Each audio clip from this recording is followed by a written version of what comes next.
Since when did you become an usher? Now, honorable senators, at the adjournment of the sitting at 1, the governor was still presenting her case, and we to stand down a witness to allow us to go for a lunch break. We will therefore proceed from where we left it. Counsel for Governor, you may recall your witness.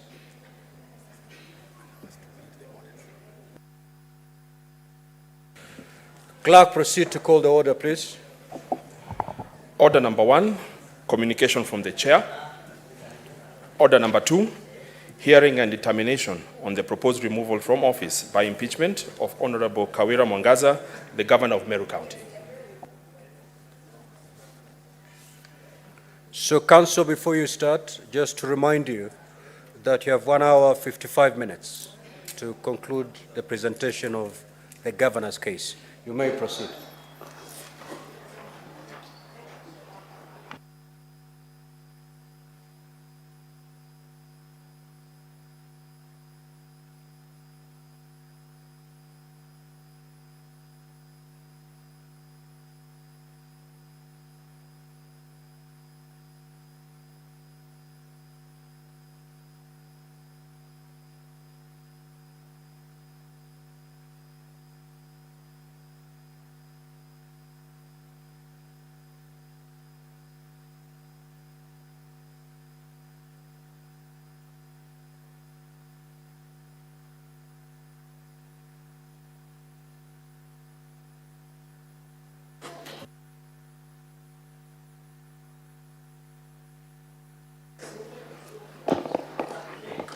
Mr. Speaker, sir, and honorable members, may I remind the witnesses that is still under oath through the chair. Thank you. I'm aware I'm still under oath. Thank you. Can I continue? Mr. Munene, may we proceed from where we had stopped, but we'll be moving to the second issue. The motion for impeachment before the Senate, the second issue accused of the governor is failing to appoint chairpersons of the Meru County Revenue Board, Meru Microfinance Corporation, Meru Youth Service Board, and Meru County Investment and Development Corporation Board. What's your response to that, Mr. Munene? Thank you, Mr. Speaker and honorable members. The governor has been accusing of failing to appoint the chairpersons of the Meru County Revenue Board, Meru Microfinance Corporation, Meru Youth Service Board, and Meru County Investment and Development Corporations as required by the law. I wish to state that by virtue of the information that has come within me, that's an allegation that is not true. The County Secretary, by a letter dated 18th June 2023, forwarded to the County Assembly the name of Japhet Dumba Idinji as a nominee chairperson of the Meru County Revenue Board. The process of appointment of these chairpersons starts by the governor forwarding the list of nominees to the Assembly for approval. And it is only once the Assembly has approved. Mr. Speaker, sir, I'm sorry for intervention, but I would seek your guidance that the witness directs us to the place where that evidence is for, so that we are able to follow. Most obliged. Thank you. I was getting there, Mr. Speaker. No, get there first. Thank you. Because as you explained, we need to be on that page. So start with the page containing that document, so that when all the senators are there and other parties are there, you can now proceed to explain yourself. Thank you, Mr. Speaker. It is on page 53 of the Governor's Board of Documents, Volume 1B, page 53. There's a letter there dated 18th June 2023, received by the Office of the Clerk at the County Assembly on 21st June 2023. And the Governor and the Executive Member in charge of Finance pursuant to Section 6 of the Meru County Revenue Board Act, is forwarding the list of nominees for the chairperson and 2 members of the County Revenue Board.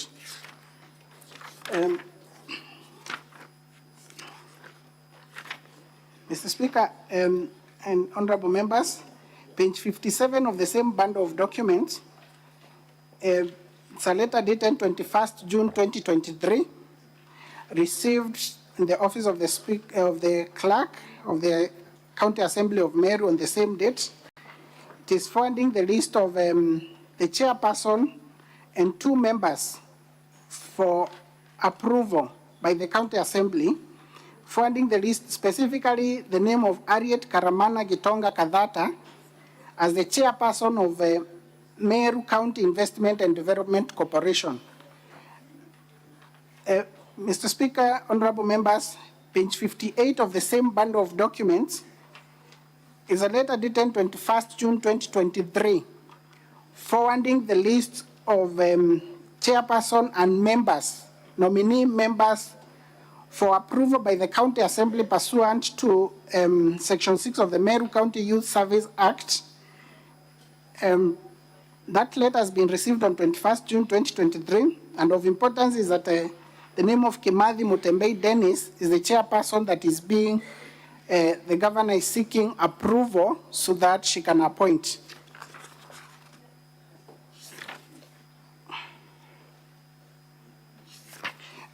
Mr. Speaker, honorable members, after this letter, the County Assembly drew a letter dated 21st July 2023. The clerk of the County Assembly wrote to the County Secretary.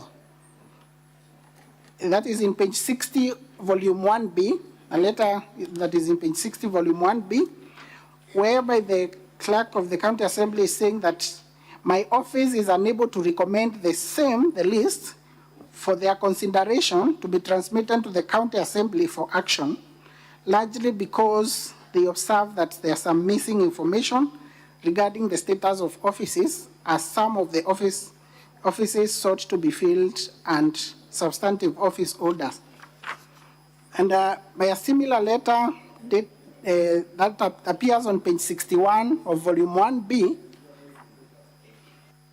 and the clerk of the County Assembly is seeking, it's a reminder letter,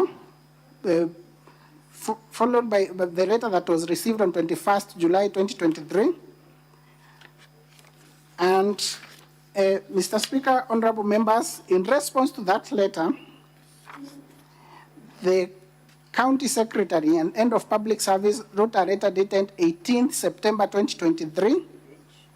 It appears on page 54 of volume 1B of the same bundle of documents. And in this letter, saying that it indicates that reference is made to the above subject matter, and your letter dated 31st August 2023.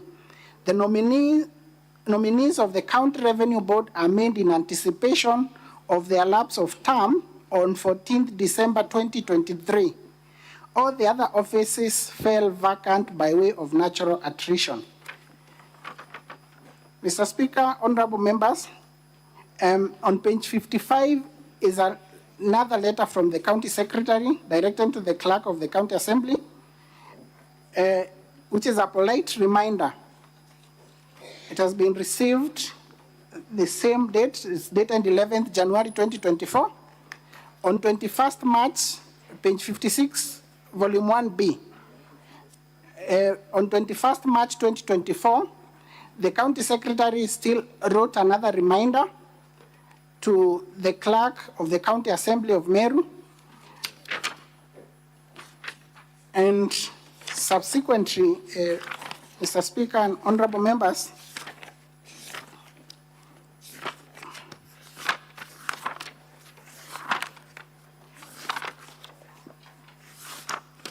by a letter dated 15th July 2024, it's in the County Assembly's bundle of documents.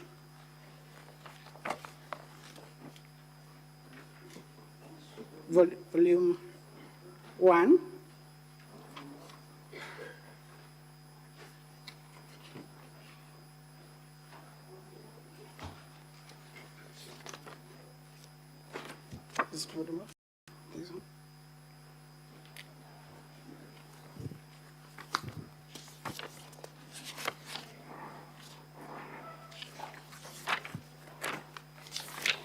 As you check on that, Mr.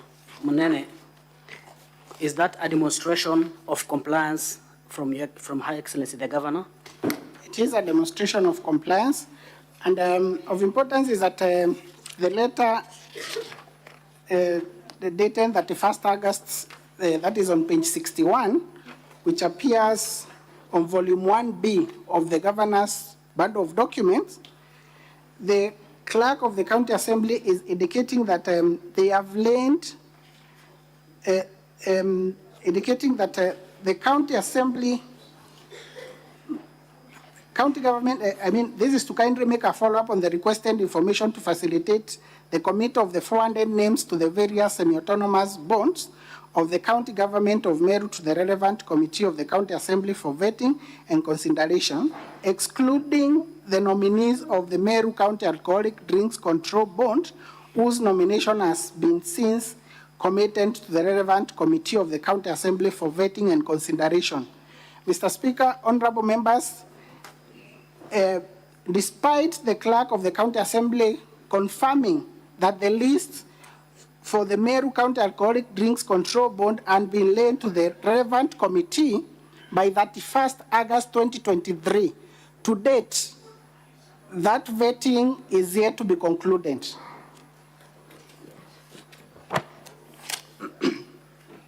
Mr. Speaker, honorable members, volume 2 of the County Assembly documents, page 60,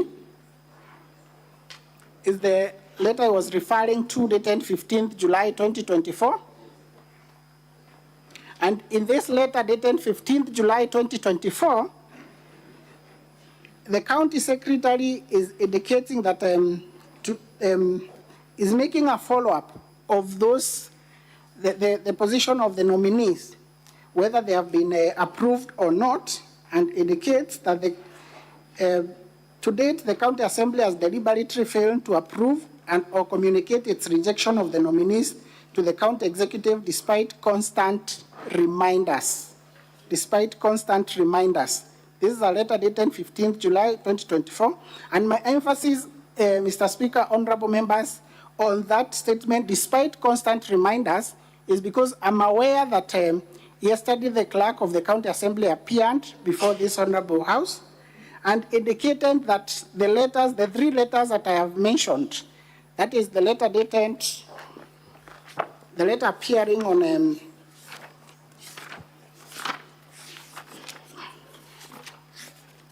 the letter appearing on page 54, 55, and 56 of the Governor's bundle of documents, that they are disputed. Those letters are disputed. The clerk of the County Assembly indicated they have never received any letter for a reminder. Thank you. I think that point has been exhausted. Let's proceed to the next issue. The next accusation is that the Governor has refused to implement resolutions of the Assembly to dismiss the County Secretary, Dr. Kiambi Tambura, and the Chief of Staff, Mr. Gatobu Nchamba. What's your answer to that, Mr. Munene? Thank you, Mr. Speaker, honorable members.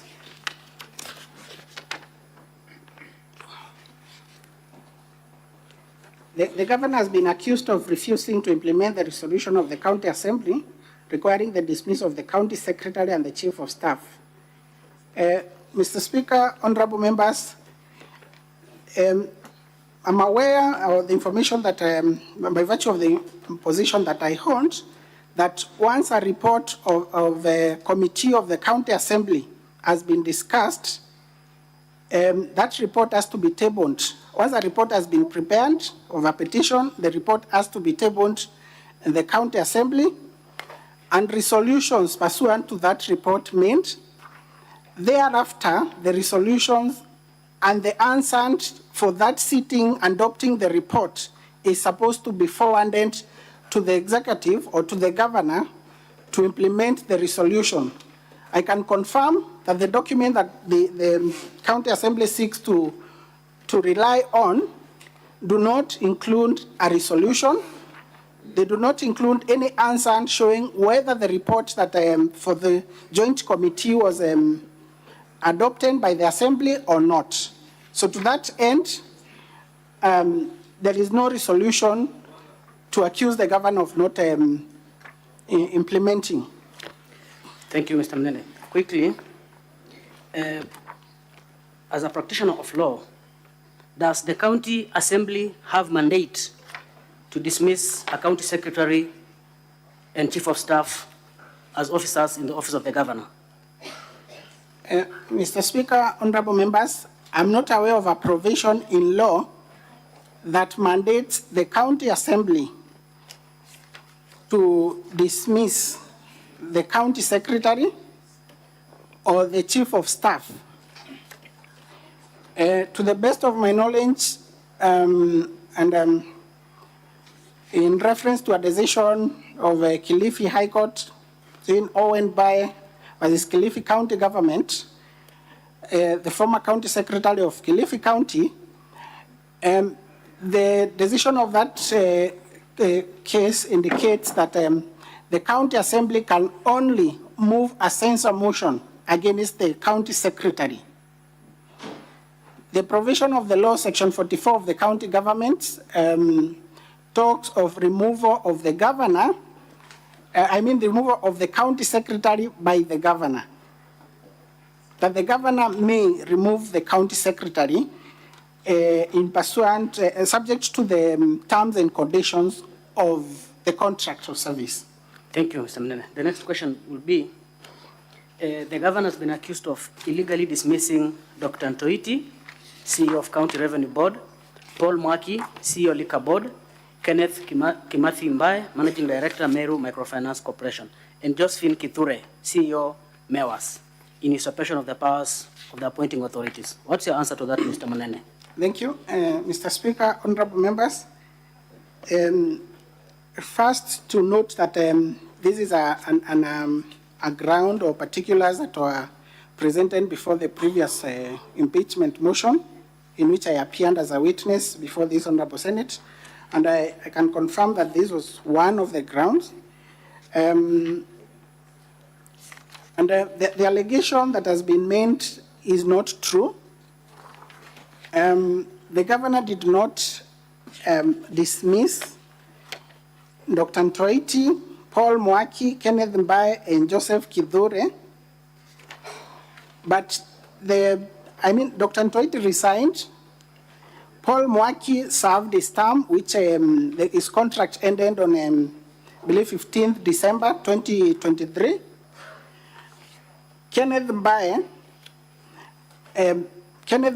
left, actually abandoned. In that matter, the decision that they are seeking to rely on, you realize that Kenneth Mbaye did not return back to work after the court quashed the county secretary, the former county secretary's letter sending Kenneth Mbaye on compulsory leave. He did not resume his work, so he abandoned work.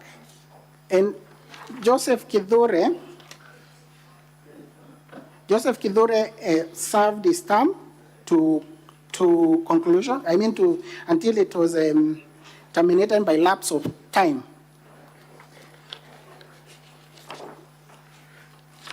So, and also the allegation that the county government of Meru has been slapped with the 4 million in that decision.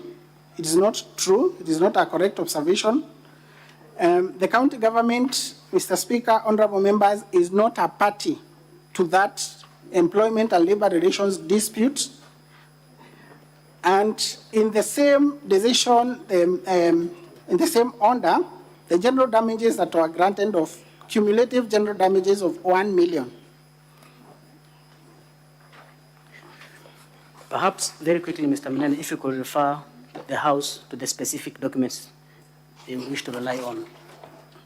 Mr. Speaker, honorable members, page 68 of the bundle of documents, volume 1B of the governor's bundle of documents,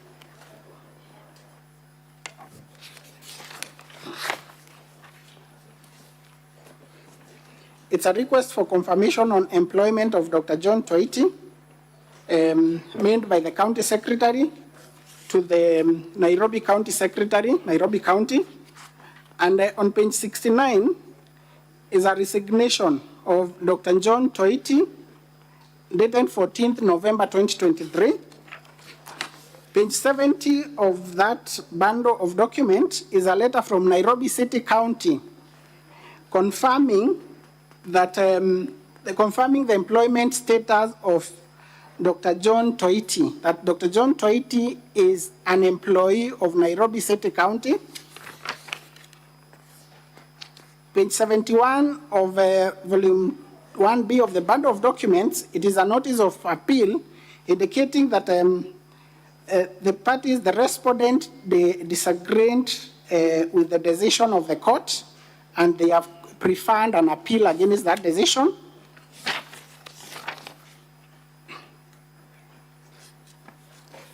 Mr. Minister, I think that is sufficient. I'll move to the final issue. The governor has been accused of having a bloated workforce in his office. What's the response to that, Mr. Munene? Mr. Speaker, honorable members, I confirm that there is such an allegation of bloated workforce, and that allegation, there was a similar allegation in the previous motion in which I also appeared as a witness, whereby the governor is accused of having a bloated workforce. There are documents on the contrary to indicate that the governor has been categorical on the issue of controlling the wage bill in the county. That is by minimizing any hiring or replacements.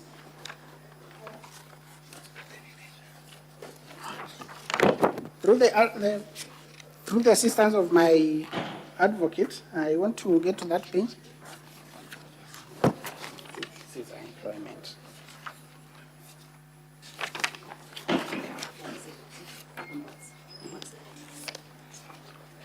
Page 170 of volume 1B, bundle of documents.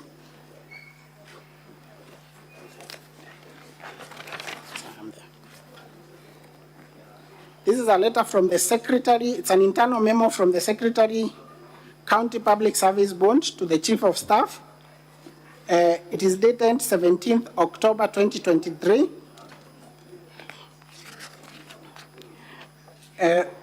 Mr. Speaker, honorable members, it's of importance to note that at 17th October 2023, it is the same week that the second impeachment motion was drafted and debated at the County Assembly.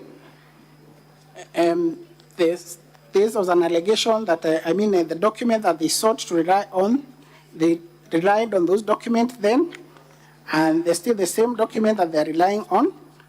In this letter, dated 5th October 2023, on page 170, the County Public Service Board, the Secretary of the County Public Service Board is communicating to the Chief of Staff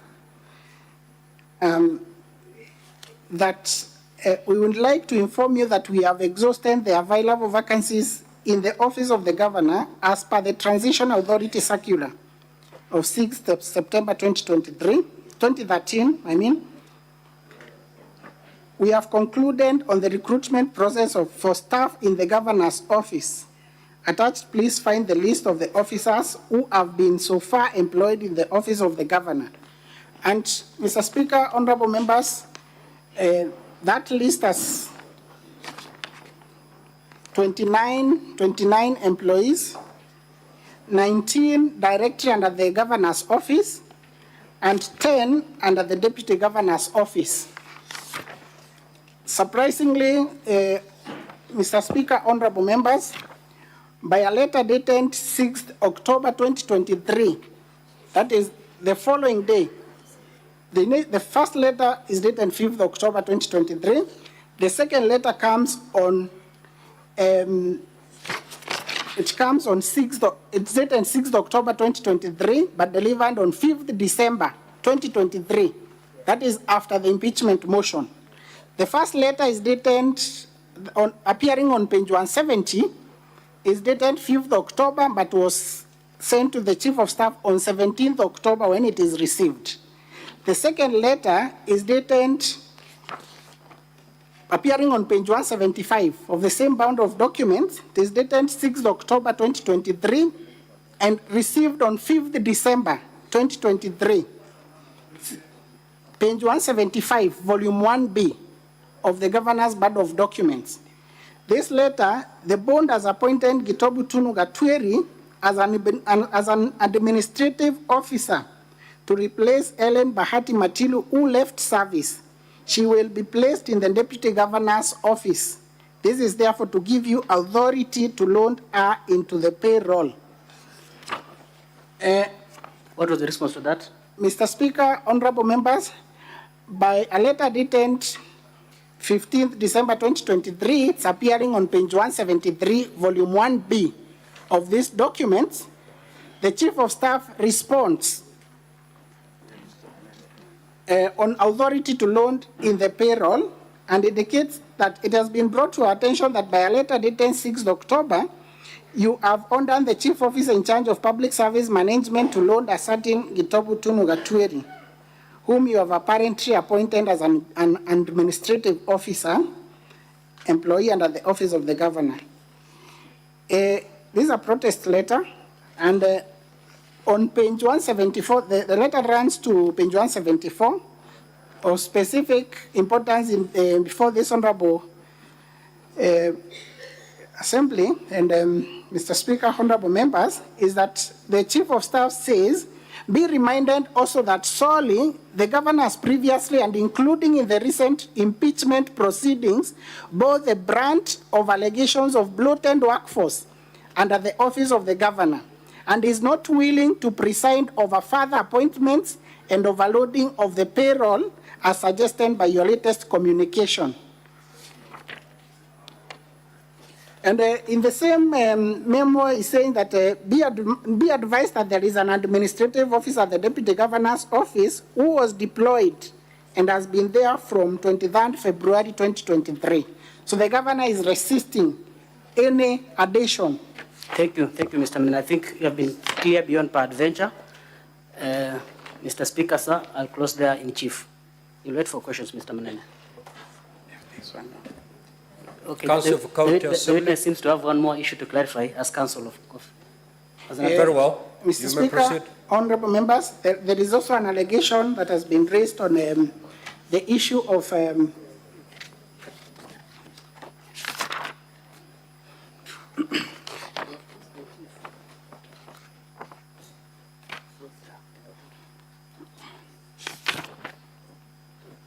that the governor has been accused of abuse office for paying Kiabi Christas Manyara his full salary while still in remand. I'm aware that the County Public Service Bond, pursuant to sections 59(1)(c) of the County Government Act, is the one mandated with the disciplinary powers. The County Public Service Bond, it has the disciplinary powers, and when it comes to the issue of interdiction of an employee, it is the role of the County Public Service Bond to do the interdiction. And on disciplinary powers, at times the County Public Service Bond has delegated its disciplinary powers through some authorized officers. And I'm aware, Mr. Speaker, honorable members, that the governor is not an authorized officer within the meaning of section 86 of the County Governments Act. So it cannot be said that the governor has failed to interdict an employee under the public service. Thank you. Thank you, Mr. Menene.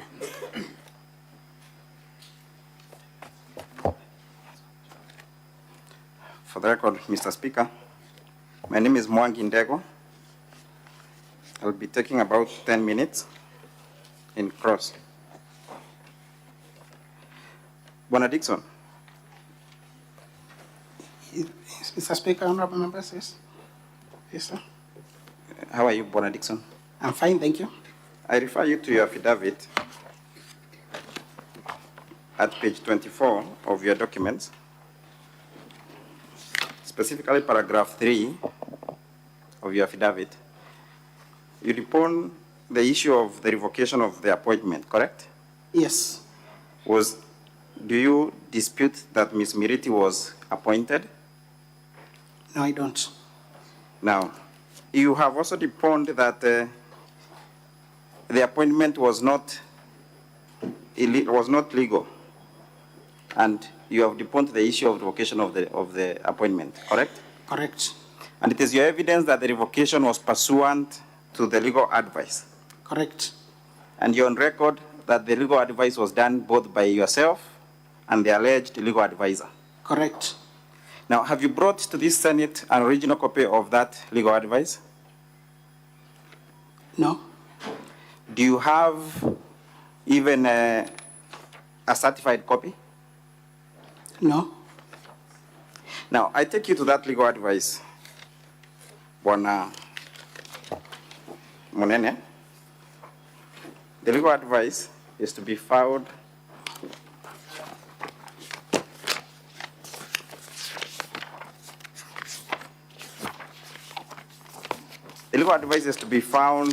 at page 11 of the governor's bundle of documents, Yes. volume 1B, honorable members. Now, in that legal advice, legal opinion, Bwana Munene, page 11 of the governor's response, volume 1B, marked as KM5. That legal advice, Bwana Munene, do we have someone signing off as who is the author of that document? At the last page, page 12. It indicates legal advisor. Do you have it reflecting the name? No, it does not reflect the name. It doesn't reflect the name of either the alleged legal advisor or your own or your own name, does it? It does not.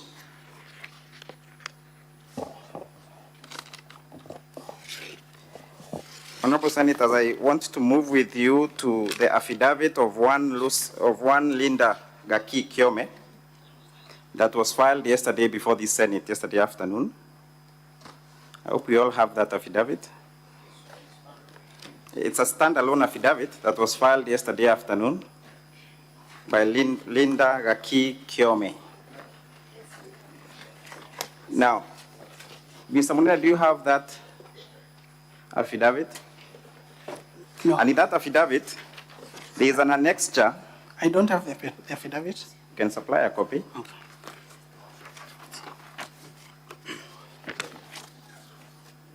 Please look at the last annexure that was applied by Linda Gaki Kiome, the notice of intention to terminate your contract. Do you have that copy, Mr. Munene? Yes, I am there. Can you read the second sentence, paragraph that starts with the word, the reason for termination? The reason for termination is due to your perennial unavailability to offer legal advice as and whenever the governor requires you. The second sentence, the sentence preceding, before that, or after that? You have also disheartened your obligation as a legal advisor to the governor and instead concentrated on your schedule as a council member of the LSK and also in the running of your law firm. Now, which Mr. you are Munene, sole stop at that. proprietor. So this is an notice of intention to terminate the contract of Linda Gaki Kiome, correct? Yes, And the reasons for termination is perennial unavailability and desertion of work, correct? correct. And what is the meaning of the word perennial? Is it not annually, perennially? Many times. Many several. times. When is the date of this letter? 26th March 2024. 26th? March 2024. Proceed to the sentence that begins with the word, when the governor. When the governor raised this concern over the same issue in December 2023, and in an attempt to amicably resolve it, you intimated that due to the exigencies of your schedule, you contemplated resigning. In December, which year? 2023.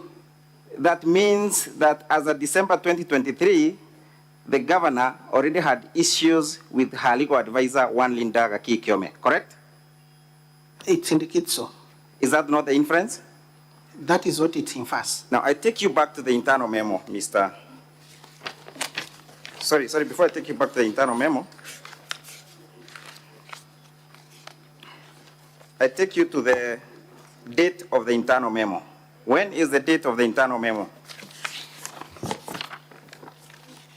23rd February 2024.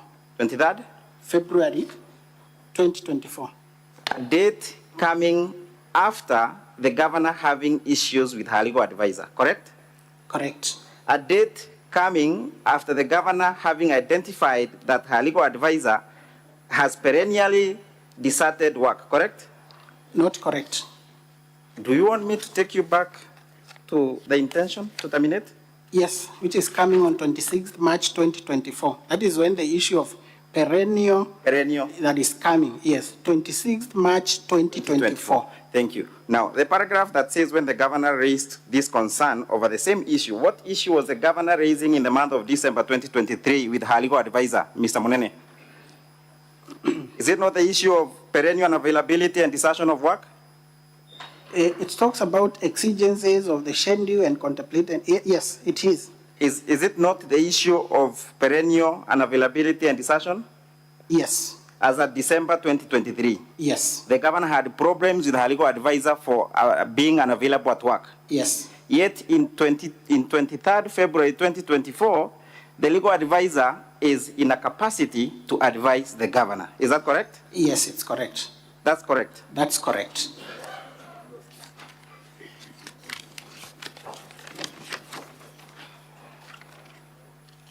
Now,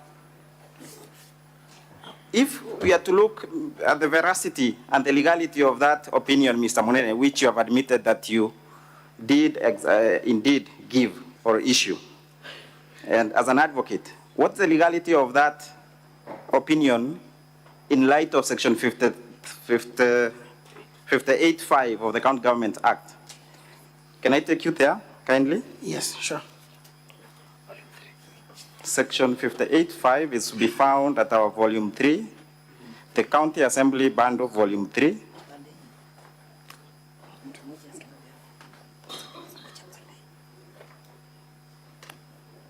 The County Assembly Bundle, volume 3, at page 51. At page 51. Page 50 and page 51, section 58 is about composition of the County Public Service Board. Mr. Munene, can you kindly read section 58.5 of the County Government Act? I am not there yet, so if you could be assistant with a copy. Kindly. Thank you. Page 51.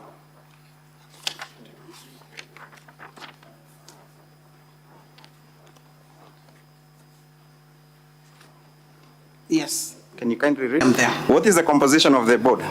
The County Public Service Board shall comprise a chairperson appointed in accordance with Section 58A, at least. C, specifically C. Go to section 58, subsection 1C. I'm on 58, at least 3 but not more than 5 members appointed in accordance with Section 58A, a certified public secretary. A certified? Public secretary. So is a certified public secretary a member of the board?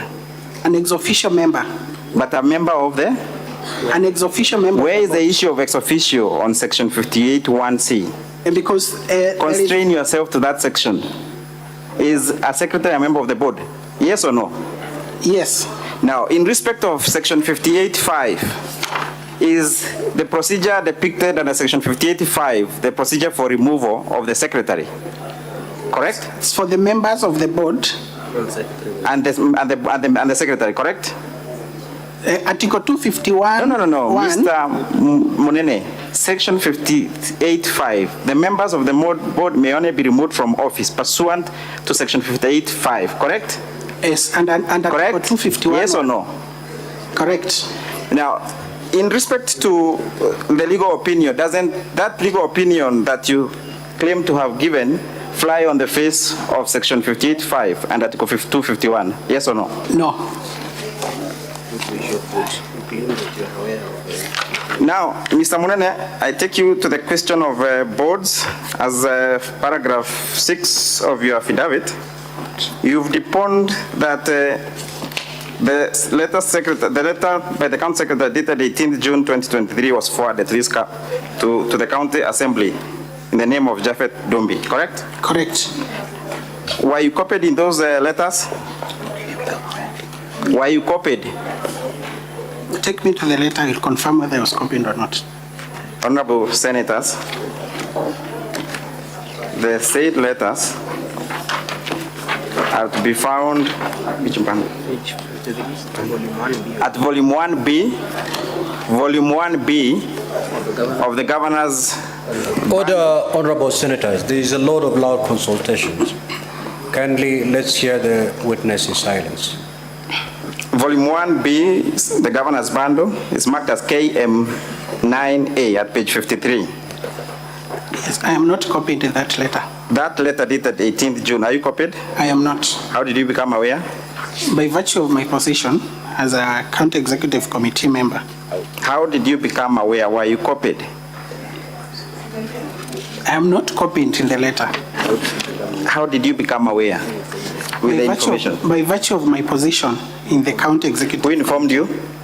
Yeah. Who informed you? The county secretary. Is he testifying in this Senate today? No. Now, there was a response that you responded to the various requests by the county assembly, particularly the letter by the clerk seeking clarification on the missing information. That letter is to be found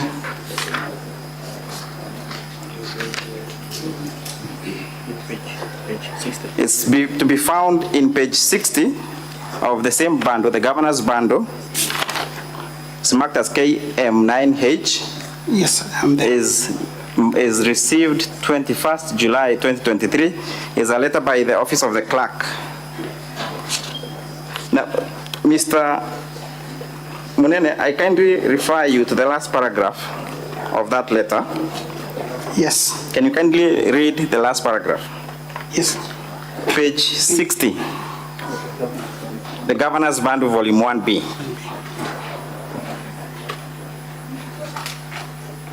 Kindly also feel free to provide any other additional information regarding the nominations that may facilitate the county assembly to effectively discharge its mandate. We look forward to your response and clarifications. And the preceding paragraph, we are therefore kindly asking for more information / clarification regarding the availability / existence of vacancies in the offices within which the nominations are being made in order to facilitate their transmission to the county assembly for consideration. This will enable the county assembly to... Stop there, Bwana Munene. Okay. Did you ever forward a response in terms of providing the necessary information as required by the clerk? Yes or no? Yes. Where is the evidence?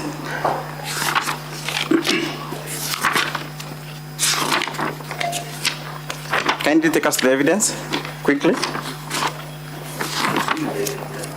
It's on page 54, volume 1B, Governor's Bundle of Documents.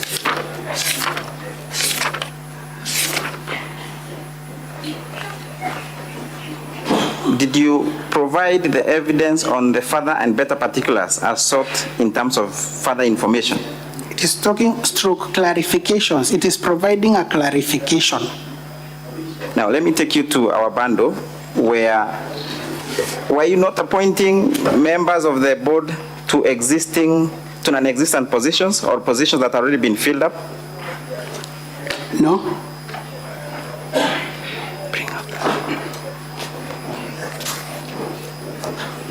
Honorable members, we are referring to page 52 of the County Assembly response.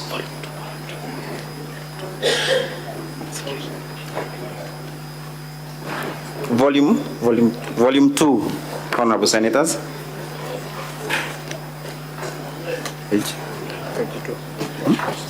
Page 52, Volume 2 of the County Assembly documents. It's at page 52, Volume 2 of the County Assembly documents, exhibits. Now, Bwana Munene, can you kindly read out that Gazette notice? Page 52, Honorable Senators. Should I read from here? Mr. Munene, very quickly, time is not with us. Can you read out the Gazette notice number? Gazette notice number 538, the Constitution of Kenya, the County Government Act. Time, Mr. Munene, can you go to the content of the Gazette notice? It is notified. Okay.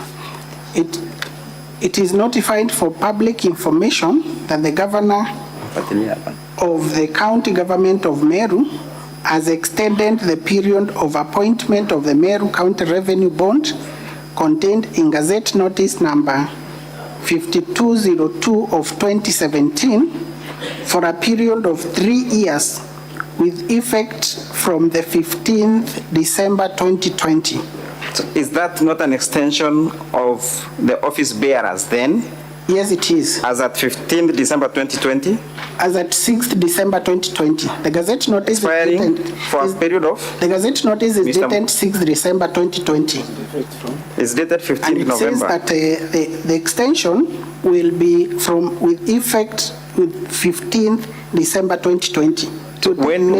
When was the extension to expire? When was it to expire, Mr. Munene? On 14th December 2023. 14th December 2023. Now, in your letter dated 18th September 2023. In your letter, the letter at the governor's bundle, Honorable Senators, at page 54. When you read that as against the county, the letter by the county, the office of the clerk at page 60. Mr. Munene, at page 60 of the governor's bundle. Mr. Munene, at page 60. We are therefore kindly asking for more information, clarification regarding the availability, existence of vacancies in the office within which the nominations are being made. Is that so? Which paragraph is that? Wasn't the clerk asking for information as to which office the members were being nominated to? Yes, through clarification. As at 21st July 2023? Yes. And that is what you responded by your letter dated 18 September 2023? Yes. Did you supply information as to which office that you are nominating those members? It sought information through clarification. Did you supply? Yes, the clarification. Yes or no? Did you supply? Did you clarify that the office was already having office bearers? Yes. Were these office bearers in office on 18 September 2023? Yes. To which office were you nominating members? The nominees of the County Revenue Board are made in anticipation of their lapse of term on 14th December 2023. That is the clarification. Mr. Speaker, I cede my few minutes to my colleague, Mr. Kawira. Mr. Munene, the letters appearing on pages 54, 55 to 56. You must be aware that the County Assembly contains those documents are outright forgeries, correct? Sorry? The documents appearing from pages 54 to 56 of the Governor's Volume 1B, you are aware that you contend that those documents are forgeries, correct? Yes.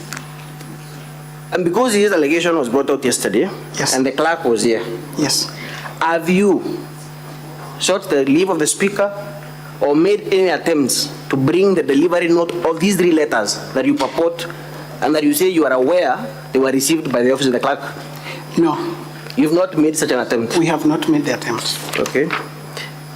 Is it a coincidence that these 3 letters, and Mr. Speaker, I do not purport to be a forensic examiner or a forensic expert or a document examiner, rather, But is it a coincidence that these 3 letters that were in different months, in fact in different years, is it a coincidence that the 3 of them were stamped on the same place, different months, different years? What do you mean by same place? Just look at the letterhead of those 3 letters. They are stamped on different pages. Stamp, yes, but same place, correct? Not same. Okay, I'll leave the honorable senators to draw their own conclusion. Mr. Munene, you said that there's a requirement that the county assembly actually table and adopt a resolution with respect to petitions that are made by members of the public. Is that your position? Sorry? Is there a requirement, or what is your position with regard to, was there a requirement rather, this is the question, was there a requirement that a resolution be passed by the county assembly for the removal of those officers? That is the chief of staff and the county secretary, pursuant to that public petition. Is there a requirement in law? The requirement is that the resolution, I mean the report is tabled to the, back to the county assembly. No, is there a requirement? Because you say that there's a requirement that a resolution be passed by the county assembly. That there is debate and a resolution passed. Is there such a requirement in law? The letter makes reference to resolutions of the assembly, not of the committee, of the assembly. Yes, let me refer you to that report. That is Honorable Speaker, that is volume 2 of the assembly documents, the exhibits in support of the impeachment motion, at page 140. Page 140 of volume 2 of the county assembly documents. At 5.2, you will see the committee's recommendations. Is that the assembly or the committee's recommendations? These are the committee's recommendations. And what is recommendation number 2? That the governor do dismiss the county secretary and the chief of staff, correct? Yes. I'll refer you our volume 4. Our volume 4, Honorable Speaker, the county assembly documents. Volume 4, that is at page 295. Volume 4 of the county assembly documents, that is, those are the standing orders.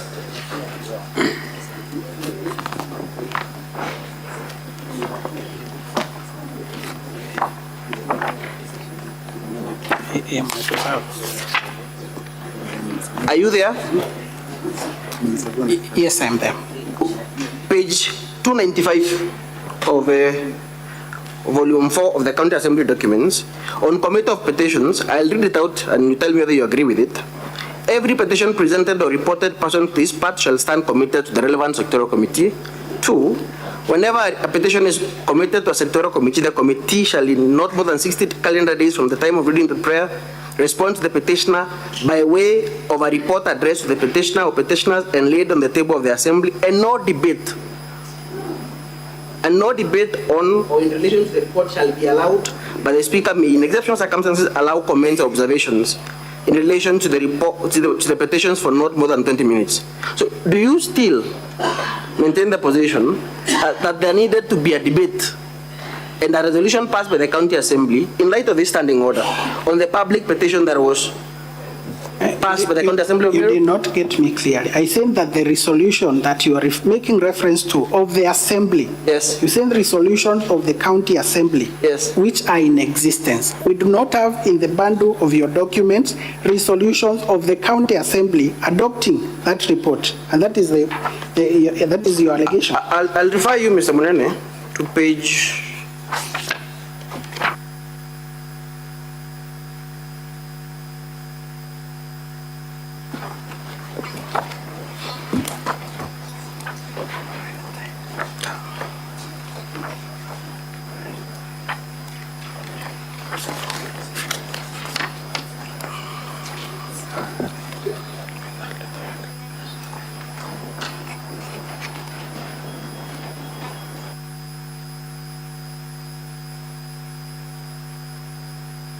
Volume 2, volume 2 of the county assembly documents. Honorable Speaker,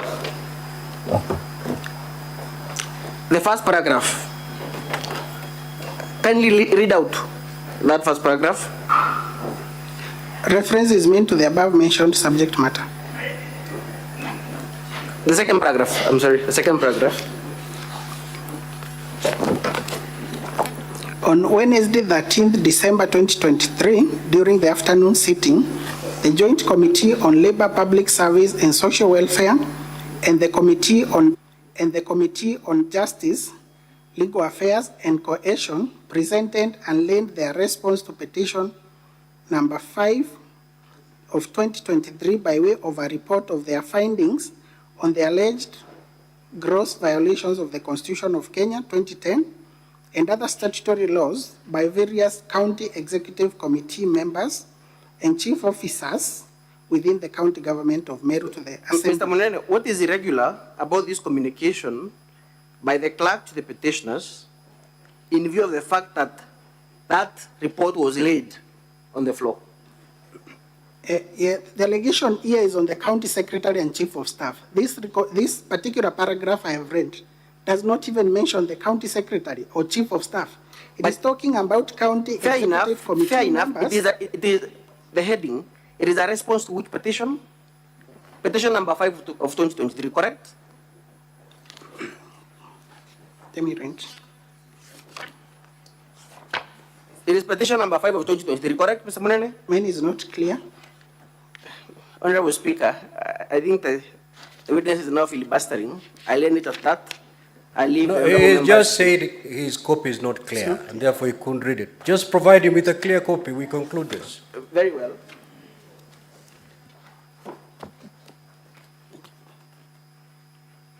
On my copy, it is petition number 5 of 2023. Can you see that? Yes. Okay. Yeah, petition number 5 of 2023.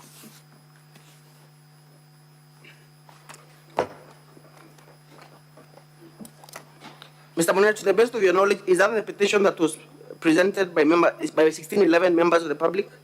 Sorry?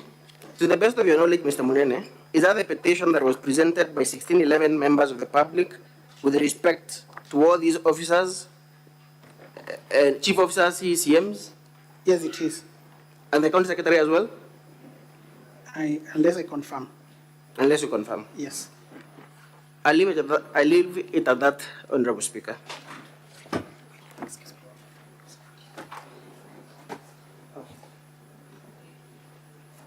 Mr. Munene, I'll be very brief with you. Kindly confirm that prior to your admission as an advocate, you underwent a rigorous training in the advocates training program, correct? I confirm. And that during that training, you must have interacted with a topic called legal drafting, correct? Legal drafting? You must have been trained in legal drafting, correct or not correct? Correct. And as such, I refer you to the opinion by the questioned opinion by Advocate Linda.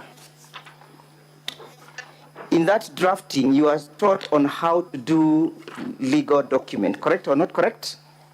Correct. For example, you are taught on how to draft a letter, yes? Yes. And any other legal correspondence, correct? Yes. And you are told the characters that must appear on any legal document, yes? Not all. You are taught on the characters that must appear on any legal document, yes or no? Yes. And as such, in any legal document, there must be an identification of the person drafting that document, yes? Yes. Kindly look at that document. I am on it. Does it bear the person drafting it? Yes. Look at where the signature is purportedly embossed or placed. Does it bear the person drafting it? Yes. Legal advisor. No. What is the name of the person who drafted that document? The name is not there, but the title is. That is not there, correct? Yes. That is what you are taught in law school, yes? Yes. Thank you. Let me finally ask you one more question. You communicated to the Senate that you also act as a legal advisor, correct? Sorry? You said that you advised the governor Yes. in conjunction with Linda on how to deal with that issue of the CEO, correct? Yes. And that you acted as a legal advisor, correct? Yes. What is your job description?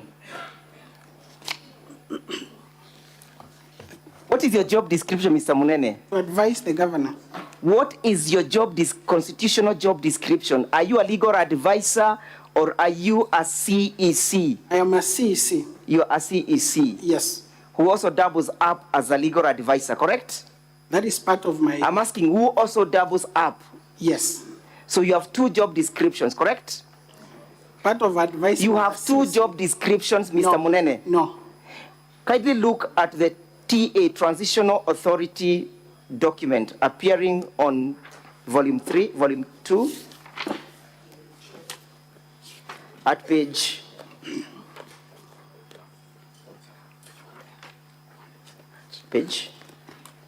that one, the Transition Authority. Look who umetoa. The Transition Authority, you had it. A moment. Page 2, it is page 191. Page 191. Of volume 2. Volume 2.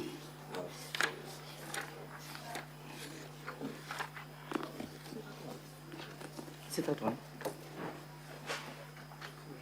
See, yeah. Okay, just get it.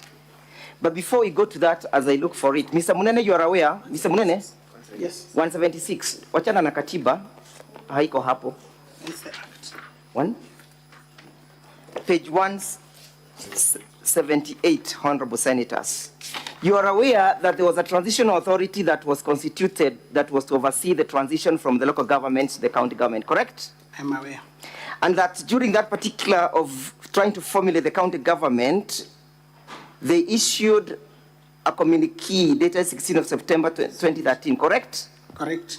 And that document creates the offices that were to work under the governor's office, yes? Yes. And that you, as a CEC, is part of what is contemplated, yes? No, it is not. CC is in the County Government Act. It's not in the transition. Honorable Senators, I'm looking at page 108, 180 of that document. Yes? Volume 2, page 180. Mr. Munene?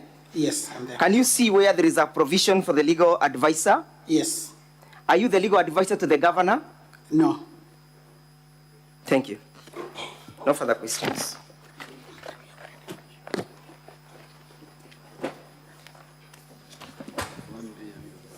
The County Assembly, are you done with your cross-examination? Yes, Honorable Speaker. Okay. The Council for Governor, you may re-examine your witness.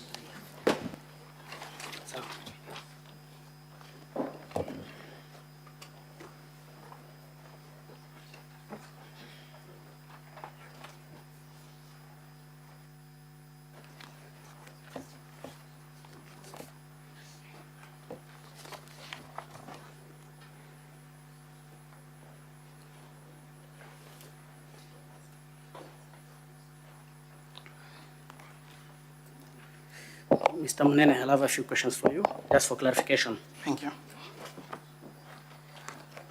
Council for the Assembly starting point was on the governor's legal advisor.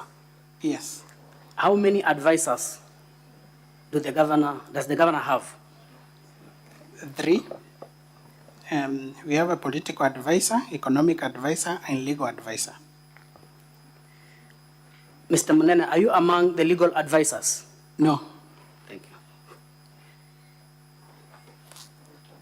You have been shown the legal advisory through an internal memo that was issued by the legal advisor. To you, is that in contention? It is not. As a legal practitioner, was it necessary for the name to be indicated? Not necessary. It's an internal memo. It's actually it's a legal advice, not a legal opinion, as I read it. Thank you. Is there an active matter in court between the said Linda Kiome and the Honorable Governor? There is. Has that matter been determined yet? No, it's still active. Thank you. You are shown an affidavit by Linda Kiome. Do you have that affidavit with you? Yes, I do. When was the notice of intention to terminate issued? It is dated 26th March 2024. Was there a subsisting relationship as of December 2023, as a matter of fact? Yes, there was. Thank you. An insinuation or innuendo was passed that the advisor was unavailable completely. Are you in a position to confirm whether it was sporadic appearance or total shutdown, unavailability? She was not totally unavailable. She was available, but there was perennial absence that was noted. Thank you for that clarification. And the other That will thing be is all. that she was still earning a salary, so she was still an employee of the governor. She earned a salary until the date of the lapse of the notice. She was an employee until 30th April 2024. A legal advisor. Thank you, Mr. Mnene. That will be all for this witness. Honorable Senators, for those who wish to seek for clarification or questions or pose questions to the witness, this is the moment. Senator Muma.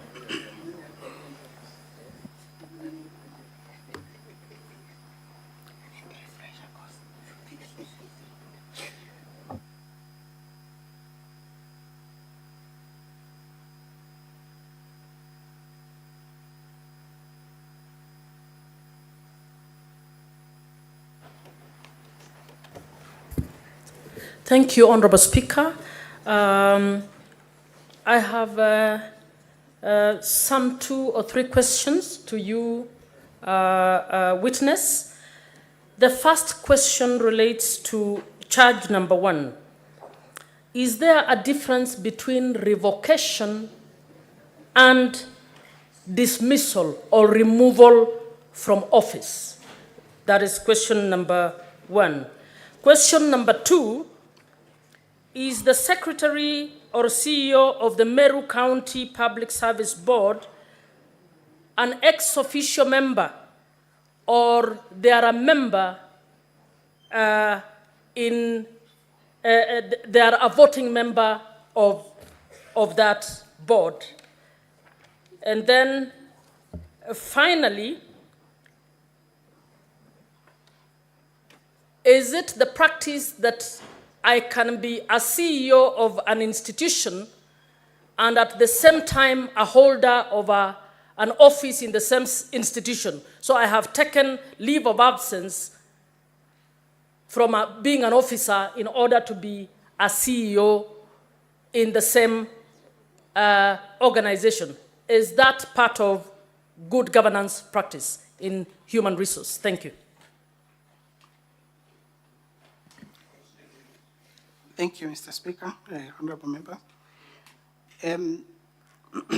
I start with the first question on revocation and dismissal. Those are, in my opinion, and which I believe is the opinion of the law, revocation is different from dismissal. An appointment is made pursuant to certain condition precedents of qualifications.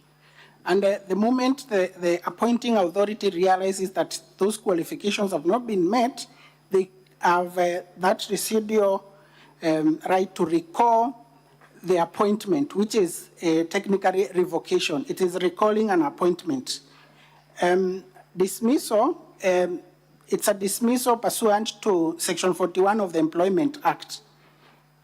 Thank you. The other question on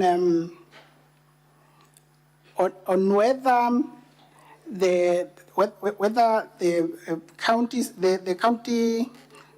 Secretary of the County Public Service Board is an ex officio member or a voting member, I confirm that the county secretary, the secretary of the county public service board does not have a voting right in the county public service board.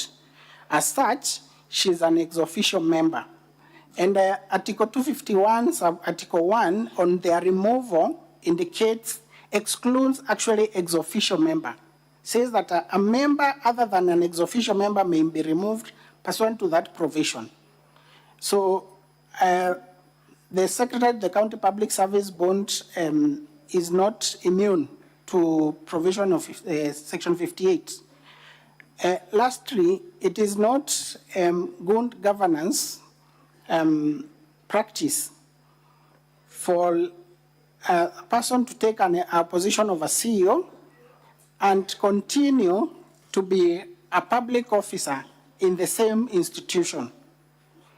The court has rendered its opinion on that severally, and it has indicated that you cannot freeze one position for 6 years, take another position, await the 6 years to lapse, and come back and purport to continue in that previous position that you had taken. Senator Sige.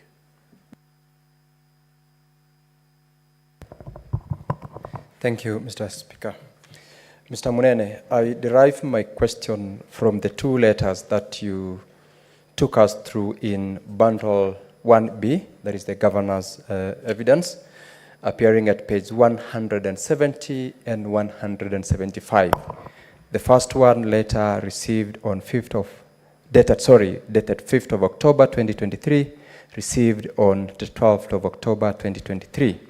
And the second, which is of interest to me, is appearing at page 175, dated 6th of October 2023, received on 5th of December 2023. In that second memo, there is a gentleman, Gitobu Tunu, who is appointed to replace one Helen Bahati Matilu. Recall in your earlier letter, you indicated that the workforce within the office of the governor and the deputy governor comprised 29 employees. I can't see the name of Helen Bahati Matilu in that list of 29. Could you confirm that indeed that was the position, or the communication referred to a completely different person not within the employee of the deputy governor's personnel? You may proceed to respond, witness. Thank you, Mr. Speaker, honorable members. I confirm that Helen Bahati Matilu was the one that being replaced, and in the letter that indeed in the letter that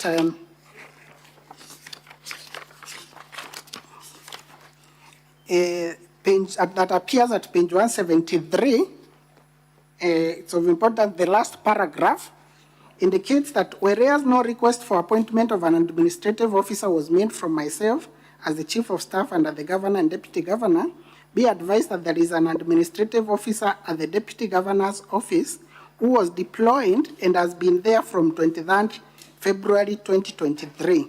To put this in context is that the Saint Helen Bahati Matilu, her appointment had been revoked for having not genuine academic certificates. After the revocation, an administrative officer was deployed to that office of the deputy governor. And that is what it is confirming, that from 23rd February 2023, that administrative officer was in that office. Senator Mogeni.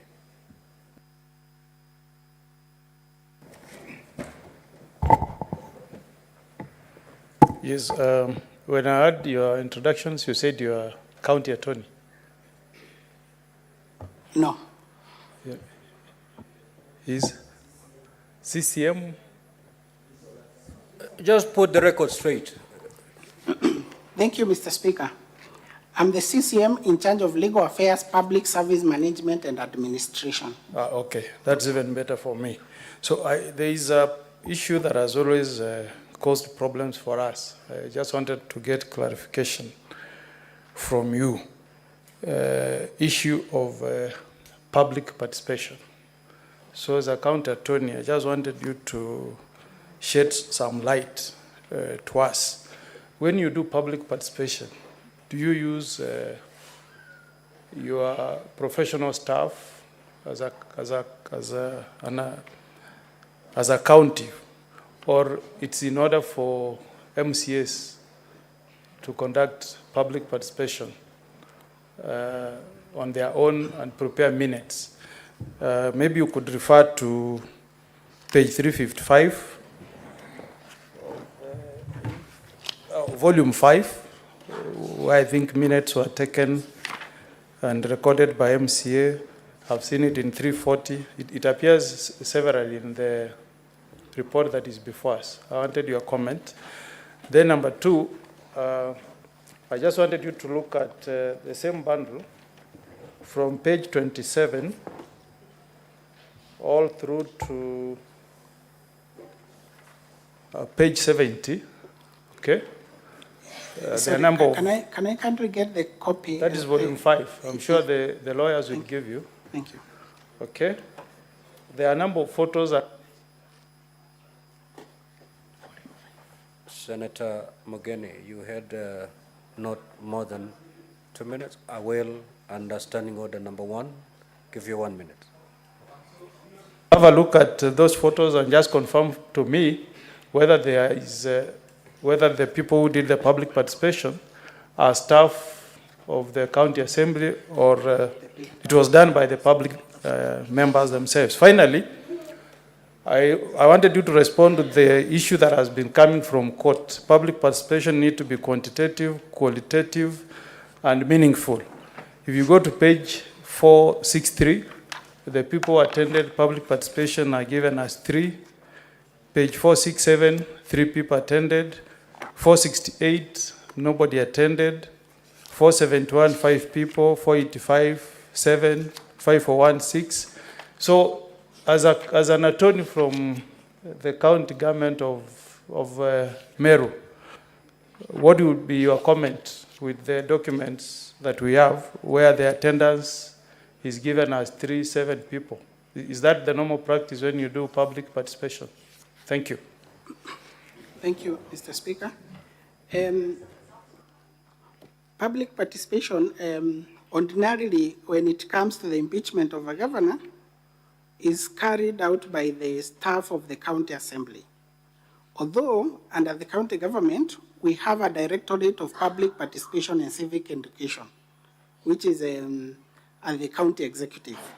So I believe probably because of perceived conflict, that is why the county assembly prefers to carry out public participation using their staff, the county assembly staff. In my opinion, and I believe in the opinion of the law, there has been a decision on public participation. I believe the decision that was illegalizing the Finance Act 2023 to majorly dwelled on public participation. It needs to be qualitative, quantitative, and there has to be a report to the parties or to the participants. They need to know what is the outcome of this public participation. Public participation means there are some number of pages in the document that has been computed. You find that there are few participants, 1, 2, 3. Others, like the document that I'm in, page 468, it appears that it has not been recorded as having any participants. I believe it's due to the exigencies of time within which the county assembly has to process an impeachment motion the moment that it has been tabled. They have to carry out public participation within 7 days, and they have also to debate that motion between 7 to 10 days, within 7 to 10 days. So in this particular case, public participation was allegedly carried out during the same day, on one day, in the 45 warrants. And a notice that was given for that participation was I think it was a 4 days notice. So the reason why that why we have a very low turnout, I believe partly is because of the short notice, and partly also because, probably those who decided to abstain did not support the motion. Senator Chirange. Thank you, Mr. Speaker. Mr. Witness, in Kanata Dixon Munene, in LSK portal, you have indicated that your workplace is Okubasu and Munene Advocates. Why is it so? And you are CCM of Meru. You are the CCM that has been appointed to serve in Meru. But in your LSK portal, you have indicated that you work at Munene and Okubasu Advocates. Can you clarify that for me? Secondly, on the issue of the legal advisor, yesterday she contested that the legal advice or the letter that was being purported being tabled as the memo, she didn't sign. And in her submission, she said that she needed to brief you before briefing the governor as a legal advisor. Number 3, and finally, Mr. Speaker, sir, when you look at the letter by transitional authority, the governor has been given personal staff. In your affidavit, you have indicated that the governor has pushed to reduce the number of staff. But quick assessment in page 171, 1B, volume 1B, governor has 4 drivers, so I presume he has 4 vehicles, and he has 5 support staff who are not indicated. Is this in line with the circular that was issued with transitional authority in your submission? Finally, under the same letter, the all correspondence and communications should be and must be the county secretary. Are you the county secretary of Meru? Are you the CCM? Or are you the legal advisor? Can you clarify? Because you have witnessed in letters that has not even been copied to you as the CCM in charge of legal affairs. I thank you, Mr. Speaker, sir. Witness, proceed to respond. Thank you, Mr. Speaker. I start from the portal that appears, indicates that I practice in the firm of Okubasu and Munene Advocates. That was my former workplace before I joined the county executive. I need to follow up with the LSK to make the changes. I note that they have not been made there. 2, on the issue of, sorry, I seem to have lost the trail of that.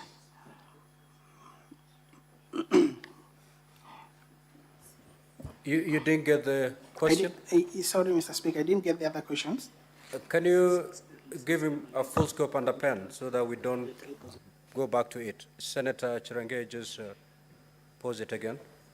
Mine, Mr. Speaker, quickly, under page 171, volume 1B, the letter that has been part of the evidence, in the breakdown of governor's personal staff, there are 4 drivers, so I presume there are 4 vehicles, and there are 5 staff that their job description has not been indicated. So the question should be, in your affidavit, you have indicated the governor is trying to bring down the wage bill. And finally, the final question was, under the same letter by the transitional authority, all communications and correspondence should be and must be through the county secretary. So my question is, are you CCM in CCM? Are you county secretary or are you legal advisor? Who are you in Meru? It looks like you are the king of Meru, and we don't know. Thank you, Mr. Speaker. Thank you, Mr. Speaker. It is indeed page 171, volume 1B of the governor's documents. It indicates that the governor has 4 designated drivers.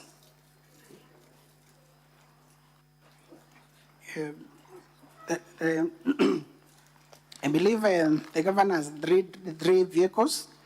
There has to be a reliever. There is also the issue of the support staff. That is as per the transitional authority advisory, where it talks of support, a few support staff. On the issue as to whether I am the CCM, the County Secretary of the King, or Meru County, I confirm that I am the CCM. I'm not a County Secretary. There is a County Secretary by the name Dr. Kiambi Aderu.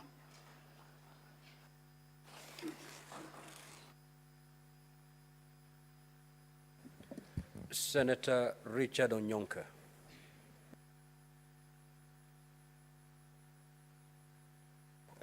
Thank you, Mr. Speaker. I just needed clarity on the charge of illegally dismissing Dr. Ntoire. I think you're aware of that case. That also includes Paul Mwaniki, Kenneth Kinuthi Mbaye, and Joseph Kithure. Right. I wanted to ask you, could you confirm to this House if indeed these officers were dismissed by the governor? And if so, what procedure did she use to dismiss them? If she's the one who did the dismissals, or was legal procedure followed? Thank you, Mr. Speaker. Thank you, Mr. Speaker. I can confirm that the officers were not dismissed by the governor. The gravamen of that dispute was that they were sent on compulsory leave by the county secretary, the former county secretary. They disputed that letter sending them on compulsory leave. They went to court. The court stayed the decision to send them on compulsory leave. They came back, served their term. Some of them resigned, like Dr. Ntoire resigned after the court stayed the decision sending them on compulsory leave. Another one did not resume. The other two served their term, the contract term, until it lapsed. So there is no instance or incidence of dismissal. They were never dismissed. Senator Mutinda.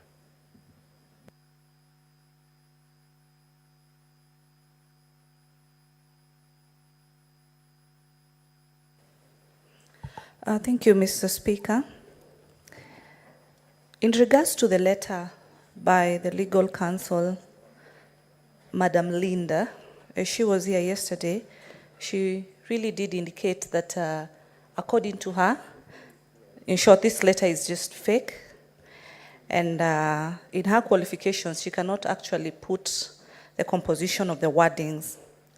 I listened to you, and you also, at some point, really acknowledged that the standard of this letter is not to a level of a qualified legal person.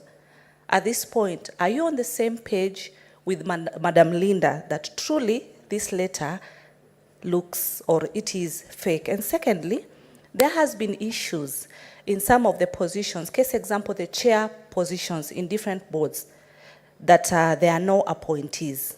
In your acts, it is key and mandatory to have chairpersons who form the composition of any committee. What was your legal advice to the governor as far as, case example, the County Revenue Board, which up to date does not have a chairperson? Thank you, Mr. Speaker.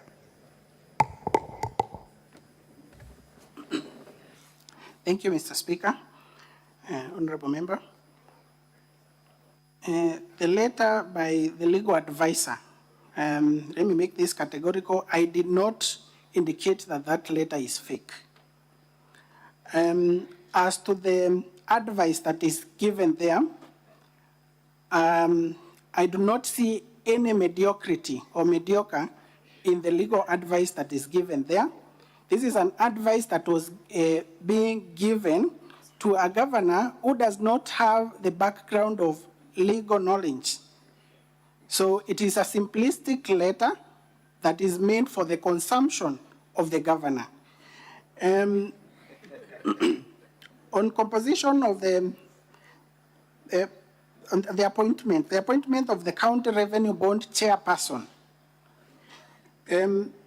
the advice that I gave the governor is that the law requires, Section 6 of the County Revenue Board Act requires that the governor should appoint the chairperson, who is supposed to be through the approval, upon the approval of the county assembly, and two other members. the same act indicates that in the absence of the chairperson, one of the members or the vice chairperson will take over the role of the chairperson. Indeed, the governor forwarded 3 names to the county assembly for approval. That is the chairperson and the 2 members. When this delayed, the delay in the approval persisted, and the 2 members that had been, the 3 members, that is the chairperson and 2 other members, served their term up to 14th December when it lapsed, I advised the governor, since the law does not strictly require the approval of these 2 members by the county assembly, my advice to the governor that she can proceed and appoint the 2 members and leave the position of the chairperson vacant until it has been approved by the assembly. And these 2 members, together with the CEO and the chief officer finance, would constitute the revenue board. And that way the bond would be able to run without any issues. Thank you. Senator Wambua. Thank you, Mr. Speaker. I've followed submissions by Munene and the other witnesses. There is a very simple way of settling this conflict on this legal advice. The Speaker, I would want the witness to tell the House or submit to the House who has custody of the original copy of the legal advice. Witness, proceed. Thank you, Mr. Speaker. We can endeavor to get that a copy of the original copy. Indeed, from the office of the governor, I believe this private secretary. Mr. Munene, you know we have to conclude this hearing by today. And you knew that that particular legal advice was there was a lot of contention that was surrounding this particular piece of legal advice. In the morning, the County Assembly Council, in fact, made an application that the original copy be produced. And I ruled that that will be handled when the team of the governor will get to the space where they will want to rely on that particular legal advice. If that legal advice is still your evidence, then before we close, it must be looked at by the honorable senator so that we conclude this debate as to whether it is fake or is not fake.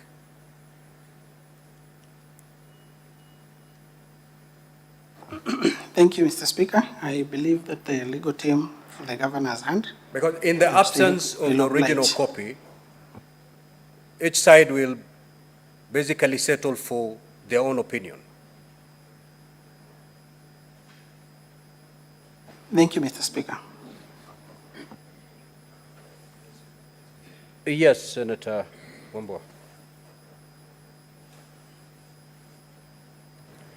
Mr. Speaker, I do not want to guide you on this, but I would request that you give that as a directive, that at a point that is appointed by you, that advice then should be made available to us so that it helps us to make a decision.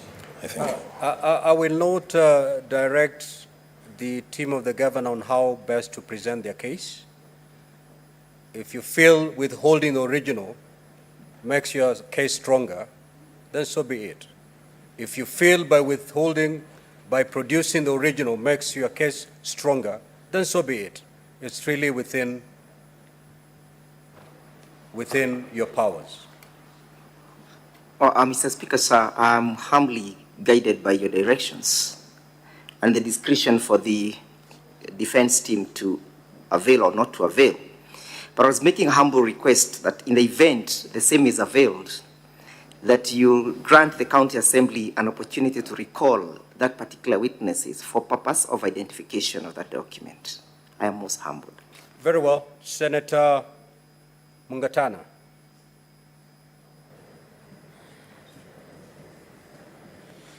Mr. Speaker, I am asking the witness this question again. The witness, Linda, explained very clearly to the House that she was requested or directed by the governor to work with you. Now, from my understanding, and that's why I'm seeking your clarification, working with you, working with the minister in that department means that she was working under you, technically.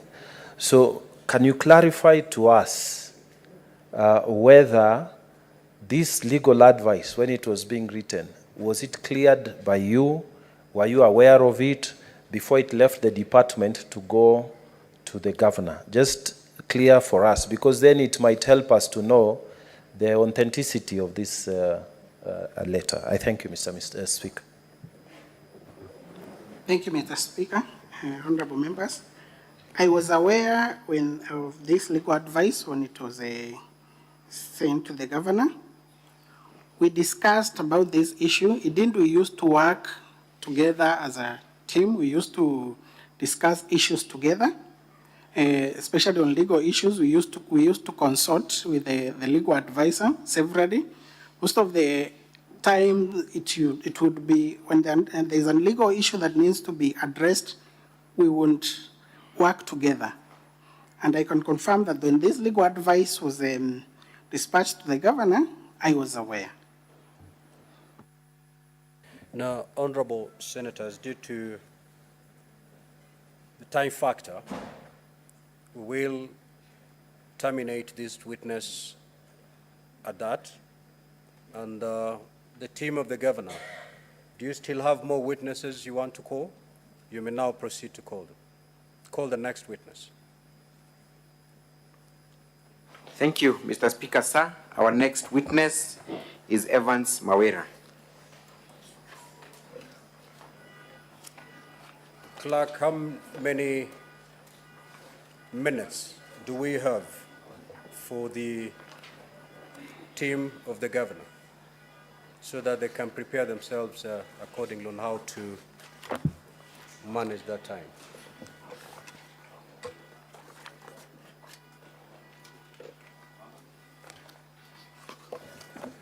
So the governor's team, you have 1 hour, 25 minutes, not just for this witness, but for all the remaining witnesses.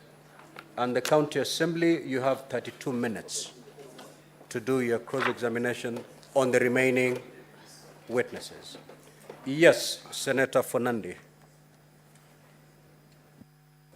Mr. Speaker, just your indulgence and guidance, when just under 1 minute, when CPA Ibrahim Mutwiri Kirimi, who was the CCM of Finance, appeared, I asked a clarification question on his standing at the ISPAC, where the membership number was 10,955 and membership status is active and status is not in good standing. But in his submission, Mr. Speaker, mark you under Odds and Statutory Declaration ACAP 15, Mr. Speaker, under Section 11, when you don't follow the oath that you have given, the law is punishable at that. Mr. Speaker, I have gone ahead and obtained from the ISPAC website, and I want to table to the House and for the information to indicate that CPA Kirimi Ibrahim W. Mutwiri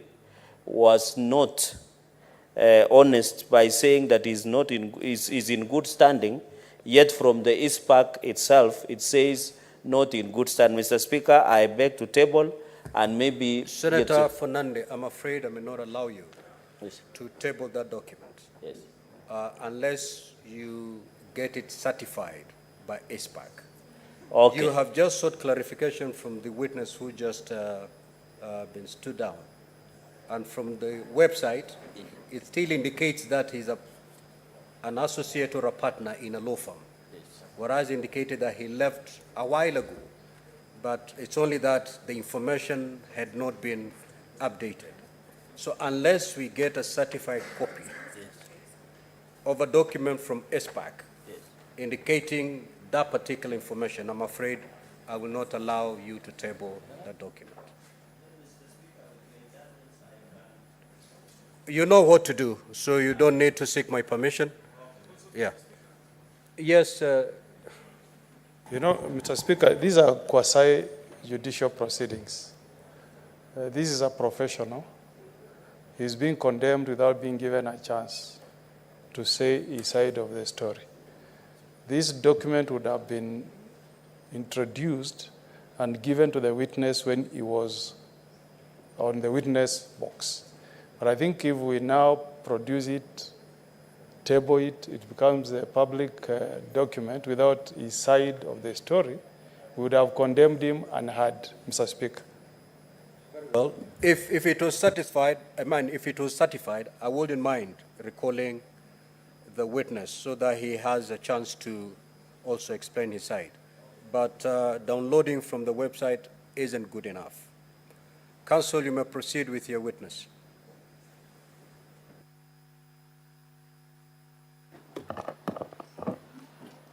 I, Evans Moira Karia, do solemnly swear that the evidence that I shall give before the Senate in respect of the matters before the Senate shall be the truth, the whole truth, and nothing but the truth. So help me God. Thank you, Mr. Witness.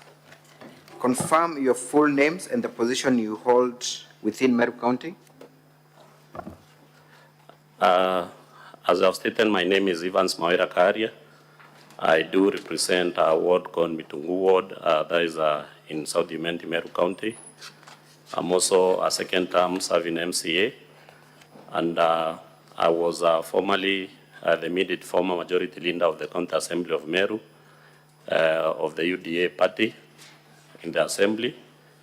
And I was also the mover of the last impeachment motion that was prosecuted in this Honorable Senate, and it was deemed that all the counts were unsubstantiated. Thank you, Mr. Witness. You have sworn an affidavit that you have produced before the Senate. Confirm that it's the one appearing at page 36 of volume 1 of the governor's response. Confirm that that is your affidavit. I do confirm. You do confirm. Attached to your affidavit is also authority to swear, where several members of the County Assembly of Meru have given you authority to plead and swear this affidavit on their behalf. Can you confirm that? I do confirm that 17 members have given me authority to plead on their behalf. Honorable Senators, that document appears on the last page, just after page 50. It is not paginated, but it should be page 51. Just after 50, there is authority to swear that has been attached to the affidavit. Confirm that you have the authority of all these members of County Assembly to stand here and offer evidence on their behalf, and if that is the case, why do you have that authority? I do confirm that members who have appended their signature have given me the authority, and this is because it's a large number that they couldn't all appear here in the Honorable Senate to testify or be witnesses. Thank you so much.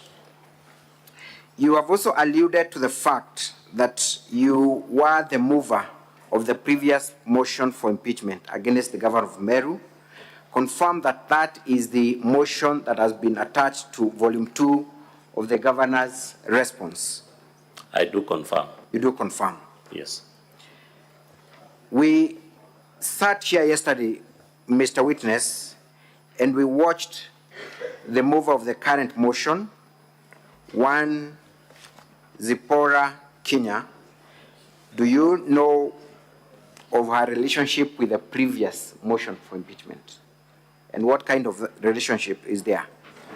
Yes, I know one Honorable Zipporah Kenya, the mover of the present motion, very well. And she played a key role in drafting the previous motion and collecting evidence. And also, she sat down in the small team that finally came up with the motion that was brought in the in the previous impeachment motion in the Senate. And also, Honorable Zipporah Kinya took the position of the Deputy Majority Leader due to the fact that once I decided to support the governor, I was removed from that position. We are heading there, Mr. Witness. For now, confirm that indeed you took the motion for impeachment last year from the current mover of the motion, that it was indeed a motion, but you took that motion from her. Is that the position? I didn't take the motion from her, but once the small team sat down, it was decided that the motion has to be moved by the leader of the majority party then, and that's when it became my motion. So it is your evidence then that the instructions to move the impeachment motion last year was a party position? Yes, I do prove, I do state that. And by party position, what party are you referring to and at what level? The UDA party, the leadership at the county level, since before we moved that motion, the then Secretary General of the UDA party had called me and told me that clearly that should not be prosecuted as the position of the UDA party, but the leadership at the county level insisted that it was a party affair. That is the UDA party affair at the county level. The governor was here last year and she's here again this year. And her defense has always been that she's being targeted by the political leadership of Meru. Having participated in the impeachment process last year and now participating in this process again, but on her side, would you care to shed light on whether you are aware of any political influence from the political leadership of Meru, and if so, what kind of influence is there? That is the position, and maybe, Honorable Speaker, I can give a little narration of how we came up with the second impeachment motion. After political leaders in Meru felt that the governor had gone rogue, members of the county assembly were mobilized upon party lines, and the first party to do that was the UDA party, where personally I was called by the UDA county coordinator then, and he called me for a meeting, and in that meeting that I attended with the majority whip of the UDA party in the assembly, we met with the chair of MP's caucus, one Honorable Rindikiri, who is also a UDA member, and also Honorable Kaduri Moronge, who is the Senator of Meru. And we made a decision that we have to communicate to other UDA members that it is the position of the party at that moment that we have to withdraw all the support for the governor within and without the assembly, and that we are to introduce a new impeachment motion that we call UDA party members or members of the county assembly belonging to the UDA party, and we communicated the same and issued a press conference to that effect. Other parties followed suit, that is Jubilee Party, No-PEO Party, BAS Party, DP. So all the assembly parties issued the same directive that members were to support the impeachment of the governor that we brought to the Senate in the last impeachment motion. Thank you. Kindly give us the composition of party membership within the Meru County Assembly. How many members are there from each of the political parties? The Meru County Assembly is comprised of 69 members, that is 45 elected members and 24 nominated members, where the largest party is the UDA party, but with a small margin of the majority, that is 21 members. The next party with or the minority party is the BAS party, which has got 20 members. Then we have Jubilee, which has got 11 members. We have PNU, we have No-PEO, we have DP, and also we have independents. So is it your testimony that all these political parties were united in the quest to remove the governor of Meru? That is true. And we also watched the mover of the current motion on TV saying that it is the business of the Meru County Assembly to impeach the governor, and I was quick to translate the use of the word business into the Swahili language, biashara, connoting that there was monetary benefit by people who participate in the impeachment of the governor. Are you aware of any monetary incentives by people who either support the impeachment motion or any reprimand for any person that does not support the impeachment motion? Yes, it is true that members of the assembly do benefit financially during these impeachment processes. And because I'm on oath, I can only state that it was during the first impeachment motion that was defeated in this Honorable Senate that there was no inducement. The second one, there was a lot of inducement. And even this one, I believe there's a lot of inducement. And those who have not been in support of the impeachment motion have severely suffered on the hands of the assembly. Let us talk about the incentives that you're talking about. What nature are those incentives and where do they come from? For example, right now when we are here in this, during these proceedings, members have been facilitated for more than 5 days to be in Nairobi, where they draw per diems and DSAs. And also, I'm aware that during this process, members were also put into a common area where they were held. Before you proceed there, Honorable Zipporah was here yesterday, and I posed that question to her, and she denied categorically that any of the MCAs within Meru is earning allowances for this process. Are you saying that she lied, that you have yourself received these allowances during the last impeachment, and you received the same for this impeachment? Yes, because we were facilitated by the assembly to be in Nairobi for around five days, where we received DSAs and per diems. How much do you receive as members of county assembly whenever you appear at the Senate for the impeachment?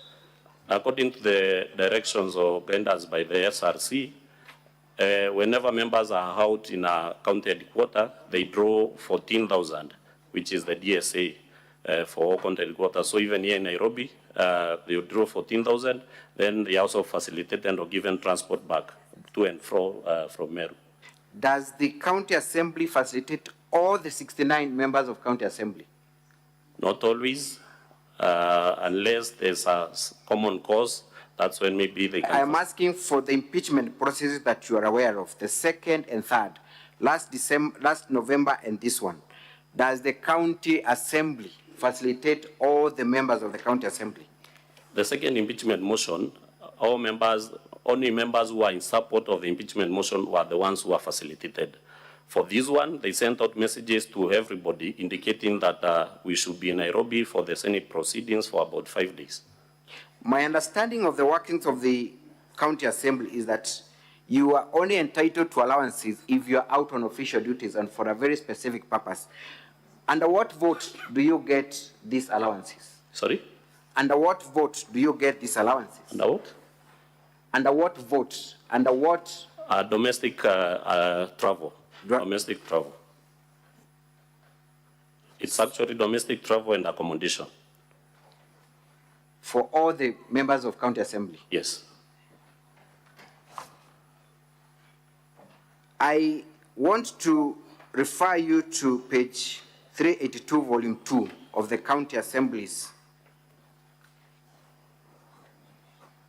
documents. Tell us the amount of expenses under domestic travels. 382 of volume 2 of the county assembly.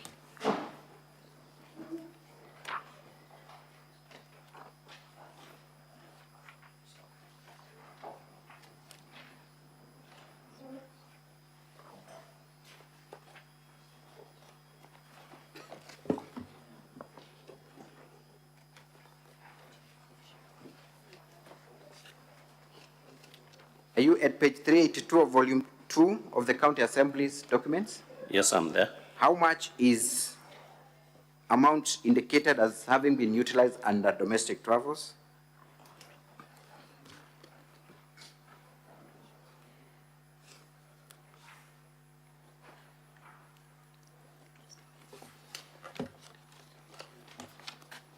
Have you identified that?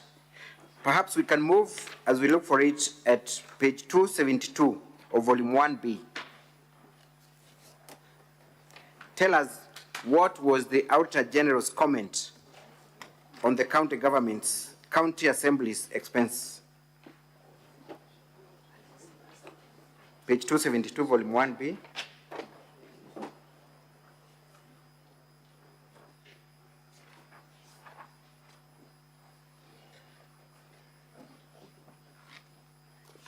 Are you able to see that? Yes.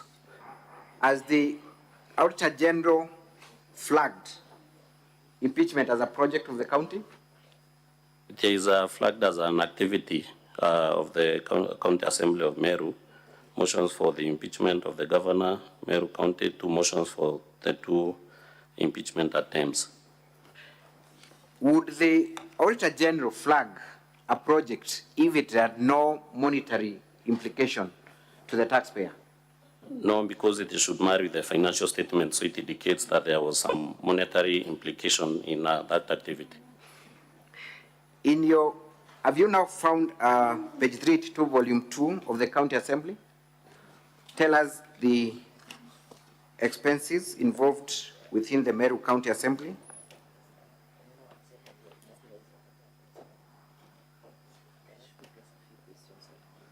The County Assembly spent that 5.50 million on committee sitting allowances for the 68 MCAs against an annual budget allocation of 71.36.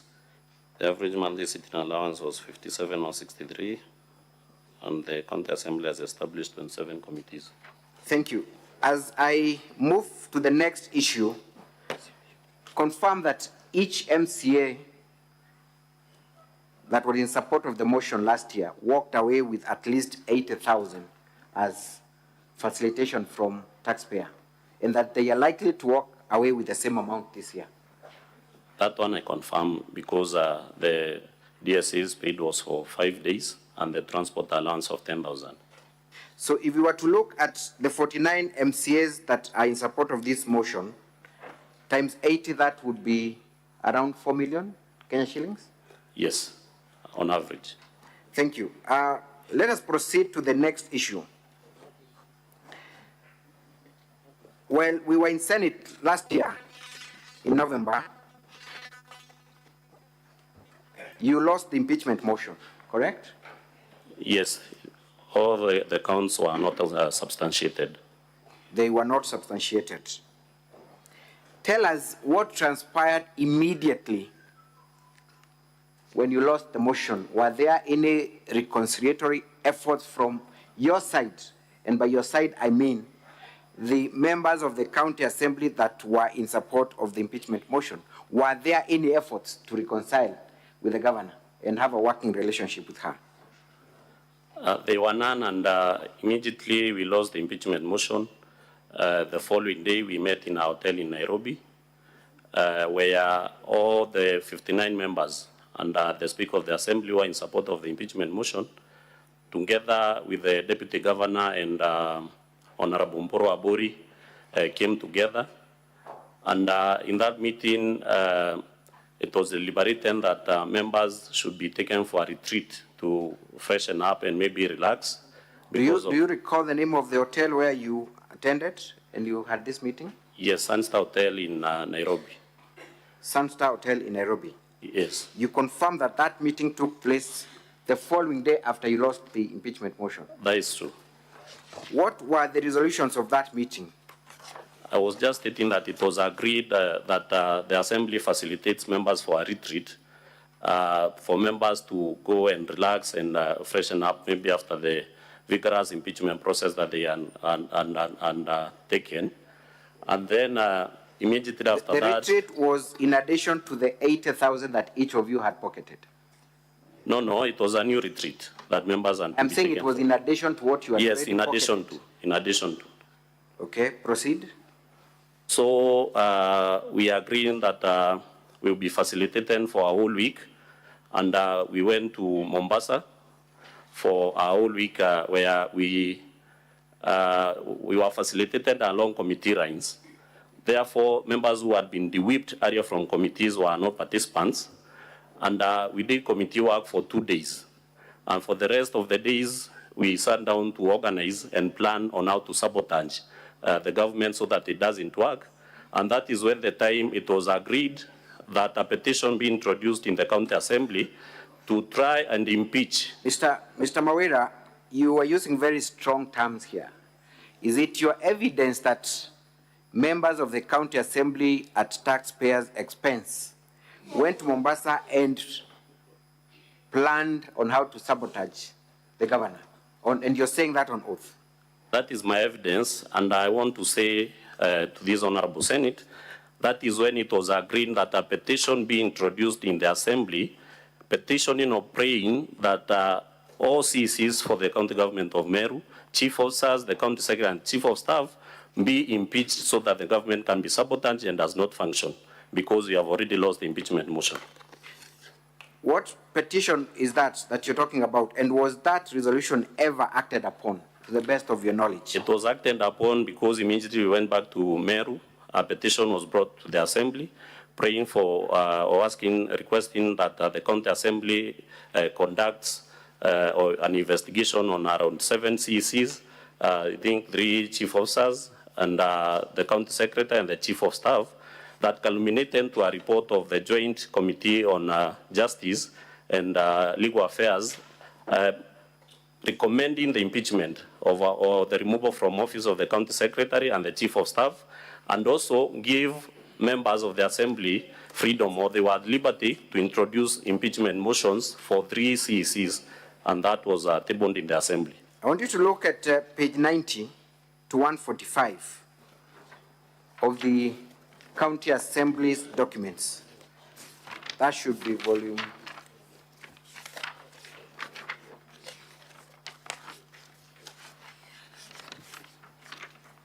Page 92 of volume 2 of the County Assembly's documents, page 90 to 145. Can you take us to the place where you now term as the evidence of the resolution that was arrived at in Mombasa of impeaching, or rather sabotaging, in your own words, the governor's government by impeaching the CECs? Page 90.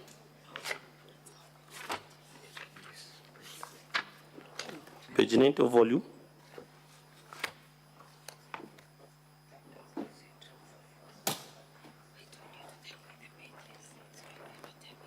Of the county government's exhibits? This one exhibit for the governor. I'll retrieve it shortly. So, as we retrieve that, confirm what transpired in actuation of that resolution. I do confirm that the petition was brought to the assembly, and it was committed to a joint committee of JLAC, or Justice and Legal Affairs, and also the Labour Committee. And the resolutions or the recommendations of the committee came back that 3 CECs. Before you proceed, Honorable Senators, I'm referring to volume 4 of the County Assembly's bundle of documents at page 90 to 145. That's volume 4, County Assembly's bundle of documents. But, Mr. Witness, when I look at that petition, it is signed by members of the public. What relationship is there between these members of public or petitioners and members of the County Assembly? That is on page 90 to 145, volume 4.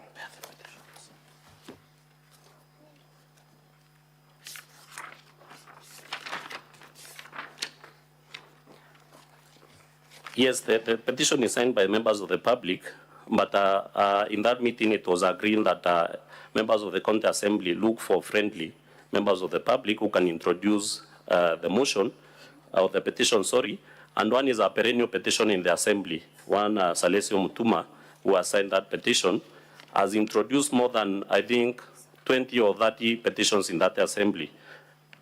Is it your evidence then that these petitioners were procured by the members of the County Assembly for the purposes of appearing as if it was the public behind the impeachments? I've stated so. That is your evidence? Yes. How soon after the first impeachment was that petition brought before the Assembly? In less than a month. In less than a month.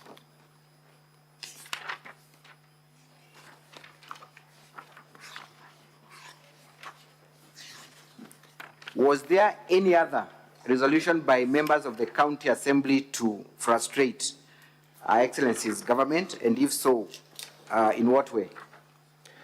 It was also agreed that we have to sabotage the government through the budget-making process, where members agreed that they will do an itemized budget, despite of the fact that the county government has always prepared an itemized budget, and also do an allocation to their respective wants at that point. I am having serious problems, Mr. Witness, to fathom that members of the County Assembly would sit and scheme against the executive. Are you sure of your evidence? And do you really want to go on record as a witness of events that really transpired? That is very true, because members were very bitter, because initially they had been assured that the governor of Meru was going. So who had assured them? You are talking of assurance. The Who had political assured class of leaders, especially those at the national level, but come from Meru County. the Meru County? I want you to say that again for record purposes. Who, and if you're capable, you can mention names of people you think, or you know, not think, were giving that kind of assurance. I'm saying...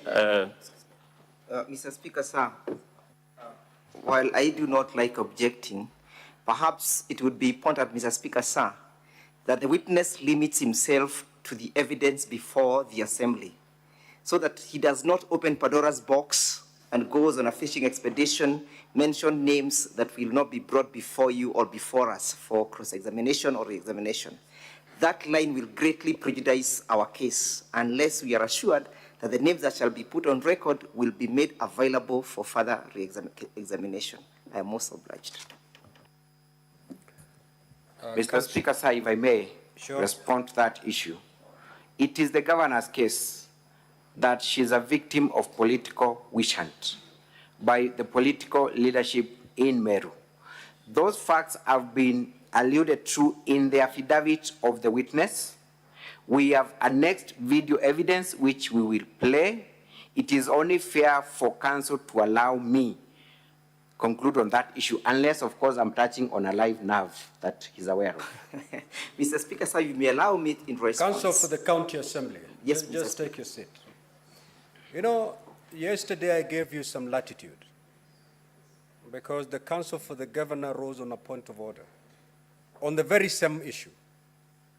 But I gave you latitude so that we run this smoothly. Kindly allow the governor to present her case the best way she knows how. Having said that, counsel for the governor, do not veer off so far from what is already before us by bringing very new material, which then will not able the counsel for the County Assembly to respond adequately. Proceed. Thank you, Mr. Speaker, sir. I will be pursuing that line shortly, Mr. Witness. It is your testimony that you had been assured that the governor would indeed go home. Yes, you see what happened, Honorable Speaker.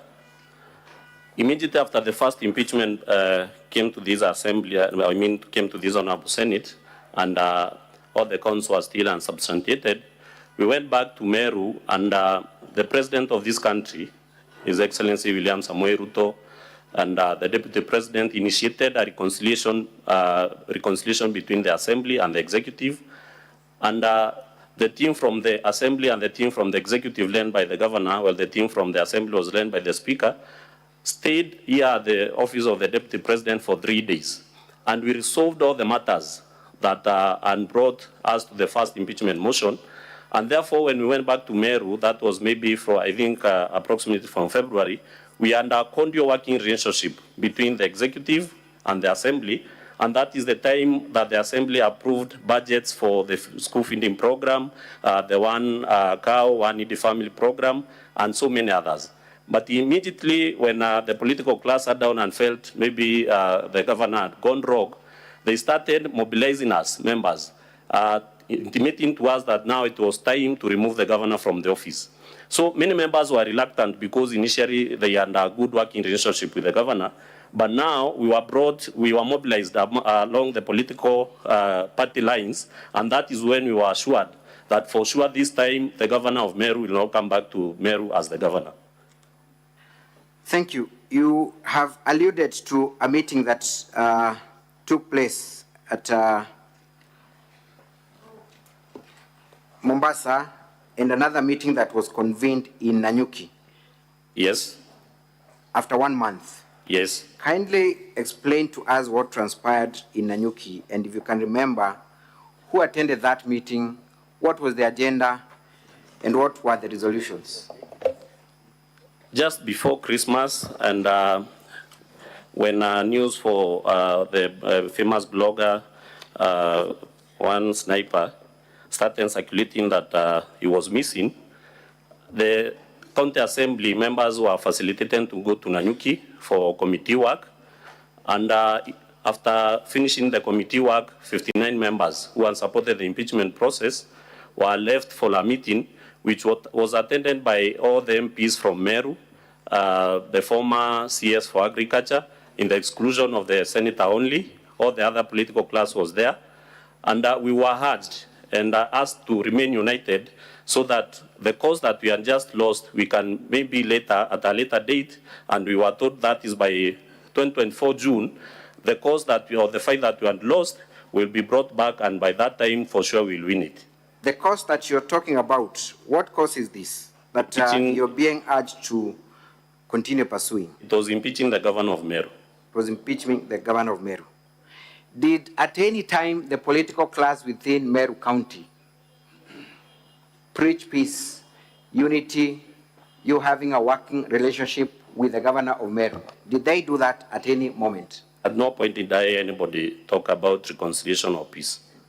How was this meeting facilitated that took place in Nanyuki? It was facilitated by the assembly through committees. Then later, after the meeting ended, we were given cash of 20,000 each, and we were told it was for Christmas. Who gave you the 20,000?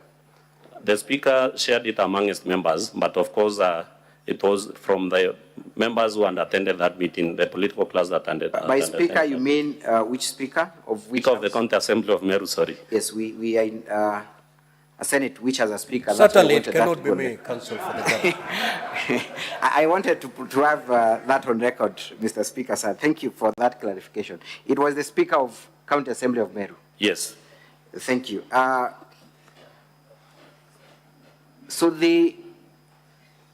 many MCAs were in Nanyuki for the retreat? For the committee work, all members were there, the 69 members, but for the meeting, it was for the 59 members only who had supported the impeachment process for the governor. So each of the 59 got 20,000 shillings from the speaker? Yes. Might you know where that money had come from? It wasn't disclosed, but we were told it was a Christmas gift from the political leaders who were there that time. I stated that all the members of National Assembly from Meru were there in the exclusion of the senator only. The women rep was there, and also the former CS Agriculture was in that meeting. And you are talking about the political leadership across the political divide, not just one political party? Yes, across the political parties or the political divide. Were you given any timelines or any specifics on how you would prosecute the resolution that had been arrived at? Of course, we gave all the plans that we reached out in Mombasa, and then we were told to forge ahead with them. And then for the impeachment of the governor was to be reintroduced on or around June 2024. You have talked about other ways of frustrating Her Excellency's government. What other ways were agreed upon, if any, on how you would frustrate the governor of Meru? The main agreement was that one will sabotage the government of Meru through the budget making process from the CADP, the CFSP going onward. And also it was agreed that there were programs that were being undertaken by the county government of Meru that were making the governor very popular on the ground, and therefore they had to be stopped. And that was the school feeding program for ECD learners, and also the one cow, one needy family program that was being carried out by the county government of Meru. So is it your evidence that indeed members of the county assembly schemed to have the ECD school feeding program scrapped for the sole purpose of sabotaging the governor's governance within the county? Yes, and indeed it happened in the assembly where the Committee on Agriculture tabled a report and declared that there was no policy for the school feeding program, and for the one cow, one needy family program, and it was halted, and also the school feeding program was halted by the same assembly. Mr. Kawira, the members of the County Assembly of Meru are public officers, yes, paid by taxpayers. Yes. How does it make you feel that you are part of a scheme to frustrate the very mwananchi that has elected you to public office, to the extent of scrapping the school feeding of the poor children for political gain? How does it make you feel?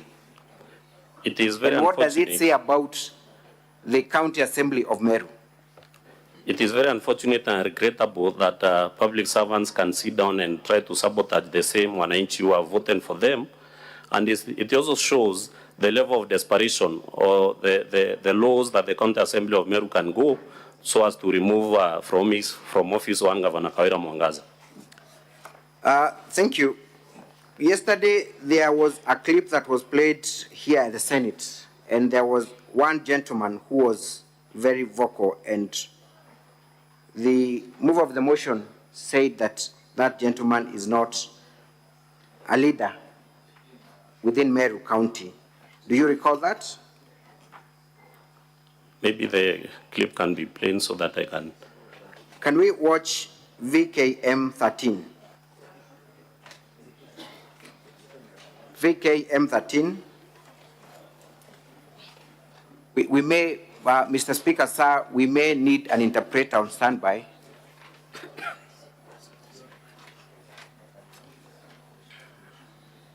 Mr. Speaker, sir, with your indulgence, we may need a translator of the Meru language with your guidance. Sergeant at Arms, kindly usher in the translator. Thank you. Can we watch VKM 13? Finally, as I said, I want to tell the County Assembly of Meru, we can't wait any longer. We rose in the second impeachment. Give us the third and the fourth and the fifth and the sixth impeachment. And within a month's time, we want to see the County Assembly of Meru. Give us that.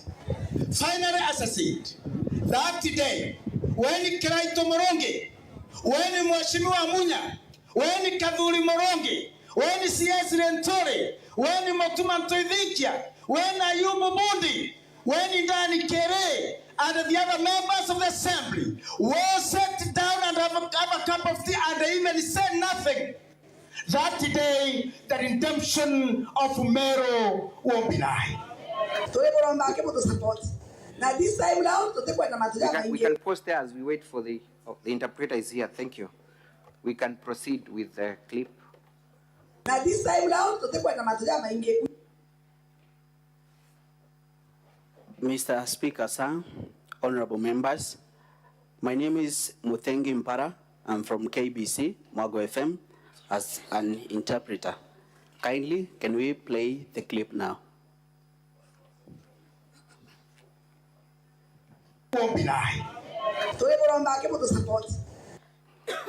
We are begging you to support us. And this time round, we don't want many stories. We want to be very simple. To get your Senate.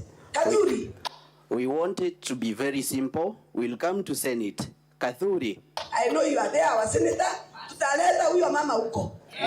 Na this time round, hata sisi mtatuona kama wa mama. Akitoa kitambaa tunatoa. Okay, na pesa hiyo kwa kuigelwa kiao. And amesema, and then we'll bring that mother there and we'll be ready.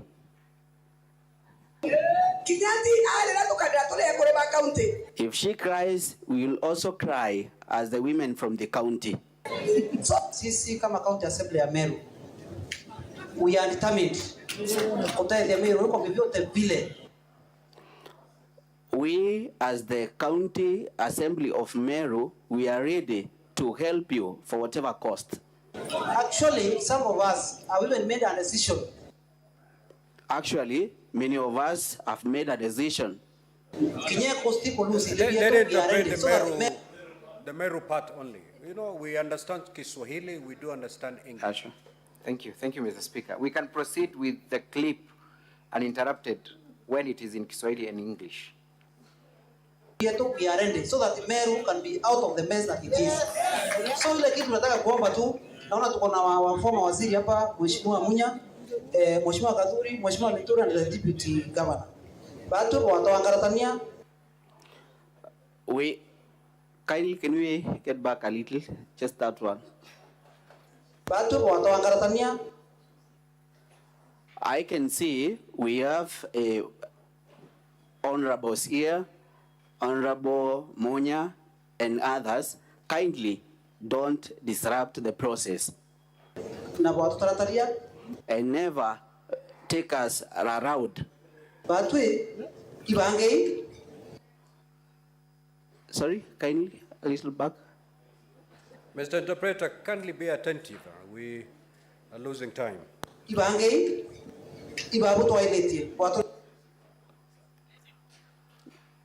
Maybe something like that can flow kindly, just a little something.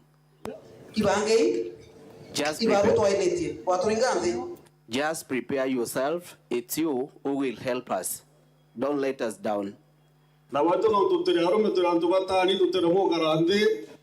And because we're men,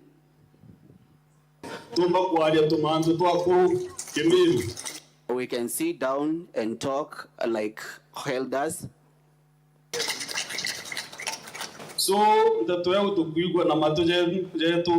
So we heard whatever you were saying with our ears.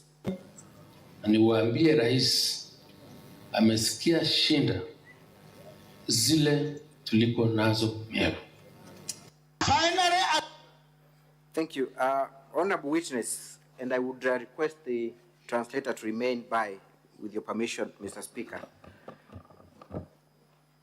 Mr. Witness, kindly explain to us, if you are aware, the venue of this meeting, who are in attendance, and what was being said. And most importantly, the gentleman who spoke first, who is he? Yes, it was in Abario, in parts of the Gembe region, where all members of the, members of the county assembly, the majority who support the impeachment process were there.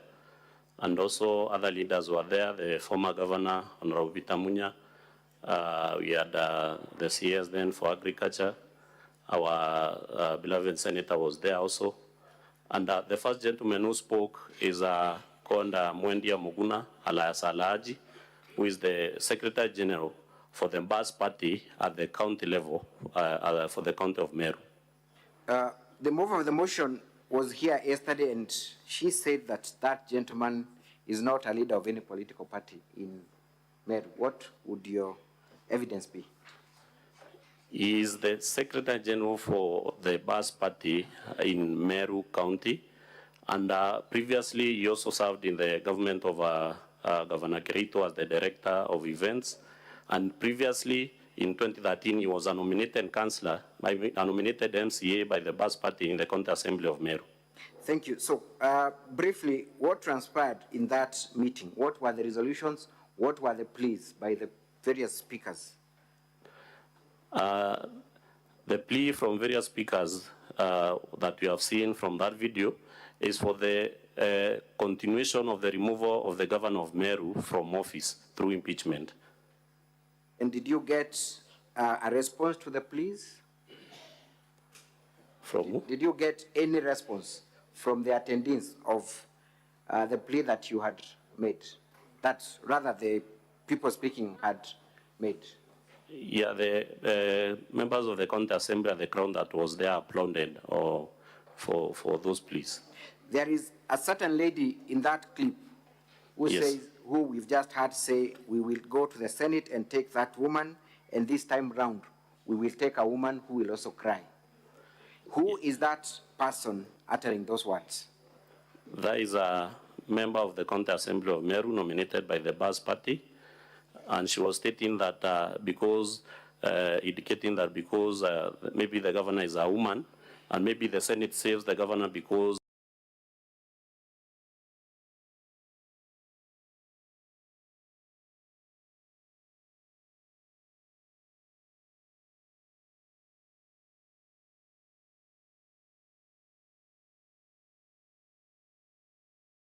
have the translator tell us what he has just said.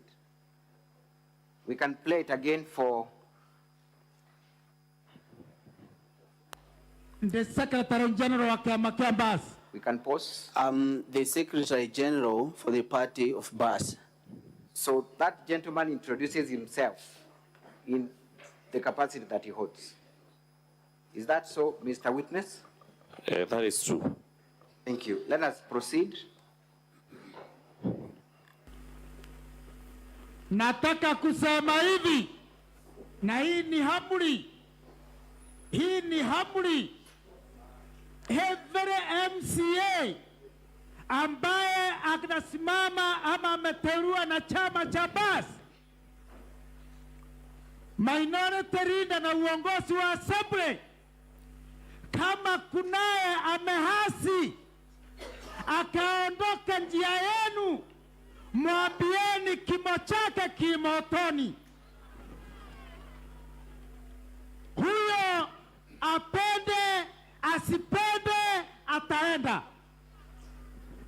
Lazima kila mmoja atii amri, na leo ni amri tunatoa. Hakuna wa kusimama kando, hata hiyo kiti ulicho nacho tutachukua. Kwa hivyo tunataka kuambia viongozi, wakishindwa na Kawira, watuachie sisi wananchi, tuende tumtoe hiyo nyumba yake. Ukaona libaya latendeka, zuia kwa nguvu ya mwili. Ukashindwa kuzuia kwa nguvu ya mwili, zuia kwa mdomo yako. Ukashindwa kuzuia kwa mdomo, chukia kwa roho yako, na hiyo ndio udhaifu wa imani, kuchukia kwa roho. Finally, nkogwerwa mono mao tiogotie kure abathirikari. We can pause and have the... Finally, I'm very excited now that Maua is not paying the cess or the tax.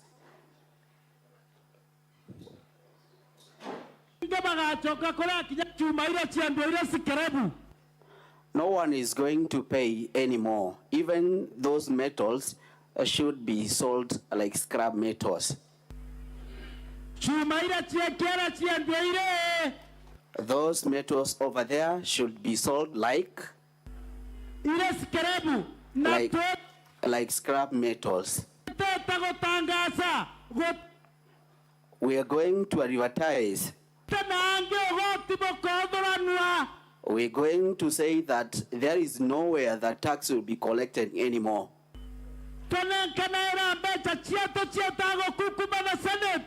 We'll never give out our money to be used in corruption in Senate. Hatutafanya hivyo mara ingine.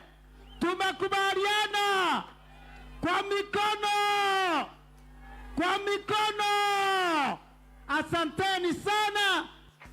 The secretary. Thank you.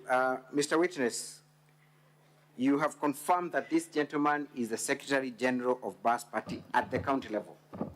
In fact, he stated the same himself in that clip. And where was this event? What was taking place and who were in attendance, if you are aware? It was held at Kenoru Stadium in Meru during requirements for the late sniper. Members of the county assembly were present. Other leaders from also the National Assembly were present, and members of the public. What is your intervention? Certainly it cannot be a point of order. Mr. Speaker, there was an inconsistency between the interpretation, the verbal, and the whatever we saw written on the screen, particularly within that clip that relates to bribe of the Senate. The interpreter did not mention bribe, but the transcript on the screen mentioned bribe. Could that be made clear, Mr. Speaker? Can you play the clip again? And Mr. Interpreter. Yes, sir. You know the Meru language very well, yeah? Yes, Mr. Speaker, Okay, sir. give us the true translation. All right, thank you. Secretary General wa Kiama kia Bas. You can play to the very end.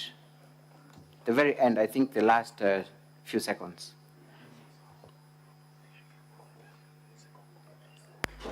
I'm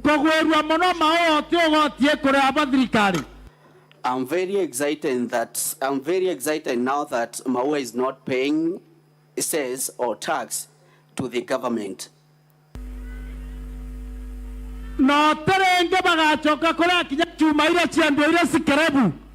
And they are not going to pay anymore. Even those metals should be sold like scrap metals. Those metals over there should be sold like scrap metals.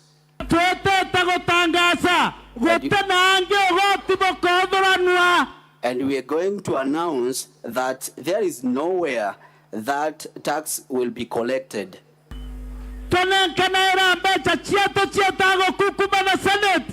To give out our money to go and bribe a Senate. Thank you. We can pause there. I think for the sake of Honorable Kajwang, that is now clear. Mr. Witness, Is it now clear, Senator, for Homa Bay? You got it clearly?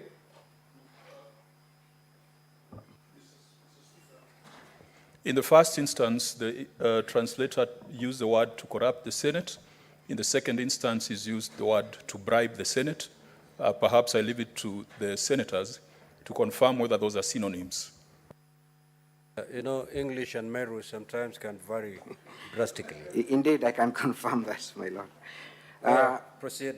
So, the gentleman is talking about selling some metals as scrap. What metals is he referring to?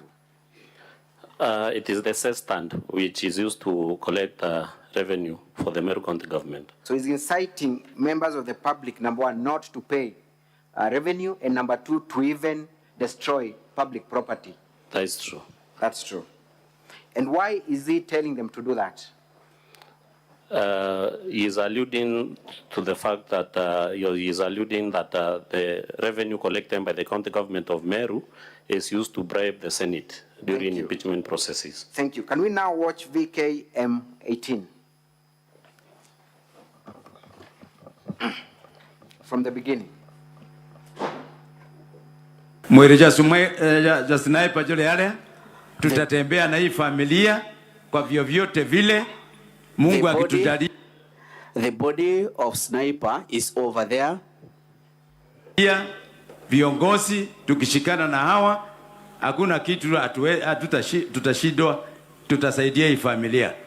So familia sniper personally, mimi mwenyewe nitafanya maneno mimi mwenyewe na pia wabunge tutasaidiana tuone hii familia imekaa vizuri. Na inaonekana mauaji yalifanyika na gavana wa Meru. Tunaomba gavana wa Meru leo na bwana wake wakamata leo. Mnakubaliana na mimi? Wasipomkamata leo, sisi wa Meru tutawasha moto Meru. Si basi tutoe sandaka tuweke hapo kwa sniper 247 then account number 07 ndero akiro ina cash For the one who has cash. na cash uneje ya Those who got that cash should bring here Bishop waja Bishop Rungama to the bishop here. Bishop, can you stand? Choaga mtoka kuyukia cash waro aje pas vote of thanks. Get a place you can receive that cash. We go dropping that cash over there. We can stop there for now. Mr. Witness, where was this event and who are the people that we have just watched in that video so far? That was also another requirement held at Kinoru Stadium, requirement for the late sniper. And the speakers who have already been shown in that clip, we have Honorable Rendekiri, member of Parliament for Bori. We have also seen another public member from Egembe. We have also seen the Speaker of the County Assembly of Meru. What role was the Speaker playing in this event? He is passing the mic to Wana Alaji or Mwende Muguna. Therefore, I deem he was the MC of that event. We have seen about Sadaka for a pay bill and some other forms. Kindly explain what you were able to understand. It was money being raised for the late sniper's family, and the Speaker is stating that money can be raised to the pay bill number provided, and he also states that whoever has cash can hand it over to the bishop for the same purpose. Was cash raised during the event, to the best of your understanding, not through the pay bill? Was cash raised? Because we see him giving a bishop that task of collecting cash. Was there any cash? Of course, because it was in a public meeting, there ought to have been cash that was raised in that meeting. Thank you. We have also had utterances by one person directed to the governor. Who is that individual? I didn't capture that. There is an individual talking about the murder of Sniper and saying that they are going to lit fire within Meru. Oh yes, he's a political activist in Meru County. Thank you. Let us proceed and watch the remaining part of the video.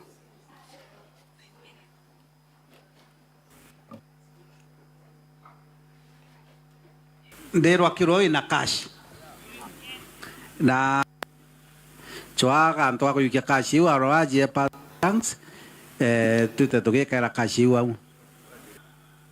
The house of shame, that house of greed, called the Senate, a house of shame, a house of greed, aingeturundishia ugonjwa huu Meru, atunge kuwa hapa.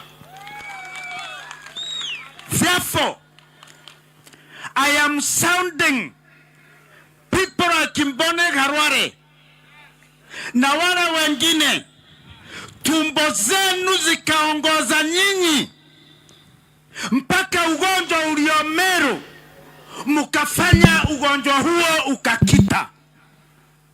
Shame on you, house of shame. Shame on you, house of greed. And we are ashamed that institution in Kenya, which is supposed to safeguard the interests of the people of Kenya, succumbed to a few coins, a few cents. Shetani ashindwe. Hii ugonjwa hatungekuwa nao wakati huu. Kumbukeni, Mbone Arware, I want to remind you, ulisimama mbunge la Senate ukaita watu wa Meru wenda wazimu. Siku ya leo nataka kutadharisha Wameru, wamekuonyesha sio Wameru wenda wazimu, ni nyinyi. Njumba la haibu, njumba la kulimia tumba zao, ni nyinyi wenda wazimu, sio sisi. Na ine. Thank you. I do not know whether you want to make any comments in respect to that video, but I felt that it is self-explanatory. I do not wish to comment because it is regrettable and the ones are self-explanatory. Now, Mr. Mawira, kindly, in very few minutes, talk about the governor's efforts. Thank you for the indication of time. Tell us any efforts that you are aware of that the governor of Meru made to reconcile with leaders, if any, and what role you played. Because the assumption has been that the governor is a lone ranger who does not work with any member of the county assembly and other political leaders within Meru. In fact, immediately after the second impeachment failed in the Senate, the governor of Meru went back to Meru and made a clarion call that let all leaders come together and unite. She made a call for reconciliation and also asked for forgiveness if she had wronged any leader in Meru. And thereafter, the governor of Meru went ahead and stopped Okolea programs, which had aggrieved members of the county assembly. Thereafter, the governor trying to reach out to me, myself as the leader of the majority party at that time, and I hidden to the call where I went and listened to her carefully, and she told me the plans that she had, that she was inviting all the members of the county assembly to come and work together with her. And at that moment, I asked her to give me time as the leader of the majority party to go and try to reach out to other members so that maybe she can organize a meeting with them and try to forge or try to bring reconciliation. After I left, I went and reached out to the members of the county assembly, and they all declined, especially the leadership of the county assembly, declined to attend a meeting with the governor. And once I communicated that message back to the governor, she asked me if she can make our efforts about reaching out public and state that we had met, and I agreed because I was convinced about her genuineness that time. And she went ahead and made that remark that the majority leader of the government of the county assembly of Meru and agreed to reconcile and work with her. Immediately thereafter, a meeting was convened by the majority whip of the county assembly of Meru together with the speaker for the 59 members who were in support of the impeachment process, where during that meeting myself, I was tasked to explain if I was still for the cause of removing the governor from office because of the statement that the governor had made. And if so, I should apologize to the members because I intended to maybe bring disunity or disarray their cause. At that point, myself, I stood up and told them that it was the time. A time had come that every member of the county assembly should be given freedom to exercise their democratic right of either to support Governor Kawira Mwangaza or to oppose her. What followed immediately, I walked out of that meeting because I declined to apologize or tell them if I was for that cause. Immediately after that, a press conference was issued, led by the majority whip, where they declared because of some they have to do some alignments in the leadership positions of the assembly so that the business of the assembly cannot be disrupted by maybe leaders who abandoned that cause. At that point, Honorable Speaker, because that was a press conference that was covered nationally, the then Secretary General of the UDA party nationally, one Honorable Cleophas Malala, wrote a letter to myself and to the whip, indicating that there should be no leadership changes in the positions of the majority party. And they invited us for a meeting that we attended in Nairobi. And during that meeting, the majority of members saying that the problem of Meru County was the majority leader. And it is at that point that I was removed as the majority leader of the majority party in the assembly. And also other changes were made where the deputy majority whip was also removed because we were all in support of the governor of Meru County. Thank you. Have you adduced any evidence to support that you involved your party leadership at the national level and that they gave a clear directions which were ignored? Yes, I have adduced evidence. Honorable Senators, I want to refer you to pages 470 of volume that is 1B of the governor's case, all the way to page 473. Indeed, they run all the way to page 490.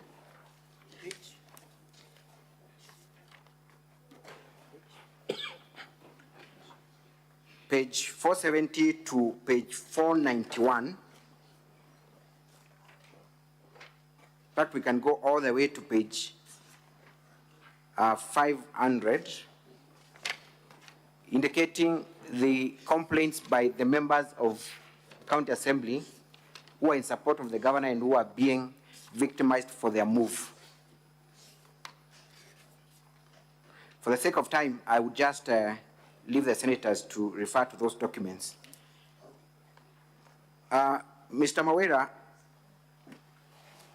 what transpired after your removal from the County Assembly? Who took over your position? My position was taken by the member who was formerly my deputy, and that of the deputy was taken by the mover of the current motion, Honorable Zipora. And immediately after the changes were made and communicated in the Assembly, the leadership of the County Assembly of Meru went further ahead, and removed all the 13 members who were in support of the governor then. You remember during the second impeachment motion, the governor had only 10 members. And when I was tasked to state if I was still for the cause and I walked out, other 2 members followed me, so we became 13. The 13 of us were de-whipped from 3 key select committees. That is the Committee on Budget and Appropriations, County Assembly Committee on Public Accounts, and Committee on Implementation. And then after, every person of the 13 who held a leadership position in any of committees of the Assembly were removed from those positions through a vote of no confidence. Therefore, members lost chairmanship of committees, they lost vice chairmanship of committees, and also those who served in the Speaker's panel initially were also removed, and the Speaker's panel was expanded to 18 members, 8 members, so that it can incorporate the members who, out of the 56, who are not earning any responsibility allowance in that assembly. I want you to clarify on that issue of expanding the Speaker's panel. What was the initial number of members of the Speaker's panel? The initial number that the Assembly had approved was 11 members, but in our standing orders, the members of the Speaker's panel should be 5, that is the Speaker, the Deputy Speaker, and 3 other members, but it was still expanded to 18 members so that it can take care of members who are not earning any responsibility allowance and they were in opposition to the governor. And when you talk about Speaker's panel, what kind of allowances, if any, do they draw? Of course, when you serve in the Speaker's panel, you draw some responsibility allowance, and also you benefit from trainings, capacity building, skills improvement, and what have you. And you said the maximum number of members allowed as per the standing orders are 4? Yes. How much money are we losing as taxpayers for the expanded Speaker's panel, in your estimation? In my estimation, every member who serves in the speaker's panel draws around 26 or 27,000 every month as responsibility allowance. They also have special meetings that they draw allowances. And also, of course, they do benefit from DSAs and per diems when they attend trainings and capacity buildings workshops. And let us look at page 262, volume 1B. There lies the report of the Auditor General confirming indeed that 18 members of the County Assembly of Meru have been included in the Speaker's panel for the purposes of drawing allowances. Are you able to see that? The one on that page was before the expansion of the committee, the one that was composed of 11 members. Yes, proceed. But later it was expanded to 18 members. And it is indeed true that they draw benefits from taxpayers' money. Thank you. In your assessment, what does that communicate about the County Assembly of Meru? It clearly shows that the County Assembly, especially the leadership, was going to any length to make sure that no single MCA will decide to either support the governor because of the victimization and intimidation that has been happening, and of course the financial losses that any member who decided to support the governor was undergoing. Thank you. For the sake of time, I want to conclude.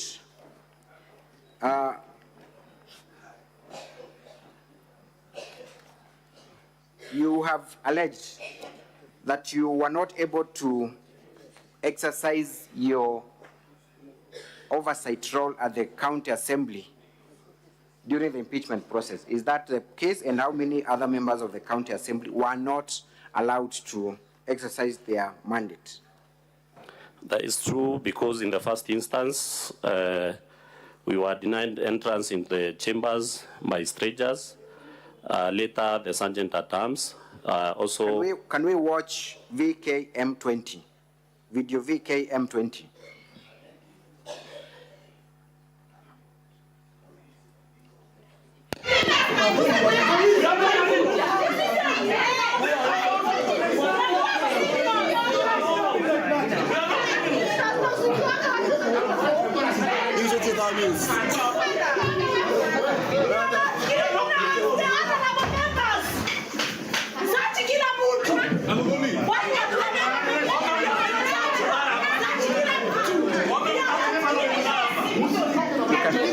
There. Thank you. So would you explain to us what is happening and which day was that? That was the day when the impeachment motion was being prosecuted. And when the first impeachment, the third impeachment motion was introduced in the Assembly, 10 members out of the 56 who were left opposing the governor felt that it was not right for us to continue fighting the infights between the Assembly and the Executive, and 10 of the members joined the 13 of us who were in support of the governor. But later, 3 members were intimidated and left the cause, so we were left with a number of 20 members. So during that day, when the impeachment motion was being prosecuted in the Assembly, we came in as a team, and there was an attempt to deny us entry to the chambers so that we cannot prosecute that motion. And also during the process was rushed, and most of us who are in support of the governor, especially me, was denied a chance to contribute to that motion. Thank you. Previously, you had, through your video VKM10, we may not have time to play it, you had alleged that you are also excluded from crucial meetings of the county where MCA are taken for retreats and other meetings, and you're not involved. It's true, and I wish maybe that clip can be played. VKM10, kindly. I request.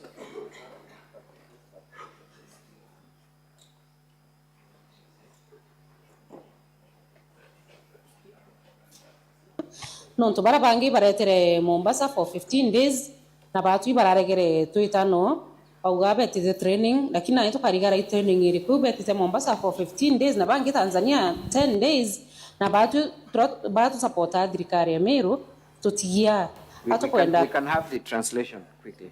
Kindly, can we go bit by bit, kindly, so that we can flow? You understand?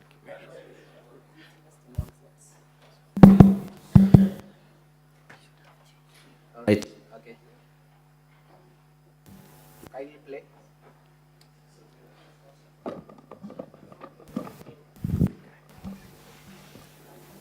Kindly, can we play now? Atutemania atoe MCAs bamero.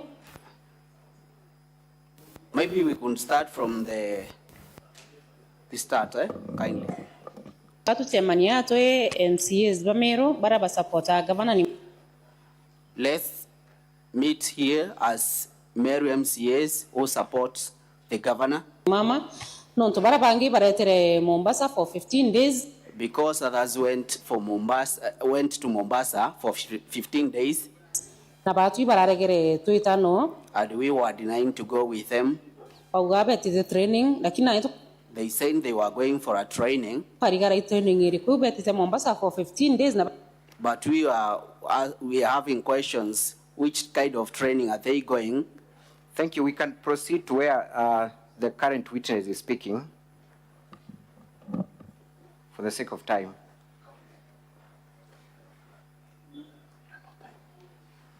Na tumenye maendeleo jaraja kuja mashinani. Tote kumanyorera abanga bangi no to watu gitrain MCAs bonde.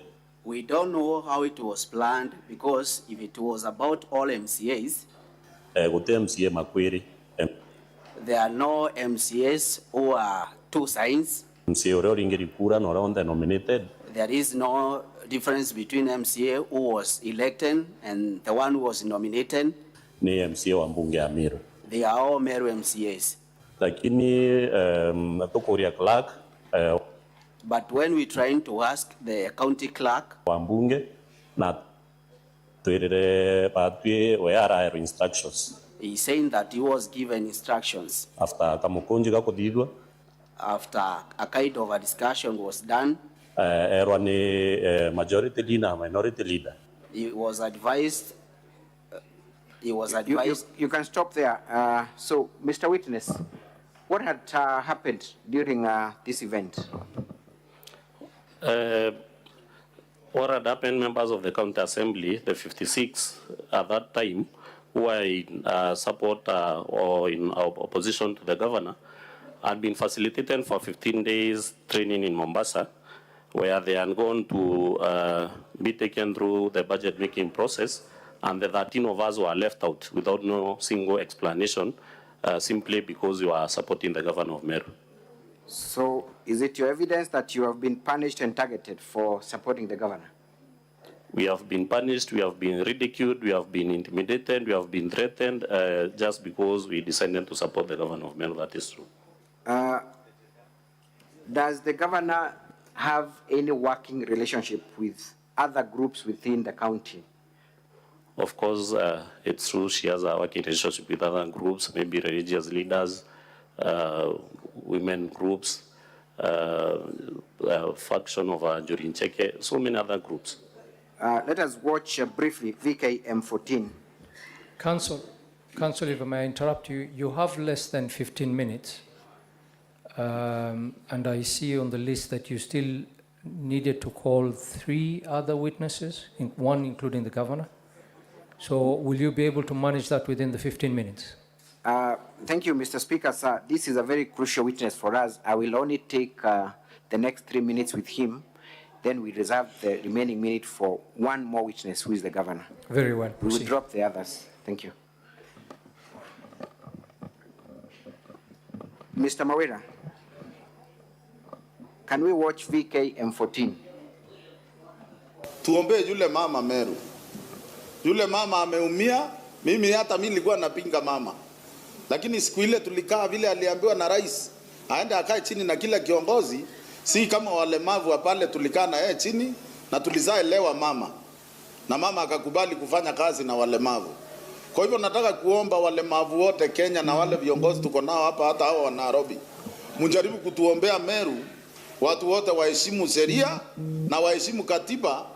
Wajua hata kama kuna kimila Meru, kuna naye sheria ilipitizwa 2010 ya kusema mama uwe mwanaume uwe nani, sisi zote ni equal. Hakuna mchichana, hakuna kijana, hakuna mama, hakuna mwanaume.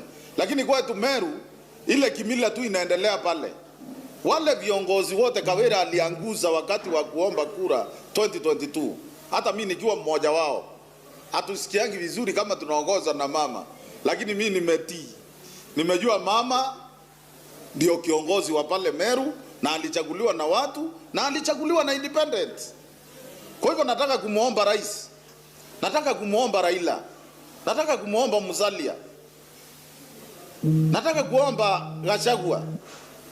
Mujue msiposikilia akina mama. Aswa Meru, msiposikilia huyo mama ataanguzwa. Watu wengi wanasema county to dissolve county. Utadissolve county aje na mama alichaguliwa na watu. Huyu mama alichaguliwa na independence. Ana chake, ana mtu wake. Wale matajiri akina Kiraito, akina Metheka Lentore, akina Munya, akina MP wote wanaume wanasikia ni aibu sana kuinamia mama. Lakini wacha niwape example. Mimi ni mlemavu. Mimi ndio nilikuwa mtu wa kwanza kupigana na mama ndio ya kimila. Lakini juzi tulienda kotini, tulisomewa sheria.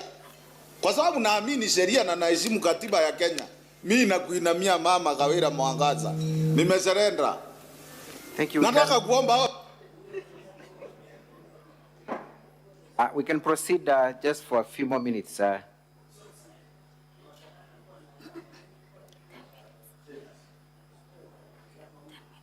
Viongozi. Wajua kwa nini nacheka wa Kenya?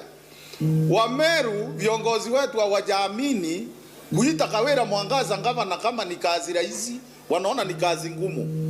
Wanafikiria wakimpiga through bunge. Kwa sababu MCA wetu wanachangiwa, hata mimi nilikuwa nachanga. Na niko na evidence. Tunawachangia MCA wao wanapewa pesa mpaka tutoe mama. Hatuwezi ongozwa na mama, ndivyo wanasema. Kwa hivyo nataka kuomba wa Kenya hivi na viongozi wetu. Wacha tuheshimu huyu mama ndio alichaguliwa. Nyinyi mko na chama. Tuko na chama PNU imesimamiwa na Munya. Tuko na chama PNO inasimamiwa na Mporo wa Bori. Tuko na chama Mbasi inasimamiwa na Kiraito Murongi. Tuko na UDA inasimamiwa na Rigathi, inasimamiwa na Ruto, inasimamiwa na Kadhuri Murongi, inasimamiwa na Metheka Lentore. Tuko na chama inaitwa Azimio yenye iko na Jubilee, inasimamiwa na Jeremia Keoni.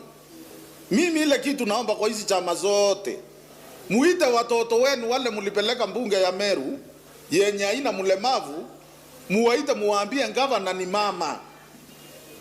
Kwa sababu tusiposema hivyo, Meru hata mkindissolve saa hii, mseme tumendissolve county ya Meru, vita itaisha. Kwa sababu wa Meru, yule Mmeru kamili, hata saa hii Mungu anajua, hata Kiraito anajua, Metheka anajua, Munya anajua. Hata tukirundi kwa ndeve saa hii, Kawira atapigwa 400,000 na Mmeru yule wa kawaida. Kwa sababu watu wanaona kazi ya huyu mama, wanaona mama hana vita na mtu yoyote, lakini mara stop there now. We will play it shortly, but Mr. Witness, tell us your summary of the charges that are before the Senate. You have a time to go through the motion of impeachment now and back then in 2023 rather. What are the basis of these charges? Because I've been present in that assembly since the first impeachment process, what I would like to tell this Honorable Senate, Honorable Speaker, is that the impeachment process has been abused in Meru County Assembly, and it has been weaponized to fight political fights, whereas we know that impeachment should be used sparingly. It should be a measure of the last resort whenever that there are violations of the Constitution and other laws. And therefore, it's my humble submission that the Senate vindicates the governor of Meru from objectivity of the charges that are there, because according to me, the charges are malicious and they are also frivolous in nature. We have specific charges. One of the charges is employing a bloated workforce. Yes. Was that a charge that you brought before this Senate last impeachment? It was. You have a charge that accuses the governor of dismissing certain employees of boards, one of them being Mr. Mwaki. Is that a charge that you brought and prosecuted before the Senate during the last motion? It was. It was part of the motion. There is a specific charge where the governor is accused of misconduct by stating that 86 million shillings was raised in support of the burial of the blogger, Mr. Sniper. What would you say about that specific charge? Because I was privy to the happenings behind the whatever was happening during the demise of one blogger, Mudiani, I think the governor didn't allude to a specific collection of money because there were several fundraisers that were held in support of that family. Are you aware of any other forms of fundraising that were done? Did you participate in any yourself? Yes, personally I participated in the one that was conducted by members of the county assembly, where initially we contributed 1,000 each member, the 59 members who were then opposing the governor, and later we contributed 10,000 each for the same. And also other political leaders contributed to that cause. By political leaders, who are you referring to? And in your estimation, how much money was raised? And I'm also sorry to ask this, what is the status of that kitty, if you're aware of, and how was it utilized? The one for the assembly was utilized in conducting the road shows across crisscross in Meru, and other monies were used to hold prayers in various stadiums, as we have seen, Kenoru, Maua, and others. And by the time I left that group where the fundraising was being held, we had not been accounted for the remainder of the money. So when the governor states that to the tune of 86 million might have been raised, is it anywhere near the truth in your estimation, having participated in the fundraisings in various modes? It will be the truth. Thank you. I think I will rest this witness and hand him over to cross-examination. Thank you.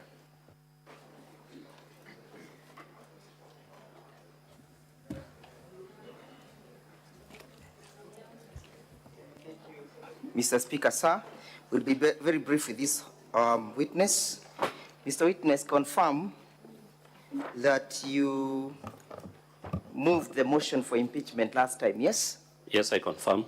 And that you live by the statements that you have indicated in your affidavit that you have testified to, yes? Sorry? And that you confirm and want to rely on the affidavit that you have filed. Yes, I confirm. And that you remember on the 7th of November 2023, you took the same stand and testified before this assembly as a mover, correct? Yes, I confirm. And you remember a question was put to you whether or not the impeachment then was politically instigated, correct? Yes. Do you recall your answers? I may not recall the exact answer. I'll give you the answer. Honorable Speaker, I'm referring to the answers of this House at page 53, dated 7th of November. Mr. Mudhombi Thionkulu was the lead counsel then, correct? Yes. And you remember him putting this question to you, and you answered in negative, that it was not politically instigated. You remember? You recall or you do not recall, Mr. Witness? I don't recall. Read for me the answer, maybe. You remember Mr. Mudhomi asking you whether it is true from the governor's allegations that the impeachment was politically instigated, and your answer was Evans Mawira Karia. You said it was not true. Have I now refreshed your memories? From the records, yes. Do you still want to hold that preposition? Of course, everything that was in that motion was not substantiated. Excuse me, Mr. Witness, I want a yes or a no answer. Do you still want to hold that preposition, or you want to run away from it? As of then, I hold that position. You hold that position? Yes. What has now changed? So many things. The one, that you are no longer the leader of the majority in the assembly? No. Yes. Number two? The governor reached out and called for reconciliation. I did a lot of soul searching. Thank you. I consulted widely. It's okay, don't answer questions that I have not put to you. You have testified at length how people were induced to bring that particular motion, correct? Yes, and I've stated the facts. That is the motion that you brought on the 7th of November, correct? Yes. So you brought motion out of ulterior motives of being induced as at then, correct? According to the circumstances then. You allowed yourself to be induced, yes? As per the circumstances then.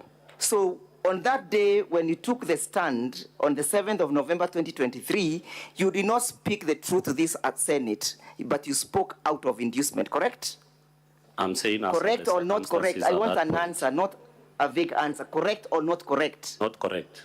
So then, were you induced that particular time from your evidence? I've narrated all the events that led to one of the events, Mr. Witness, was that you are induced, correct? One of the events is that you are induced. I didn't say you are induced. I said you are mobilized according to party lines. How were you mobilized? Of course, I stated that we met as the leadership of... was financial gains, correct? Including 20,000 shillings that you were given, correct? That was later, after the second Christmas gift, correct? After the second impeachment had failed in the Senate. You remember the Christmas gift, yes? I'm saying later, after the second impeachment had failed in the Senate. You received a gift? Yes. For the work well done, correct? A Christmas gift for a work well done. Christmas was not even, Christmas was oncoming. So, Mr. Witness, if you allowed yourself to be induced that particular time to bring that particular impeachment motion, how truthful is your statement today? I was not induced. I said we were mobilized on party lines. On party lines? Yes. So which party do you belong to? UDA. UDA? Yes. So UDA mobilized its MCAs to bring the motion? UDA at the county level, Meru county level, mobilized the MCAs to introduce an impeachment motion. Does that mean that the UDA party is against the governor or was against the governor? I stated in my statement. Does that mean at that particular time the UDA party was against the governor? At the county level, yes. Nationally, the Secretary General had stated that that was not the party position. Which other party was against the governor as at then? The parties that were mobilized, we have BAS party, we have PNU, we have Jubilee, and other assembly parties. You spoke about receiving 80,000 shillings. You correct? You remember? Facilitation to be in the Senate. Who gave these 80,000 shillings? It was paid from the assembly. It was paid from the assembly. Did you receive or did you partake of it? Yes, I received. And it was a motivation for you to appear, correct? It was facilitation to be in the Senate for the 5 days that you are here. A facilitation? Yes. Today, have you been facilitated? I've seen that we have received a message. Today, have you been facilitated? Facilitation, yes, we have been facilitated, but it has not already been paid. But it will be paid because we have received a message from the clerk saying that members will be facilitated for 5 days to be in the Senate. Notwithstanding whether or not you appear for Governor Kawira as a witness or of the witness for the Senate, for the Assembly. Witness for the governor. The County Assembly has equally facilitated you, correct? I have received that message. That you'll receive your per diems for participating? Yes, yes. So it was usual for the County Assembly to facilitate its members? The previous one, only 59 members were facilitated. It is usual for the County Assembly to facilitate its members, correct? Because today you have received a message that you receive facilitation, correct? Yes, we have received the message. And therefore the County Assembly considers its members as equal, correct? No, no, no. Mr. Witness, I want to refer you to your affidavit. But before I refer you to this affidavit, have you critically read the motion before this assembly for the impeachment of the governor? I've gone through the motion. Have you answered those allegations in your affidavit? And if yes, kindly point to us the particular paragraph that answers to the allegations. The particular allegations? Excuse me, just take your affidavit, take it. Yeah, and lead the Senate to the particular paragraph that has responded to issue number 1?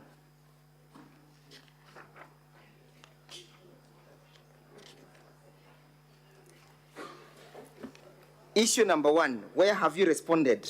Just a minute.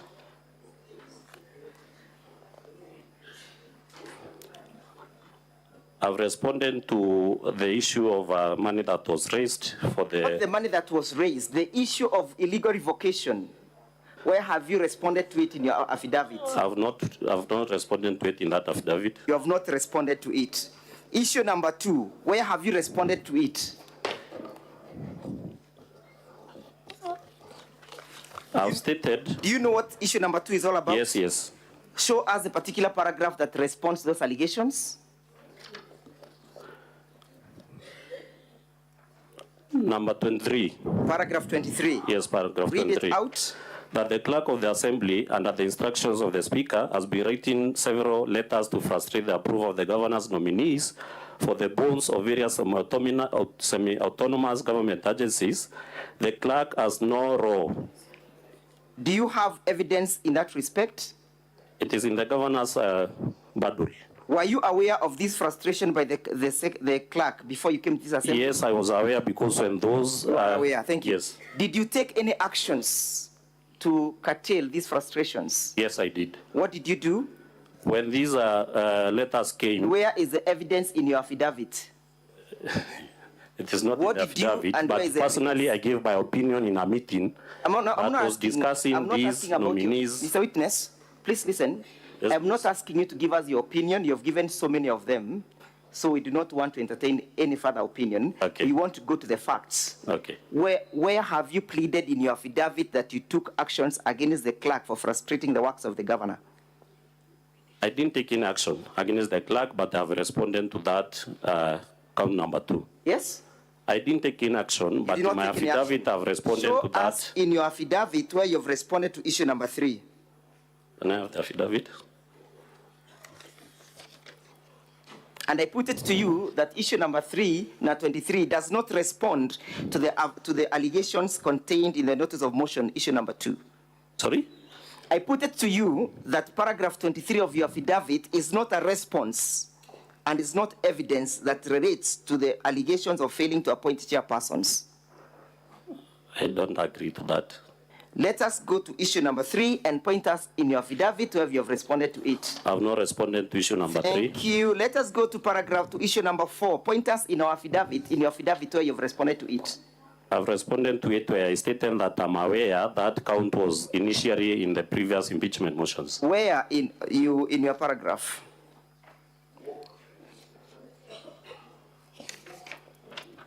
And is the issue in illegal dismissing about the issue of dismissing or the issue of the expenditure of county money? The governor dismissing individuals and making the county accrue unnecessary resources paid to the litigants. Did you understand? If I can read the crowd, it's illegally dismissing in bold. Yes? In bold. And illegally dismissing. Yes. And then narration continues. As a consequence of? Illegally dismissing. And as a consequence thereof, what happened? A loss. A loss of how much? 4 million. Where is that in your affidavit? I've said I responded. It's not in my affidavit. It's not in your affidavit. Yes. Let us go to issue number, count number 2, gross misconduct. Yes? Deliberately misleading the county, the members of the public. Yes? That's in the barrio of Sniper, 86 million was raised, correct? Yes. You are aware of those utterances, correct? Yes, I'm aware. That the same were done by the governor, yes? Yes, I'm aware. And that it was done in public, correct? Yes. And that there was a pay bill that was generated for that purposes, yes? Yes. And that in the said pay bill, it's only 516,000 that was donated, correct? According to the Assembly's evidence. According to the Assembly's evidence. Yes. Do you have any contra-evidence to that averment? Yes, in my statement I've stated. Please lead us to that paragraph.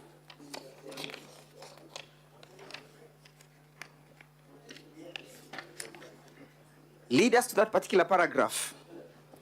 Just a minute. You're also aware that the governor made avowals and allegations that the window to the sniper has moved on with another MCA, correct? I'm not aware of that. You're not aware. Kindly, let's play video 1A and 1B in our videos. You yourself, did you changa to that particular pay bill? Yes, no, not to the pay bill.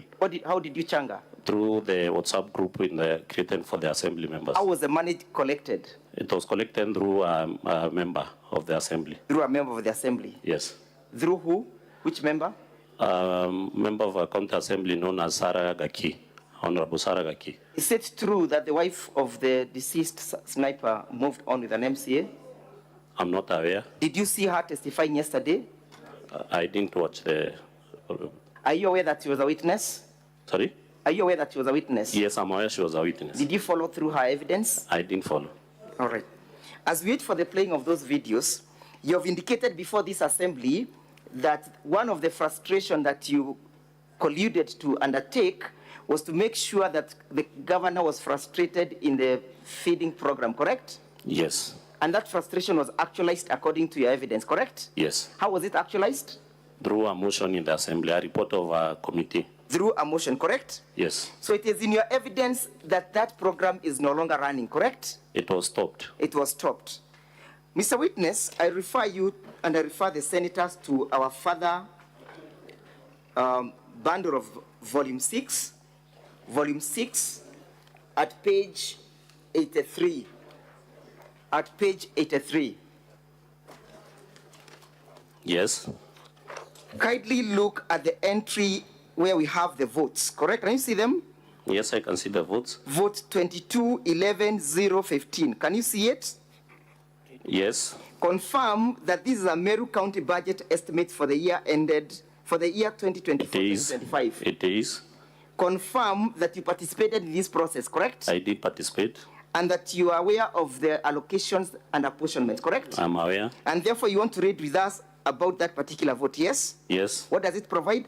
Food and rations feeding program. How much has been allocated? 54 million. 54 million, yes? Yes. For which financial year? 2023, 2024. What was the purpose of the allocation? The feeding program. Thank you. Was it approved? It was approved by the assembly. Has this year budget also been approved? This year's budget has been approved. Thank you. Let's go to the next one about the cows.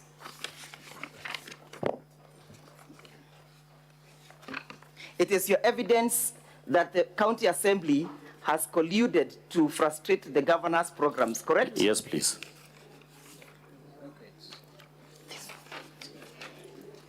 Let us look at page 79 of the same bundle. Honorable Senators, we look at the vote end written 31-11-302-00001. Can you see it? Sorry, come again. Can you see that vote end? The vote end?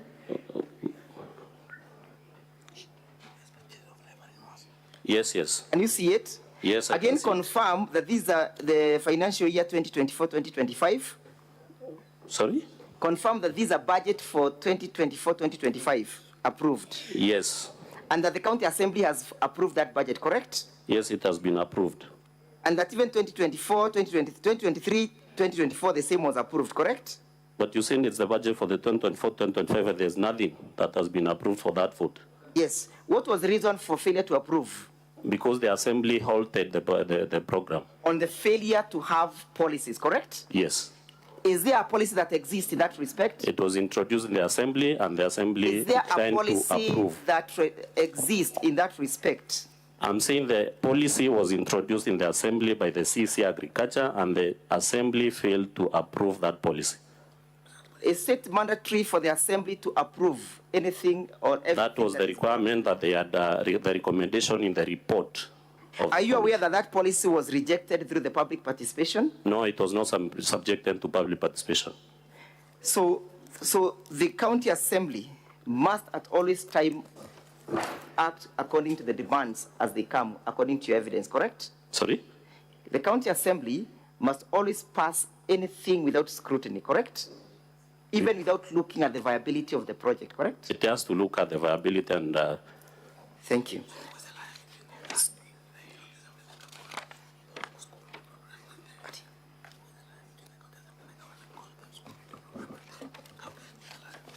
Confirm to us that you have responded to the issue count number 3 on abuse of office, have you?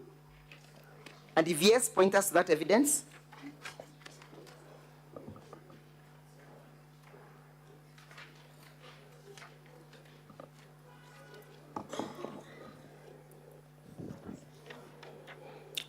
Under abuse of office, I've responded to count number, paragraph 10. Yes, paragraph 10. Employing a bloated workforce of at least 111 personal staff. Yes. And I indicated in my affidavit that it was... Paragraph 10. Yes, I indicated in my affidavit that it was... Paragraph 10. Can you read out paragraph 10? Employing a bloated workforce of paragraph at least... Paragraph 10 of your affidavit. I didn't say paragraph 10 on my affidavit, but let me see. I've asked you whether you've responded to paragraph Yes, I've responded to... I'm saying, Council, I've responded to count number 3 yes. in paragraph 10, employment of a bloated workforce. Where is that in your affidavit? Just a minute. That's what I want you to show us. Paragraph 22 of my affidavit. Read it out.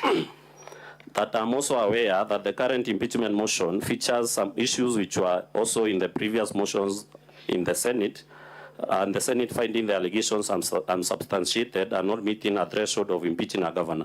The issue of bloated workforce and alleged illegal dismissal of Dr. Ntwiti and 3 others was in the failed motion. Do you work in the county executive? No. How did you conclude on the question of the bloated workforce? We brought it here and it was not substantiated. We couldn't prove it. Did you call out for any statement from the responsible organ of the county government?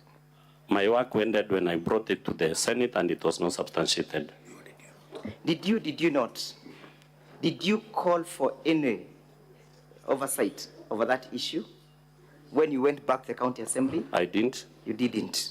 You have alleged that individuals were called somewhere in Mombasa. Were you in attendance? I've alluded to 2 meetings in Mombasa. One I was in attendance, the other one I was not. Which one were you in attendance? Immediately after the second impeachment. Immediately after the second impeachment? Yes. Who was paying for your allowances? County Assembly of Meru. Is it unusual or usual for the county assembly to do that? It is not unusual. Thank you. Finally, Mr. What was unusual was the activities. I am satisfied with your answer. Mr. Witness, confirm that county government must spend money in accordance to the budgetary allocations and prudence, correct? Yes. Have you looked at issue number 11 in our motion? And to that effect, do you want Kiambi Christus Manyara? I'm there. You know Kiambi Christus Manyara? He's not personally known to me. He's not personally known to you. Have you ever heard of him? I think I have the name being mentioned during the case for hearing case for one. In what circumstances was the name being mentioned? That he was an accused person. He was an accused person. In which matter? Involved in that matter. In that matter. Do you know of somebody called Supu? Yes, Supu is well known to me. How do you know him? He's a personal friend. Do you know where? And we come from the same locality. Do you know where he was working or where he works?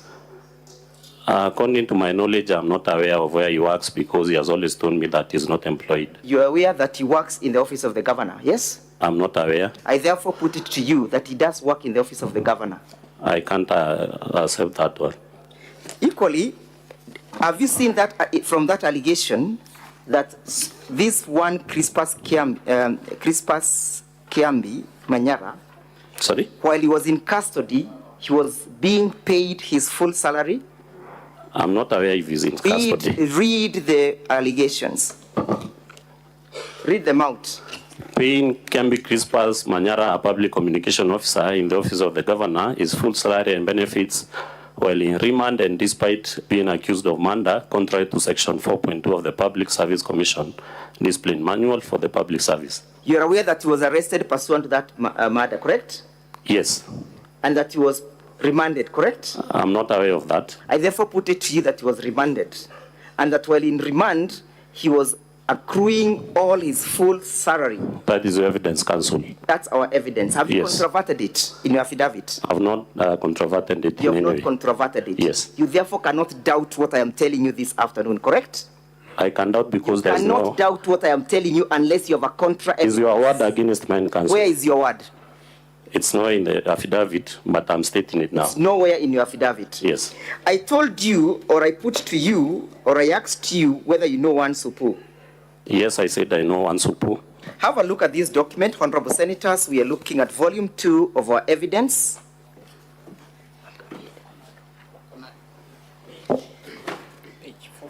Page 443 of our volume 2. 43. And we can be playing the you can be ready to play the video. Can you see serial number 1? Serial number 1, yes. Do you know, can you read out that name? Vincent Mureithi. Vincent Mureithi? Yes. First of all, who is the originator of that document? The acting secretary, Meru County Public Service Board. Sorry? The acting secretary, Meru County Public Service Board, 1 Virginia Kawira. And it's an internal memo, correct? Yes. And the internal memo speaks to the appointments of contractual employees in the office of the governor, correct? They do. And therefore, whatever appears therein is a list of those individuals who works there in the office, correct? That is true. And that Vincent Mureithi of ID number that works as an assistant director in that office, correct? That is true, according to the memo. That is Vincent Mureithi alias Supu, correct? Yes. Let us play that video. And you know, as we await, that the said Supu and Manyara at page 428 of our bundle, volume 2, sorry, 429, I beg your pardon, of volume 2, contains the information of the individuals who are charged with the murder of one sniper, correct? Yes, correct. And you can see accused number 1 is Vincent Mureithi Karemi, alias Supu, correct? True. Number 2 is who? Murangeri Kenneth Guantai alias Tali. Do you know him? Personally, no. Do you know that that is the governor's brother? According to you. Let us look at number 2, number 3. Boniface Kileji alias DJ Kaboom. Number 4. Christas Manyara alias Chris. Christas Manyara alias? Chris. And that is the Christas Manyara who works in the office of the governor, correct? The one that you have seen is working in the office of the governor is Vincent Mureithi Karemi. Let's look at that as we play the video.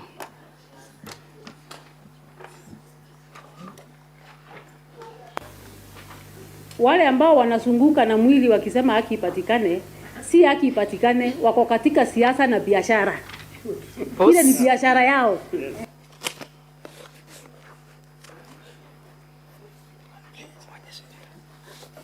Do you know whom she was referring to as those people wanazunguka na mwili of sniper? In this video? Yes. I'm not aware of the specific people because it was a group of people. Could it have been the mover of the motion? Maybe yes, because members of the county assembly were there. Could it have been you? Personally, I was not there. Okay. Let's proceed. Wameweka pay bill, wanachukua pesa, wanajaza mafuta kwa MCA, zingine wanakula. Huyo mama ambaye anachangiwa pesa wakisema ni haki kwa sniper. Kitu ya kwanza tunataka ajengewe nyumba ya ghorofa. Number 2 anunuliwe Prado. Number 3 afunguliwe trust fund ya education ya watoto wake. Kama wajafanya hiyo, hawa ni wakora na wezi wameibia huyo mama kupitia hiyo familia. Ni makatero na ni biashara na okay, proceed. Siasa ya bure na matapeli. Hiyo wamefungua kama biashara, wanakuja kusanya pesa, wamechukua huyo mama, wamemficha kwa MCA fulani anakaa hapo, wanasunguka na mwili. Ingelikuwa ni mmoja wao wangefanya namna hiyo. Ingelikuwa ni mtoto wao wangemzungusha mwezi mzima, lakini kwa sababu wanataka pahali watajijenga kisiasa, wanataka pahali watakulia, maana wamesota. Nilisikia wakisema ya kwamba hawana pesa kwa mifuko, wanatembea na OB. Sasa wamepata njia ya kutembea na pesa kwa mfuko kupitia maiti. Hiyo ya kutembea na mwili wa sniper ni mambo mawili peke yake, biashara na siasa. Hakuna justice wanatafuta. Wangelikuwa wanatafuta justice, watoto wangapi wamekufa Meru? Watoto wangapi wamepotea Meru? Huko Ndumo Oruna, huko upande wa Tigania, wangapi wanakufa? Mbona hatujaona hao viongozi wakitembea wakisema ya kwamba tunahitaji haki ya vijana wetu ambao wanakufia? Why this one?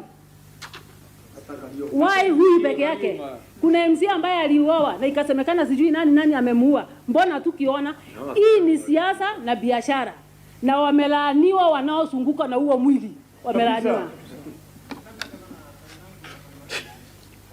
Mtu ambaye ni mshtakiwa the key suspect mkuu ambaye ni Supu. Mnahitaji Have you heard what the governor has said? Yes. What has she said? Supu. She mentioned Supu. Mshtakiwa, mstuhumiwa, anaye daiwa. Play it again.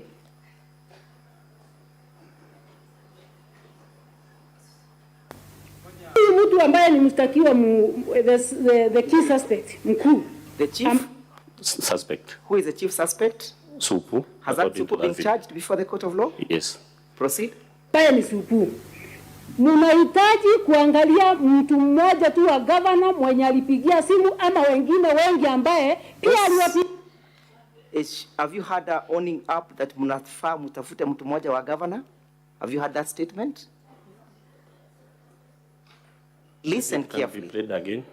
Just play it again for him, and please listen carefully. The key suspect mkuu ambaye ni Supu. Mnahitaji kuangalia mtu mmoja. Just was the time? No, one moment. Senator Omtata, what is your point of order?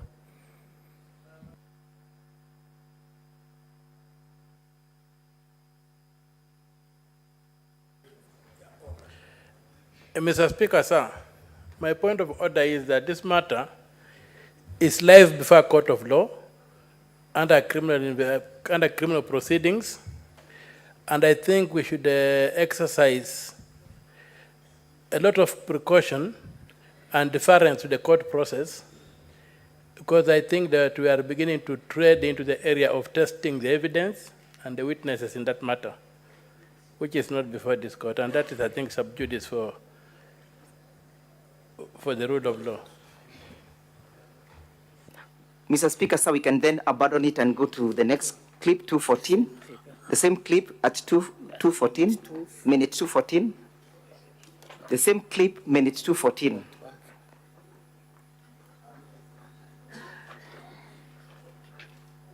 Simu, hakuna mtu mwingine alipigia simu siku hiyo. Ndio mbebe kijana ati mseme ati kwa sababu Supu alimpigia simu, you want to charge him. Wale ambao wamewasukuma kisiasa kwa sababu mnasema ya kwamba mmepewa pressure, political pressure. Wenye wamepatia nyinyi political pressure, wapatie nyinyi ushahidi. Sure. Maana tutahitaji haki kwa kijana wetu, ninahitaji haki kama familia yangu. Ningependa kusema You've heard the governor stating wanataka haki kama familia. Yes. I have put to you that his brother has been charged in his proceedings. Well and good. Thank you. No further questions in that respect. I want to invite my learned friend, Mr. Muriuki, to proceed from there, but kindly confirm that you have no evidence that controverts all the averments contained in the motion, and that you have not tabled it before this assembly. It is in my affidavit, and there are supporting documents in the governor's. That the account that you have given is just your frustrations and your bitterness for having been removed as a leader of majority. That is not true, Council. You have seen the last video that was played, and there was an issue of gender card being played. Yes? Which video? You have seen the governor played the last video where there was one person seated. Yeah. Yes, yeah? I've seen it. and started saying that this is all about women leadership and the people of Meru must accept it, correct? Yes, that is his opinion. Is there contention that she's the governor? None. Yes? None whatsoever, but he is facing an impeachment motion. Are you a man who is supporting the governor? I'm supporting the governor. Are you a Marian? Yes, I am. Supporting a governor, correct? Yes. And therefore there is no question, when it comes to questions of accountability, there is no defense of being a gender person, correct? That depends. There is no defense. Gender is not a defense. Of course it is not a defense. Finally, when she was asked the last time, she said it wasn't me. Today, you have played clips blaming the senators. Do you associate yourself with the statements that were made by Al Haji? I don't associate myself with those senators. Do you have confidence with this Senate that it can dispense with substantive justice? A lot of confidence. And that is why we are here, correct? True. Do you attribute that statement to any member of the assembly? It was used to reduce members of the assembly or Associated with any member of the assembly? Yes, because they were there nodding and applauding when Alhaji was speaking those words. Let me ask you, is it wrong for somebody to hold an opinion?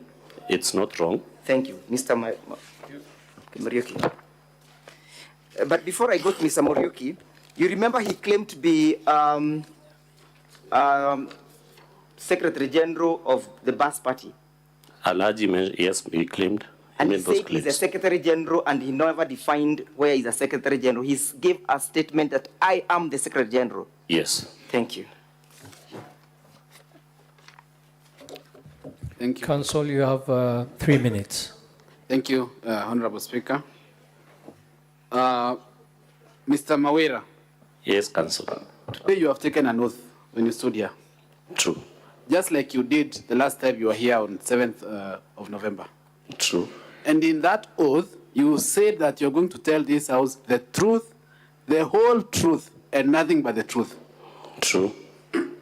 Now, you have come here today saying that last time your impeachment motion was politically instigated. Yes. Did you tell the Senate that last time when you were here? At that point, Did you make any such statement last time when you were here, yes or no? I didn't make such a statement last time. You did not tell the whole truth to the Senate. I told the truth. You did not tell the whole truth. I told the truth. Mr. Mawira, you have said, to me. I don't have time, so please don't argue with me, just answer yes or no. You have said that party formations were used to whip you into moving an impeachment motion. That is true. Have you adduced any document to that effect? None. Have you adduced any letter telling you to move the impeachment motion? None. Mr. Mawira, I put it to you that you do not have a mind of your own, that you are a gun for hire. That is our opinion, Council. Mr. Mawira, you stated that you are giving evidence on behalf of other people who are not here. That is true. Are you aware that there is no such thing as giving evidence on behalf of other witnesses? You can only give evidence on behalf of a party. They have given me the authority to plead on their behalf. Mr. Mawira, you have claimed that there were meetings organized that you took part to sabotage the executive. Yes, there were Have such you brought meetings. the minutes for those meetings? No minutes. But Mr. they were Mawira, informal meetings. you have stated in your affidavit that the people who are supporting the governor, the MCAs who are supporting the governor, that is page 13, paragraph 13 of your affidavit. Council, your time is up. I will allow you to just ask that last question and conclude. Thank you, Mr. Speaker. You have stated that on paragraph 13 of your affidavit, are you there? Supply me the affidavit kindly. Paragraph 13 of your affidavit. Yes. You have stated that the MCAs who support the governor were removed from committees, including the Budget Committee, the Public Accounts, and the Committee on Implementation. That is true. Who is the chair of the budget committee? Honorable Muirigi from Kibiritia Ward. Is he a witness for the governor in this case? Yes. Who is the chair of the gender committee? Honorable Murogocho. Did she support this impeachment motion? Not. Who is the chair of the transport committee? Honorable Kidenji. Did he support this impeachment motion? No. Who is the chair of the finance committee? Honorable Caleb. Did he support this impeachment motion? No. Who is the chair of the committee on delegated legislation? Honorable Saragaki. Did she support this impeachment motion? No. Thank you, Mr. Speaker, sir. But in that paragraph, it is clearly stated that in Speaker, MCs. I have done with my questions to the Thank witness. you. Thank you. Thank you, Counsel. Thank you, witness. Honorable Senators, we will now give you an opportunity to ask questions. Mr. Speaker, sir, I have just 1 minute of re-exam, just one. You have, okay, Counsel, you have 4 minutes remaining. Thank So you. I will utilize one. Okay. Mr. Witness, Yes, please. I will just need you to confirm the names that have just been read to you now. Are they members of that committee? Were they still members then, or what transpired? Which committee?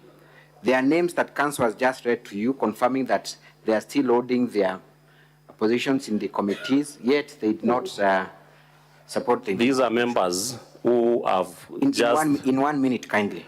They are members who have joined in support of the governor just the other day when the impeachment motion was introduced. But when we were whipped, we were 13 when we were whipped from committees, and that is what I've alluded to in that affidavit. Thank you very much.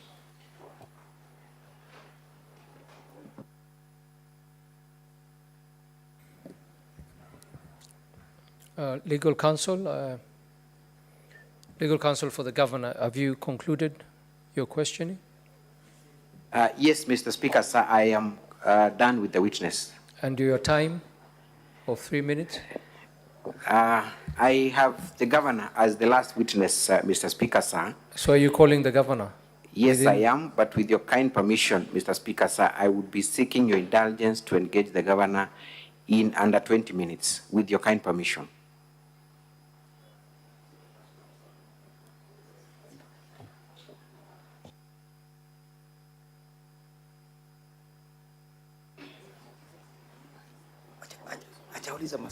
Council, what we'll do is we'll first take questions or clarifications from the senators, and then we will. I don't know if we're going to give you more time, but we'll get back to that issue at that once we finish with the senators. Most obliged, Mr. Speaker.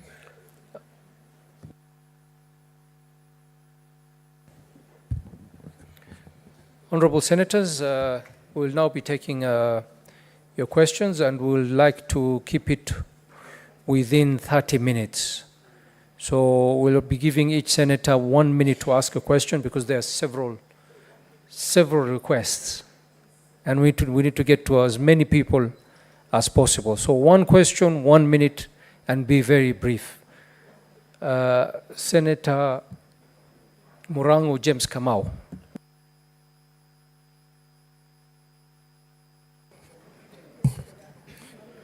Asante sana mstahiki Spika. Mstahiki Spika, mnamo tarehe 16 mwezi wa Oktoba mwaka 2023, wakati tulikuwa tunafanya tukiangalia pia mswada uliokuwa umeletwa hapa kuhusu kung'atuliwa kwa gavana Kawira, Mheshimiwa Mawira ambaye ako mbele yetu pia alikuja na akaapa, na pia alikuwa ameweka hati ya kiapo ambayo alikuwa amechukua kusema ya kwamba yeye ako na kichwa kizuri, ako na uwezo wa kuaminika, wakati na akatia kindole ile hati ya kiapo ambayo alileta katika seneti hii. Leo chini ya kiapo ameleta pia hati ya kiapo ingine ambayo amebadilisha mawazo na kusema kwamba hii seneti ilikaa chini kuangalia nakala na makaratasi, tukapoteza pesa ya umma, na wakati kufuatilia stakabadhi ambazo zilikuwa hazina maana kwa sababu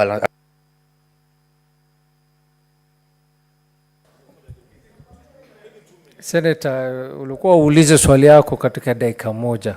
Umeanza hadithi mingi. Sawa, uliza swali. Sasa nauliza Mheshimiwa Mawira, uliokokea kanisa gani kwamba tukuamini leo na ulitundanganya wakati tulikuwa tunaangalia maneno wakati huo mwingine? Asante Mr. Speaker.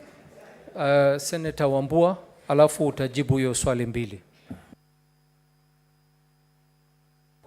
It's not possible.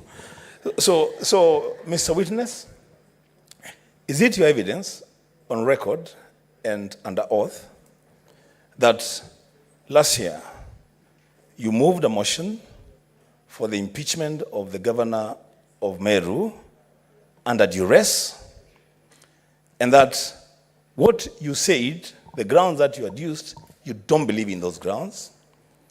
If that be the case, why should we believe that you have faith in what you're telling us today? You see, Wambua, you managed it within 1 minute. Witness, go ahead and answer those two questions. Thank you, Mr. Speaker, sir. It's true, I moved the previous impeachment motion. And whatever I stated then under the circumstances and the facts availed to me, I believe to be the truth at that point. But later, looking at the sequence of events that led to that impeachment motion, I felt that we were misused at that point and lied to. And I believe also that would answer to the question by Honorable Senator Wambua.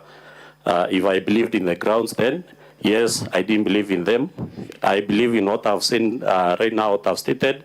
Yes, I believe in it. Next questions by Senator Karen Nyamu and Senator Muma, in that order.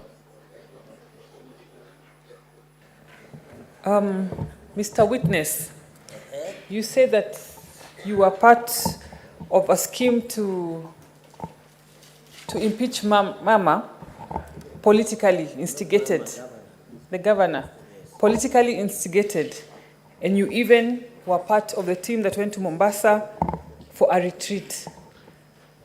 What changed your mind? What was the exodus moment that now you are supporting Mama? Governor, Mama Governor Kawira. The other question. Senator, just one question, please. Senator Catherine Muma. Thank you, Mr. Speaker. My question to the witness is, the governor is widely accused of not being a people person who brings people together. What efforts have been made to bring the governor and the county assembly to work together for the benefit of the people of Kenya, of Meru, I mean? Thank you, Honorable Speaker, Honorable Senator. To answer to the first question, what changed my mind?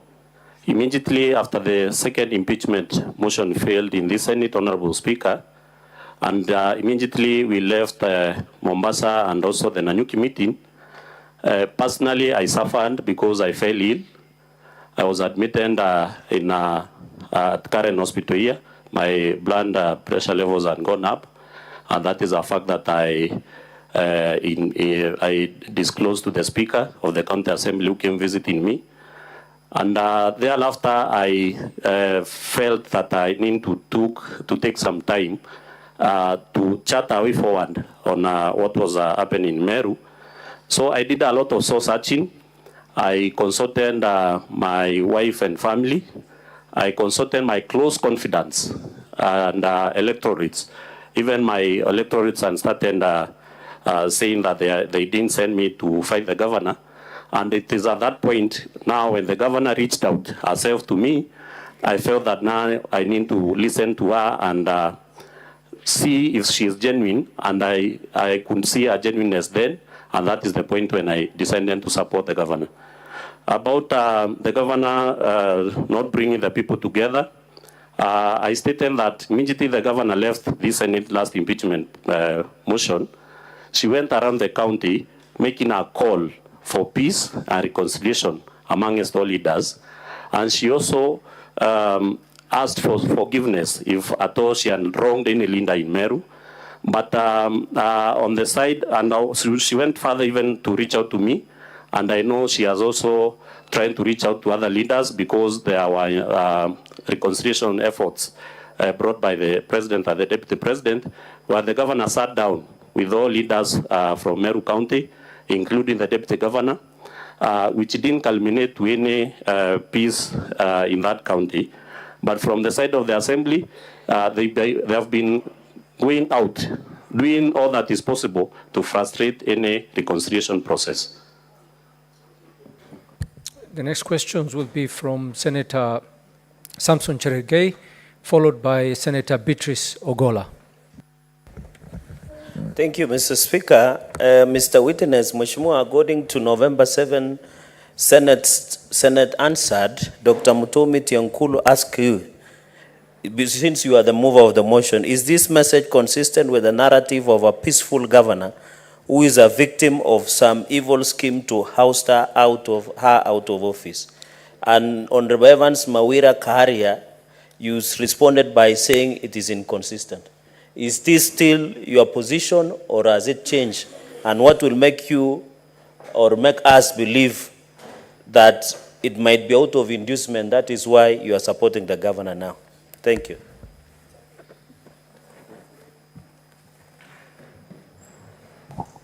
The Honorable Witness, a video was shown to you and the Senate on a funeral of one alias sniper, and there was bashing of the Senate and some senators, and then there was a funeral of sniper.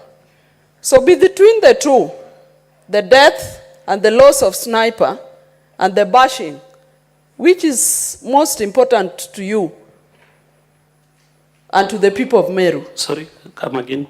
A video was shown to you and to the Senate of a burial of one alias sniper.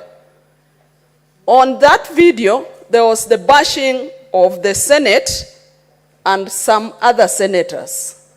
So between the bashing of the Senate and the loss of sniper,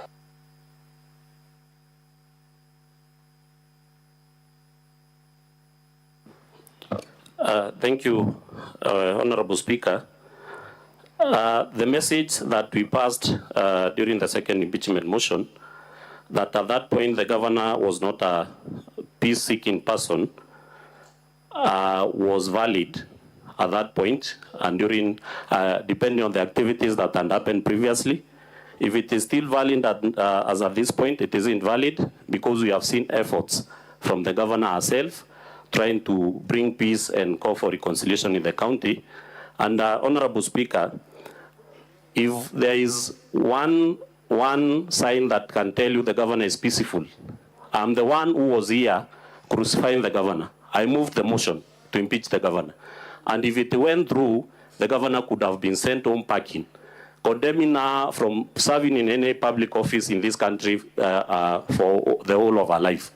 But when she reached out and we sat down and considered all the events and factors surrounding that position at that point, she told me she has no problem at all with me or with any other leader or with any other MCA.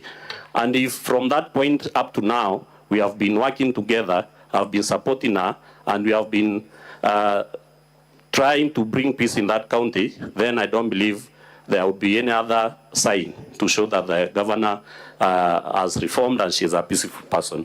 About any inducement, I'm not aware of any, Honorable Speaker, and if at all there is an inducement that would have led me to support the governor, is the service delivery for the people who elected me, that is the people of Mitungu Ward. According to the question number 2, bashing of the Senate and the senators and loss of sniper, I believe that the Honorable Senator was asking which is a more weighty issue in that matter.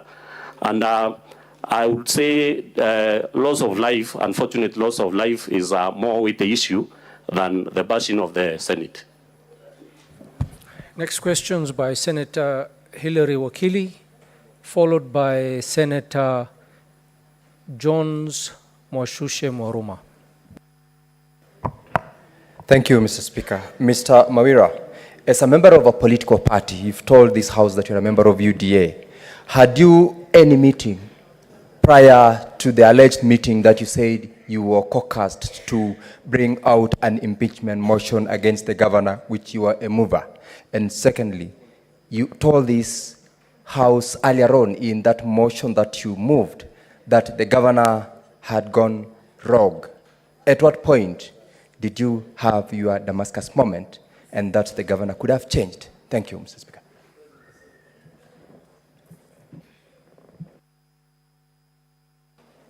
Thank you, Mr. Speaker. Honorable Mawira, in your own assessment, if the governor happens to be acquitted, perchance, do you think there is a possibility of the governor working with the assembly? And what needs to be done for that to be achieved? Or do you think the situation is irredeemable? Thank you, Chair. Thank you, Honorable Speaker, Honorable Senators. The question by Honorable Senator Sigei. The first one, there was no meeting for the party, but there were informal meetings, commonly known as Kamukunji, in the Assembly, where in fact, Honorable Speaker, the leadership of the House and members felt that they needed to punish the 10 members who had not supported the impeachment motion in the Assembly. And it was my opinion then in that meeting that there is no need to punish these members. And furthermore, they had not stopped the Assembly from impeaching the governor at that point.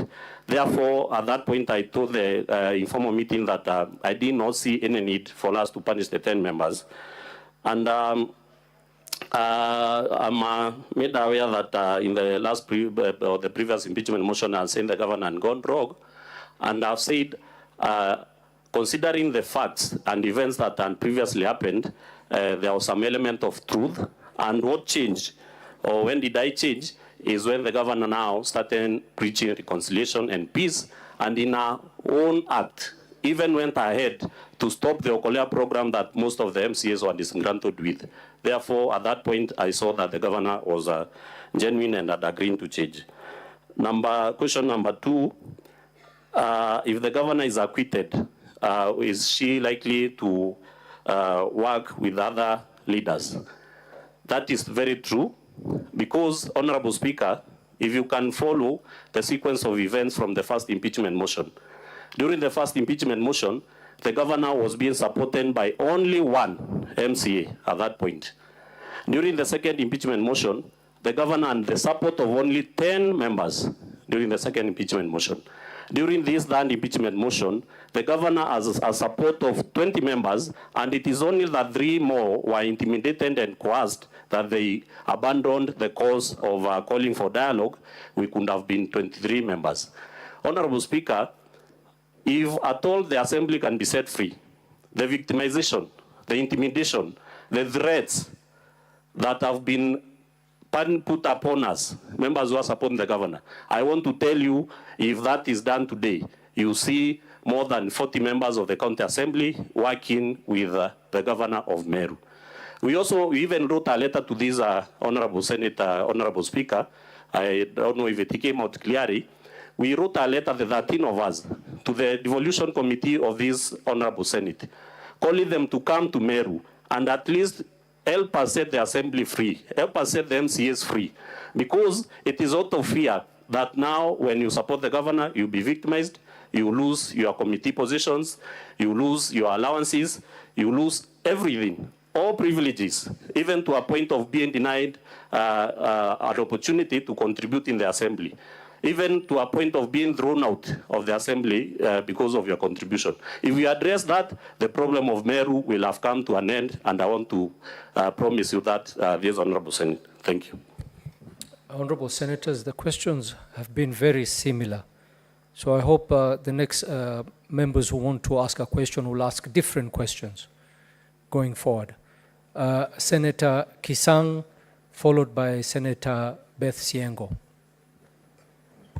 Thank you, Honorable Speaker. Honorable Speaker, I want to put the question to Honorable Mawira. that you've told us that immediately after the failed impeachment of November last year, you went to Mombasa and agreed to plan for another impeachment. So it means basically, it doesn't matter whatever the governor does, the county assembly will still continue to come up with impeachment motions against her.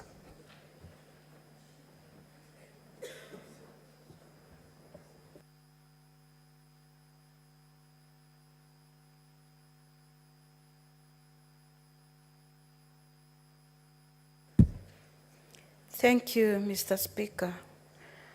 Mr. Witness, the other time during the second impeachment motion, you were on the other side. When you went back, you saw the light. Did you make efforts to reach more? You have talked of 20. Are you willing after this to reach more to see the light? Thank you. Thank you, Honorable Speaker, Honorable Senators.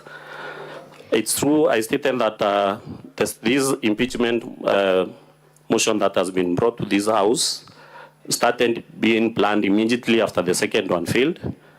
And I've narrated what has happened, what has transpired previously. And Honorable Speaker, I think you have all seen clips, especially alluding to the mover, indicating that even if the Senate acquits the governor today, they are ready to bring more motions, up to a number of maybe 6 or 7. And it's a character of the Assembly of Meru, especially where I'm saying that MCAs are not being set free to exercise their democratic right. Unless that is reversed, you expect to see more impeachment motions in this Honorable Senate, just in case the governor is acquitted.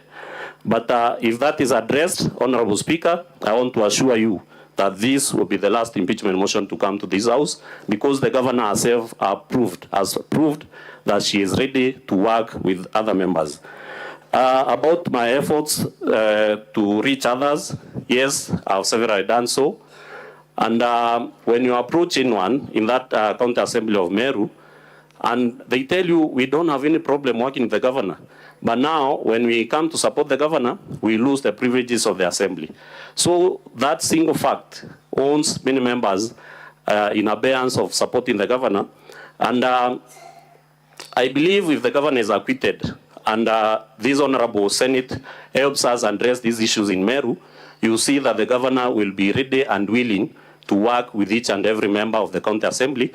And nothing proves that more, Honorable Speaker, than the evidence that has been placed before this Senate, that the governor herself and the executive team have agreed to allocate 33 million shillings for each and every ward, which was a bone of contention previously for the allocation of the ward fund. Therefore, I believe if the Senate finds it objective and finds it depending on the facts and evidence that has been placed them, that they acquit the governor, there will be peace in Meru. Senator Danson Mungatana, followed by Senator Agnes Kavindu. Thank you, Mr. Speaker. A very quick one. A video was played here in the course of your evidence, and in that video, this Senate, Mr. Speaker, was called a house of shame, a house of greed. In fact, it went in Kiswahili and said that we are wenda wazimu in this house. Mr. Speaker, I just wanted the witness to tell me and this house, what was the purpose of that? Was he adducing evidence to annoy us or to abuse us? What was the purpose of that evidence? Because evidence is supposed to build your case. What did it build in terms of the case? And Mr. Speaker, secondly, I wanted to invite the Speaker to make a ruling on whether we can allow any form of evidence to be adduced in. I cannot speak in this house like that. Why should someone who is a... Thank you. Senator Agnes Kavindu. Thank you, Mr. Speaker, for this opportunity. Mr. Witness, you've said that you've been whipped on party lines, the previous impeachment motion. Don't anyone have a right to stand with their own understanding? If you knew that the governor was not right or was right, why then did you agree to take over the motion, which actually the lady told us that she's the one who drafted it, but you took it over because you were so sure that the governor was going to be impeached so that you can take the glory? I believe even in this Senate, we have parties and we have people who can stand on their own and make decisions and make the right decision.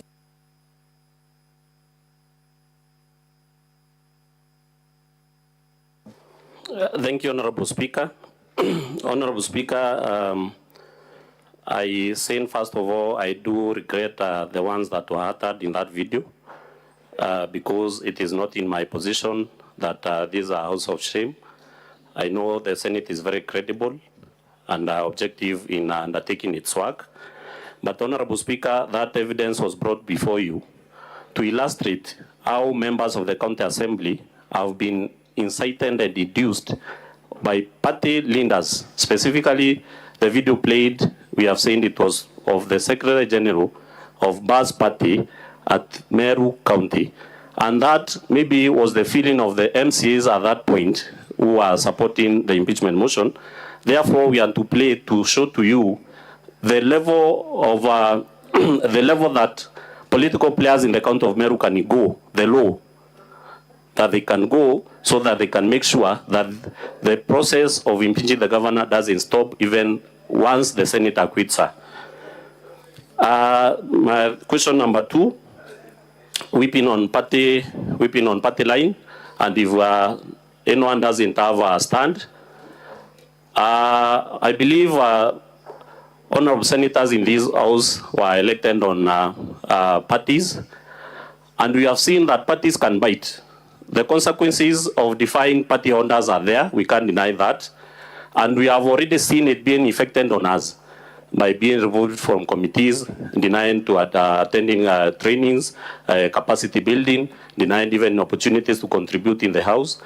Therefore, at that point, because our sales we have sacrificed, Honorable Speaker, members who have been supporting the governor, the 13 members who have been supporting the governor, I want to tell you as a matter of fact, since February this year, no one has gotten a single dime from that assembly as a matter of being in support of the governor. Therefore, when it comes to that point, most members decide to weigh the consequences or the consequences of defying the party lines, and you find that most of them, since we are all human beings, decide to support the party line. Next question by Senator Veronica Nduati, followed by Senator Eric Okongo. Honorable Evans Mawira, you were in this house on 6th and 7th of November 2023 with an impeachment motion, and you say this was politically instigated by some political leaders. However, in your paragraph 4 of the affidavit, you did not disclose who are these political leaders. And I've seen a lot of meetings have been taking place, a lot of fights and squabbles in Meru County. In your opinion, do you think the residents of Meru County are being served by Meru County Assembly? Are you, honorable members of Meru County Assembly, serving the people, or a lot of time has been spent fighting, tossing the ball from this side to the other side? Are the Meru County getting any benefit from devolution with all these fights?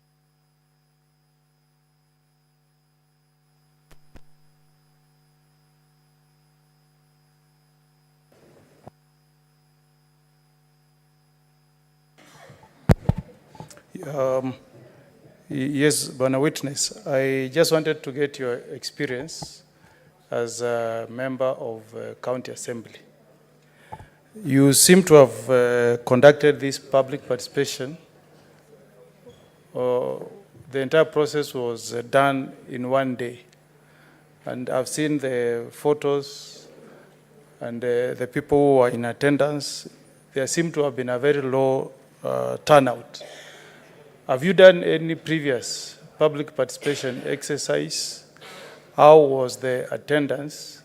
And was the process carried out, chaired, and minutes recorded by MCAs, or minutes were captured by members of staff from the county assembly?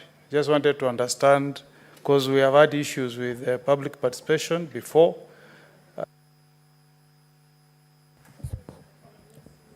Witness. Thank you, Honorable Speaker. Honorable Speaker, to address the first question, it's true that there is a lot of political infighting in Meru County. This can be attributed mostly to the losers during the previous general elections. And I'm being asked if the people of Meru are being served by the County Assembly of Meru, members of the County Assembly. I'll come to that. And Honorable Speaker, I will state that the people of Meru have not received the best from the County Assembly of Meru because they have been held captive or have been induced to participate in political infighting instead of focusing on serving the people of Meru. The question of who are those people, Honorable Speaker, I previously mentioned what has been transpired in that county. But Honorable Speaker, even to the reason of safety of my life, I would want not to mention the names expressed in this Senate. It's as dangerous as that, Honorable Speaker. Honorable Speaker, to my experience during or as a member of the County Assembly and during the public participation, I would say that during the first impeachment motion, the public participation was held at the County Assembly, where members of the County Assembly were present and members of staff, and the attendance was well. The second impeachment motion, the public participation was held at sub-county level, where members of the County Assembly were present as well, and participated and took minutes. And the attendance started to go down. During this impeachment motion, Honorable Speaker, the attendance was very poor. And also, in all venues, it is in very few venues where members of the County Assembly attended. Therefore, the public participation meetings were conducted by members of the Assembly. And what I can attribute to the low attendance during this impeachment motion is that the feeling of the people of Meru, they are really tired of these fights. And if you could listen to most of them, because personally I listen to my electorates, they would say, kindly cease of these fights. Let us give every elected leader a chance to serve. And when it comes to removing you from office, we'll do that during the general election because they are about 3 years away from now. Thank you. The next questions from Alexander Munyi and Senator Geoffrey Osotsi.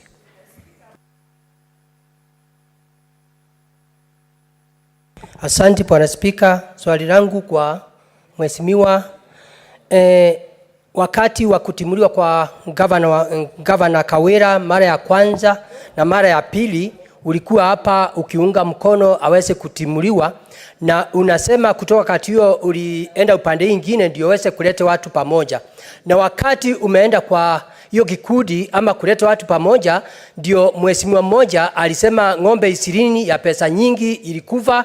Ndio tukasikia tukaona kwa video watoto walikuwa wanasaliwa kwa karibu na hospitali, hakukuwa na hospitali inaendelea kwa Karai. Wewe ukiwa mtu wa kuleta watu pamoja, ulisukua hatua gani? Ama wewe ni mmoja wale walipatiwa pesa ndio waweze kuenda kuunga governor mkono? Asante Bwana Spika.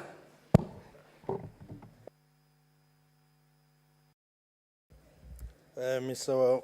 Mawira, I want to refer you to your affidavit, which is on page 39, where you have said that the anger and malice was directed towards the 2024-2025 County Fiscal Strategy Paper where 56 MCAs openly went against the previously agreed Ward Equalization Development Fund and allocated 45 million in each of the wards whose elected MCAs were against the governor, and 15 million to the wards whose elected MCAs were supporting the governor. This is after they had agreed, been advised against tabling a ward development Senator, fund. ask your question because you only have 1 What minute. I want from the witness is... Just give him 30 seconds to ask the question. What I want from the witness, Mr. Speaker, is this particular statement confirmed that this is an illegality because it's against Article 10 of the Constitution. It's clearly discriminated. What is your view about this? And was this physical strategy paper approved?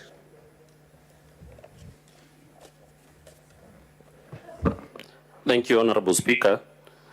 Honorable Speaker, nataka kueleza katika hii seneti kulingana na lile swali limeulizwa ya kwamba kama ni pesa inatupeleka kusupport governor, tungekaa katika wale wanaompinga, sababu bunge la Meru, la County Assembly ya Meru, ndilo lina uwezo wa kupea members of the County Assembly money, because I've said that since February, we have not received even a single dime from that assembly as a matter or as a consequence of supporting the governor. Therefore, it is unfortunate that we could be told that it's money that has lent us to support the governor. And also, I believe that as a peace-loving Senate and a peace-loving people, we should strive to preach more peace so that we bring the executive arm of the government and the county assembly together, regardless of what has happened in the past, and not mentioning that only you can support the governor because of money inducements, Honorable Speaker. Honorable Speaker, according to the CFSP that I've stated, that is true. The CFSP was approved by the county assembly members, whereas the 38 members, elected members who supports or who opposes the governor, were allocated 45 million in their wards, whereas the 7 of us who are in support of the governor, our wards were allocated 15 million. Up and until when the county executive committee member for finance complained to the office of the control of budget and sought some advice, that is when that illegality was collected, and all ones, according to the agreement between the negotiation team, were allocated that is 6 million, Honorable Speaker. Thank you. Honorable Senators, because we are out of time, I will take the last 2 questions from Senator John Kinyua, followed by Senator Mofaya Kataya. Asante, Bwana Spika. Mheshimiwa Mawira shahidi, sijui ni kuamini leo ama ni kuamini wakati ule mwingine ulipokuwa umekuja hapa, kwa sababu sijui niseme, kwa sababu Biblia inasema mimi nitumiwe kama chombo. Sijui kama wewe ni chombo, kwa sababu nashindwa ni kuamini leo ama wakati ule mwingine, kwa sababu unasema ulishurutishwa wakati ule mwingine, tena unaonekana ulitishwa. Sasa sijui leo ulipokuwa ukiongea ukaulizwa swali ukasema ya kwamba huwezi ukataja jina fulani kwa sababu unahofia maisha yako. Sasa sijui nitakuamini leo ama nikuamini wakati ule mwingine. Sijui mheshimiwa, nina ugumu, ninachanganyikiwa kidogo.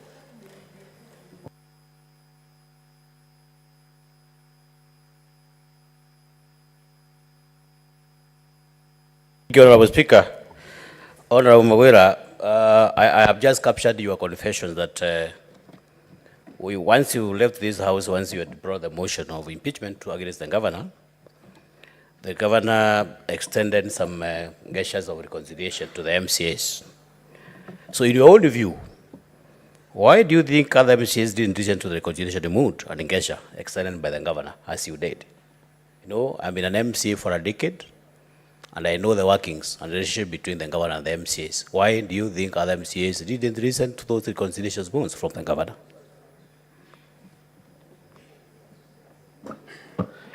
Thank you, Honorable Speaker. Honorable Speaker, in reference to the question by Honorable Senator Kenywa, I have stated and given facts that led to me bringing the second impeachment motion to this Honorable Senate. And Honorable Senator Kenywa, if at all there's a time you should believe me, it is now. Because if I agree to testify in this Honorable Senate, and knowing the circumstances and knowing the facts that I was here previously, that shows you the level of commitment and sacrifice that I've gone myself to show and prove to you, Honorable Senators, and the country at large, because this matter is a matter of national interest right now, that the governor has been fought incessantly, political fights, and that is why we are here right now. Therefore, those are the facts that I can attest to in this Honorable Senate. Reconciliation efforts by the governor, while responding to question number 2, it's true that she has reached out, and why are other members not agreeing or accepting this olive branch being extended to them by the governor? The reason I've said is the assembly will punish, or the assembly leadership will punish each and every member who attempts to even work with the governor, to an extent of the MCAs in Meru County Assembly, especially the elected ones, cannot be seen even following up for a project in the executive wing of the government. Because if you are seen there, you've been deemed as a traitor, you'll be punished, you'll be removed from committees, you'll be denied assembly privileges, and therefore this makes it very hard for other members to try and forge a working relationship with the governor. Thank you. Thank you, witness. Counsel for the governor, you had a remainder of 4 minutes. Which witness did you want to call next? Thank you, Mr. Speaker, sir. My next and last witness would be the governor of the county of Meru. I had made a request to be extended at least 15 minutes so that I will have a total of 20 minutes to be done with the governor in examination in chief. Counsel for the assembly. Thank you very kindly, Mr. Speaker, sir. In the morning, the assembly was moved with an application that was called the Doctrine of Equality of Arms by our teacher, Mr. Ongoya, our learned counsel. He indicated that there ought to have been equality of arms. I still invoke the same wisdom that there ought to be equality of arms, to which I am seeking indulgence that since this is a main character in this particular proceedings, and when they had the opportunity of dealing with our main witness, they had 1 hour, 30 minutes. It would be therefore suffice to indicate, Mr. Speaker, sir, that in the efforts of making sure that we are all balanced, there is equality of arms, there is proper access to justice, there is fair hearing, that you apportion us the same equal time so that we can have to do justice to this case. Remember, it is we who have accused the governor, and we need sufficient time, if they so pleases the Senate, that they grant us leave to have at least 1 hour, 30 minutes, so that we can dispense with justice, so that at least at the end of the day, people can feel that justice has been done. I so beg. Counsel, I think you've requested for an extra 15 minutes, but as put by the counsel for the assembly, you did in the morning, your lead counsel requested that we fair and we give equality of arms as per the timings yesterday. Now, counsel for the assembly, I doubt if we can give you 1 hour, 30 minutes. But in all fairness, they're asking for an extra 15 minutes. And you did utilize your whole 1 hour, 10 minutes of cross-examination. So to be fair, we will give you also 20 minutes to cross-examine the key witness, and they will have an extra 15 minutes of their 4 minutes which they have. So we'll say roughly we'll give them 20 minutes and you will get 20 minutes to cross-examine the witness. I am well guided by your wisdom. In the event that we shall not make it, I'll still seek leave for indulgence. I'm most obliged. Thank you. Counsel for the Governor, you may proceed.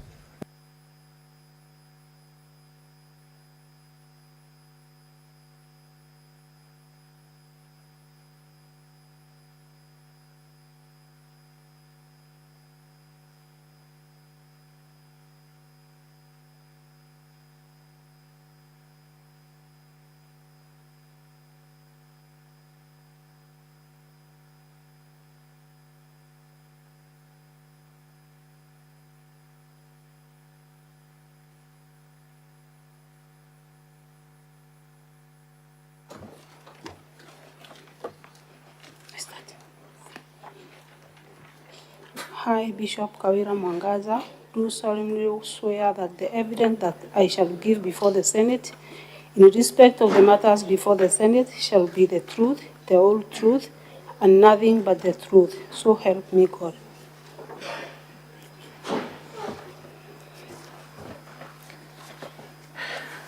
Good evening, Madam Governor. Even to you, Akili. Thank you. You are appearing before the Senate for the third time, courtesy of the County Assembly of Meru, who seeks to have you removed from office by way of impeachment, and they have cited 3 main grounds for impeachment. One is that you were invited to appear before the County Assembly of Meru, but you did not. Could you explain to the Senate why you did not honor the summons at the County Assembly? Thank you, Honorable Speaker and Senators. I did not appear at the County Assembly of Meru because there was a court issue with the impeachment, and I was afraid that I will go there and then it will be termed as contempt of court. Thank you. You have talked about there being a court issue. Are you aware if the court had stopped the impeachment process at the County Assembly level? Thank you, Speaker. The court had issued a court order for the same. And subsequent to the impeachment, did you take any action against the County Assembly for disobeying court orders? Yes, after they moved and they debated about the impeachment, I moved to court and sued for contempt of court. Thank you. Subsequently, you wrote to the Speaker of this House informing him of the court processes and the orders that had been issued. Do you recall doing that? Yes. What was the date of that letter?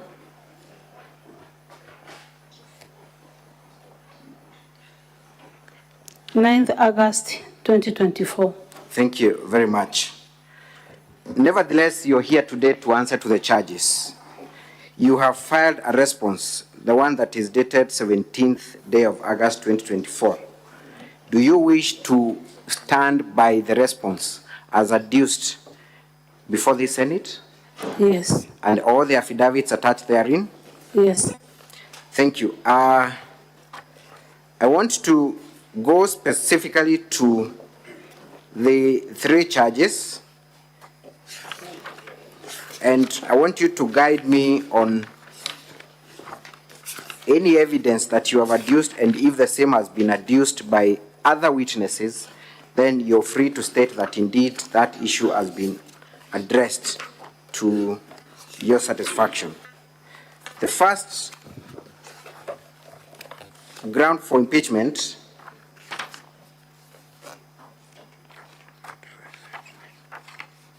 is the ground of illegally revoking the appointment of one Virginia Kawira. Have you made a response to that allegation? Yes.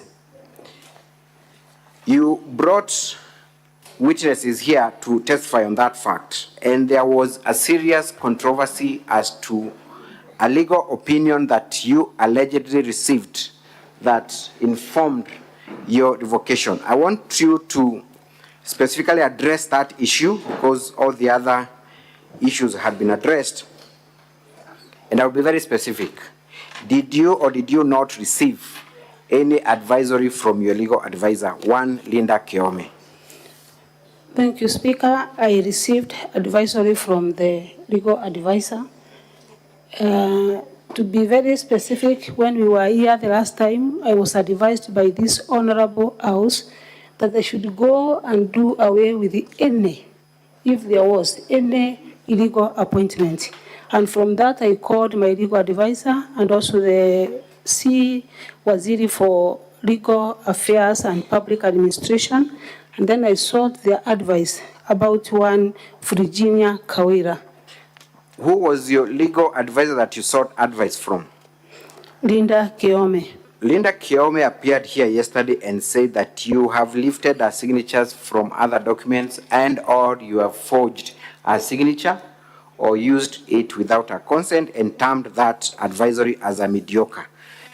Why would Linda Keome, an advocate of the High Court of Kenya, appear before Senate and disown a document that you allege she had forwarded to you, in your own understanding?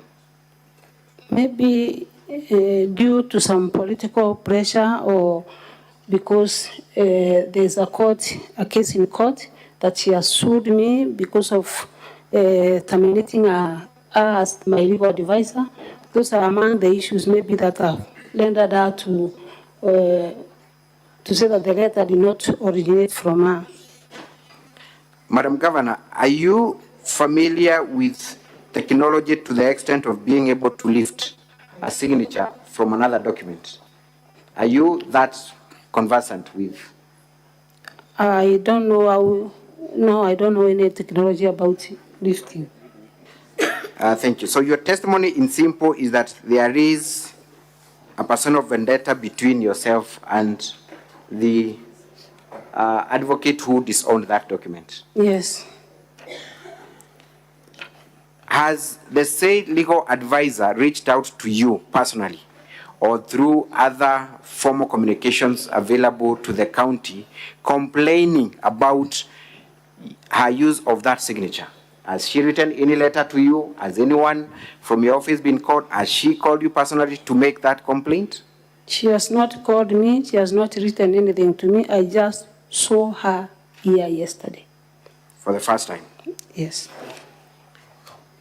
Thank you. We move on to the next issue. And before I move on, it is your testimony before this Senate, because the actual charge is legally revoking the appointment, that you acted on that advisory to take the action that you took? Yes, I acted on advisory from the legal and the Waziri. In 2 minutes, Madam Governor. Excuse 1 minute. Mr. Speaker, sir, I am constrained to object to the leading question. We have my time frozen, Mr. Speaker, sir.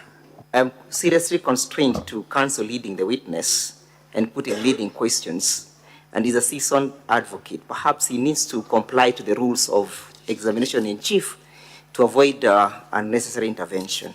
I'm greatly humbled. Objection overruled. Proceed, Counsel. Thank you, Mr. Speaker, sir. So, Madam Governor, the issue is illegally revoking the appointment of CPA Virginia. Why did you find it necessary, even at the wake of that advisory, to take the action that you took? In your understanding, was the revocation illegal or not? Why did you take that action? In 2 minutes, kindly. The revocation was not illegal. I'm the one that appointed Linda Keome. I'm the one that appointed Virginia Kawira. And from the original agreement with her is that she would put away the first assignment that was given by the county government, that is financial officer in the county, and then get the new job. But after that, she did not honor the pledge that she promised. So by the time she took over the role of the CEO of the County Public Service Board, had she relinquished her previous post? No.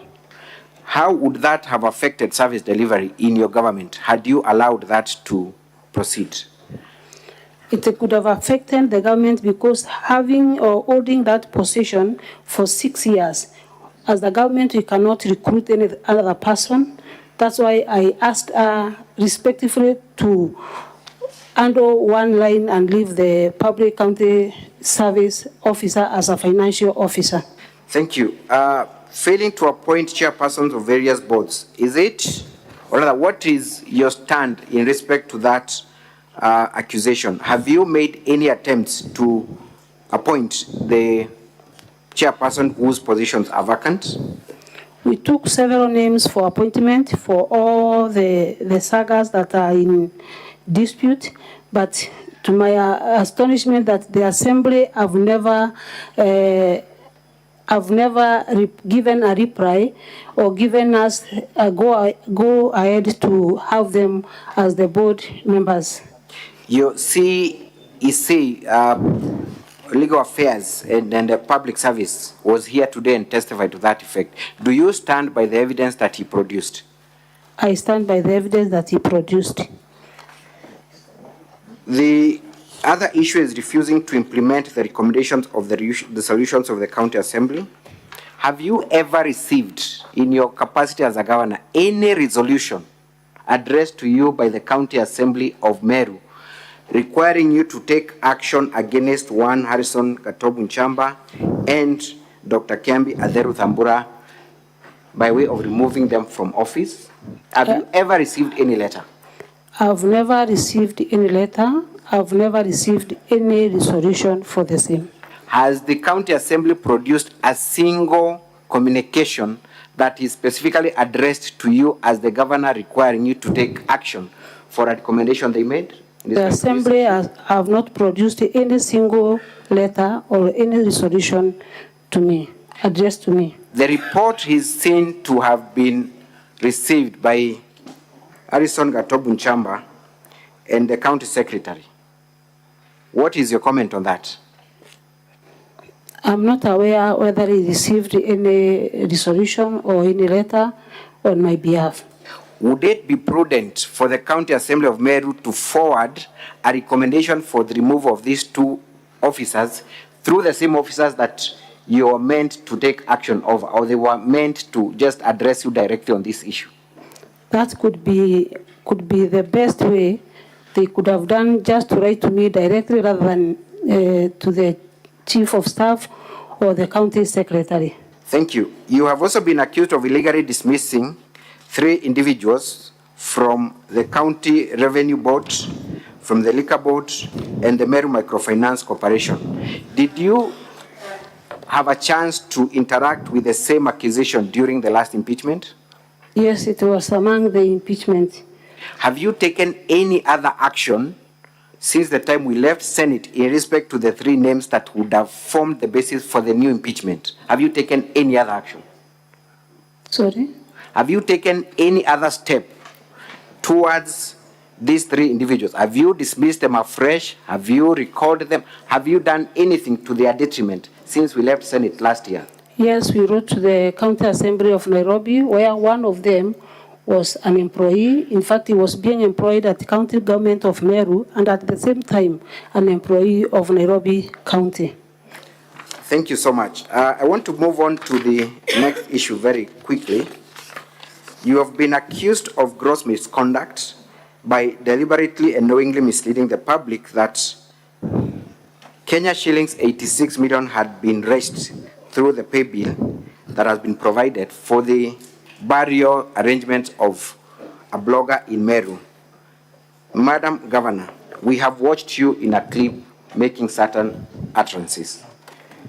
What informed those utterances, and on what basis would you claim that 86 million had been raised through, rather for this purpose? Thank you, Honorable Speaker and the Honorable Senators. Yes, I stated that the contributions were made to the magnitude of 86 million. This is because for more than 2 months, the leaders and also the members of County Assembly went around Meru County in all stadiums. That is Kinoru Stadium. They end up fundraising in that stadium. They raised a lot of money, even though they did not disclose how much was raised from Kinoru Stadium. They went ahead to Mairitatu Stadium, where there were thousands and thousands of people. They raised money from there. They raised money from Maua Stadium. All members of National Assembly and also MCS, they raised a lot of money. Again, they had to cross-cut across Meru County. Thank you, Madam Speaker. What was your connection with this issue that you had to make this statement? How was it concerning you that you had to make this statement? How was it your business that you had to make this comment? It was Give that context. Thank you, Speaker. For me to make the statement, the leaders and also the MCAs were accusing me of being one of the killers to the young man.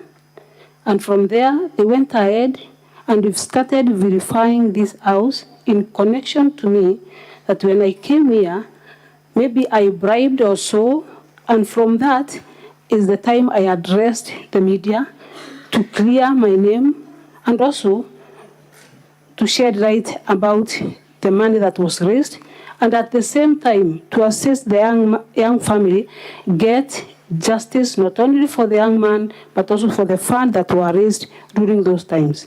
This is an incident that was widely covered and a lot of disquiet was in Meru. What did you do to the family of the deceased, if any? Did you take any action? Did you reach out? What did you do, Madam Governor?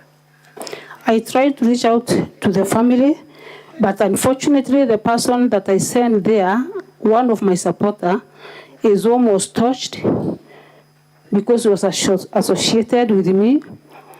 I continued now to call media at least to see that the money which was raised was given to the family. Thank you. Let us watch VKM4 and VKM8 very quickly. We may need the help of the translator, Mr. Speaker, sir. Sergeant at Arms, kindly usher in the translator.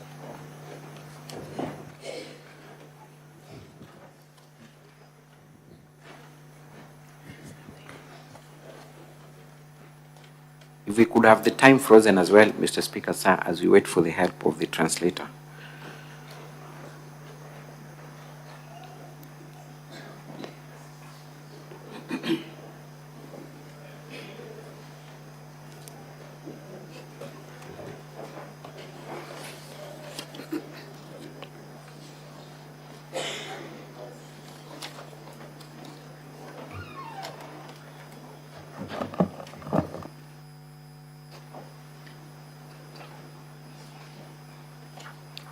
We can now play the video.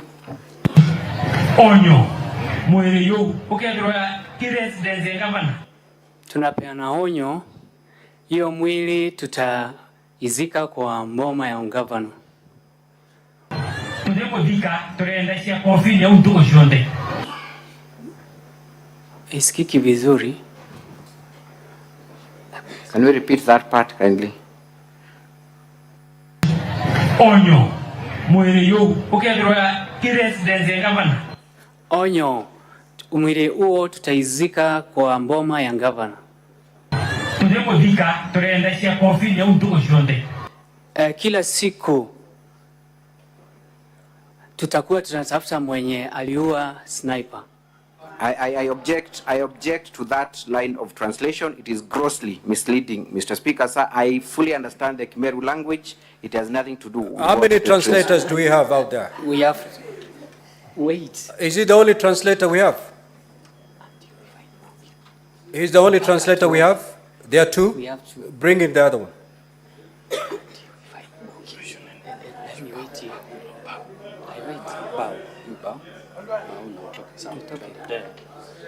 As a translator, there can never be any doubt cast upon you.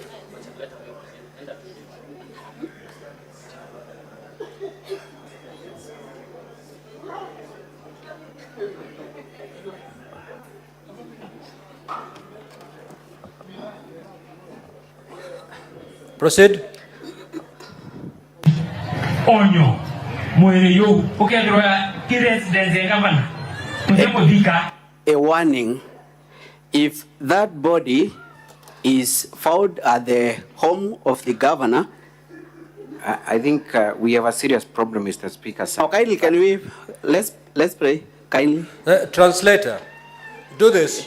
Face the other side, don't face the screen, because you're translating what is in English to Meru. Just face the other side and simply hear the Meru language and translate it. Yes. Onyo, mweleyo, residence governor. A warning, if that body is found at the residence of the governor, where I won't bury that body. There is the sound is not that good, kindly. We all can hear, Mr. Speaker, sir. Okay, just replay.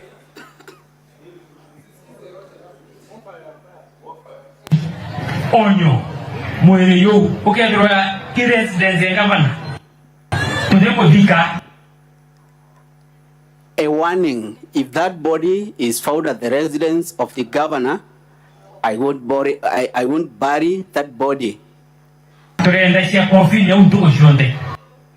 It will remain there forever.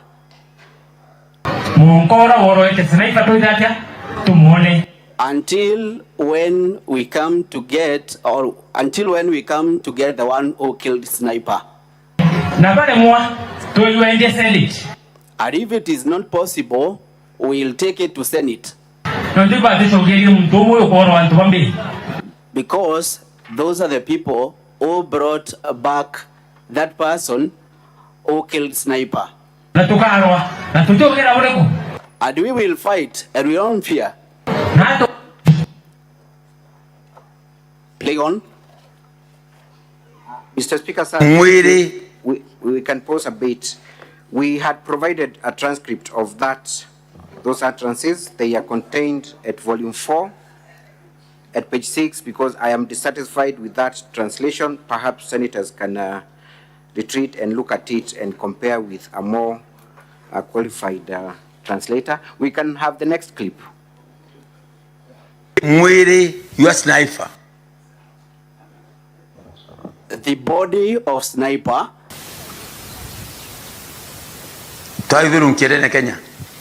We'll take it round in Kenya. We'll take to Senate. We'll take to Tigania. We'll take to Imenti. We will take to Igembe.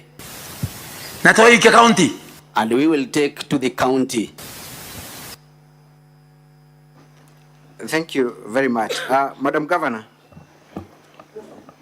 what transpired after those utterances were made against you and connecting you to the death of Sniper? And kindly, as you answer that, be mindful of the fact that it's an issue that is alive in court. After a lot of public rallies and the leaders accusing me of killing the Sniper, a team from DCI came to my place. They searched everybody, took all our phones, and made even my last son, who is 16 years, to write a statement for the same. And after that, they arrested my brother, who is my small brother. I tried to ask them as to why they did so. They said the investigation is still on, and I believe that justice will be served also as we serve justice to the Sniper's family. My brother will also be served with justice. But to me, Honorable Speaker and this Honorable House, I've never even thought of killing, leave alone killing. Even thinking it's very far from me. Thank you. So is it your evidence that you are thoroughly investigated and you have not personally been in any way connected to this murder and you have not faced any charges? I have not faced any charges. I did not even record a statement for the same. They came to our place, that is the governor's official residence, did the investigations and went away. Counsel for Governor, I'm informed your time is up. What do you say? Mr. Speaker, sir, I am truly saddened by that fact. I know we've had serious issues of mismanagement of time. That is a fault on our side. If I can have just 10 minutes with your kind permission. This is a very crucial witness. She's the governor who is facing the charges. 10 minutes, I believe, will do us justice in this matter. I will be done in 10 minutes. Because it's her career that is on the line, and she only has today to fight for her career, I'll give you 20 minutes. Thank you. Thank you so much, Mr. Speaker, sir. I am really obliged. Madam Governor, so you confirm that the criminal investigative agencies within the country were involved in this process?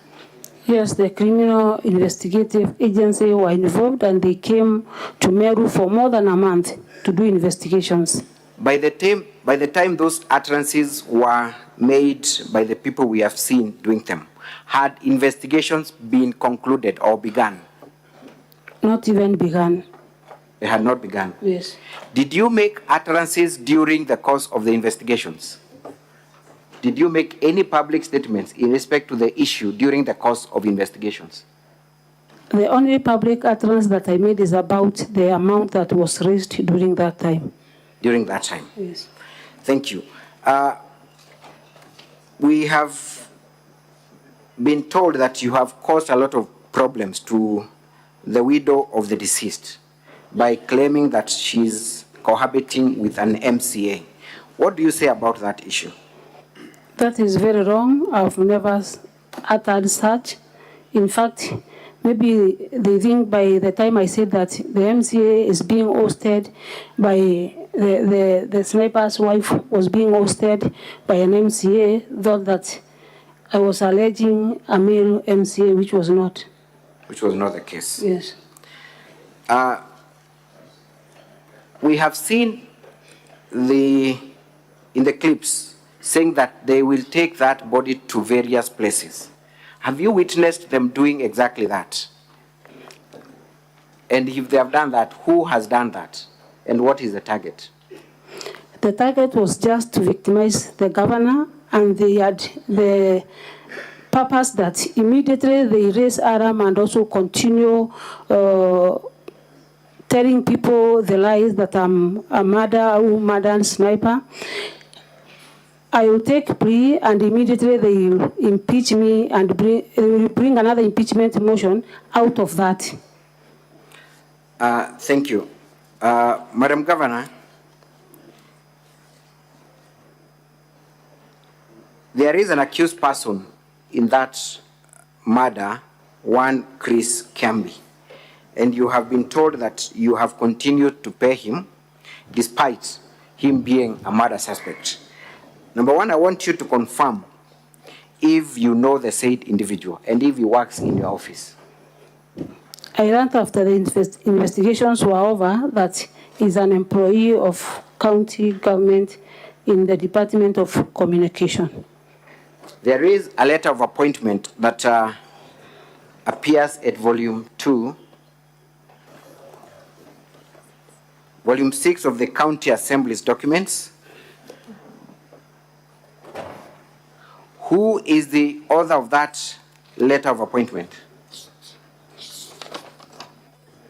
Virginia Kawira, Secretary, CEO, Meru County Public Service Board. Was that position, in your understanding, a competitive process, or those are among one of the staff that work directly under you? It was a competitive position. You've also been accused of, or rather an issue was raised, and I know it will come up during cross-examination, of your association with the main suspect in that murder case, one Supu. Have you adduced evidence to show that he's not a member of your staff, neither does he work for the county? Yes, he's not a member of my staff. He doesn't work even in our county. What would be the connection between him and the county of Meru?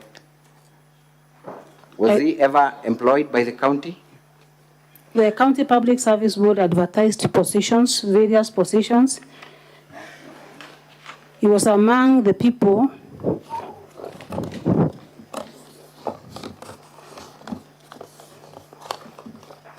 Thank you. The County Public Service position advertised positions, and he was among the people who were appointed by them.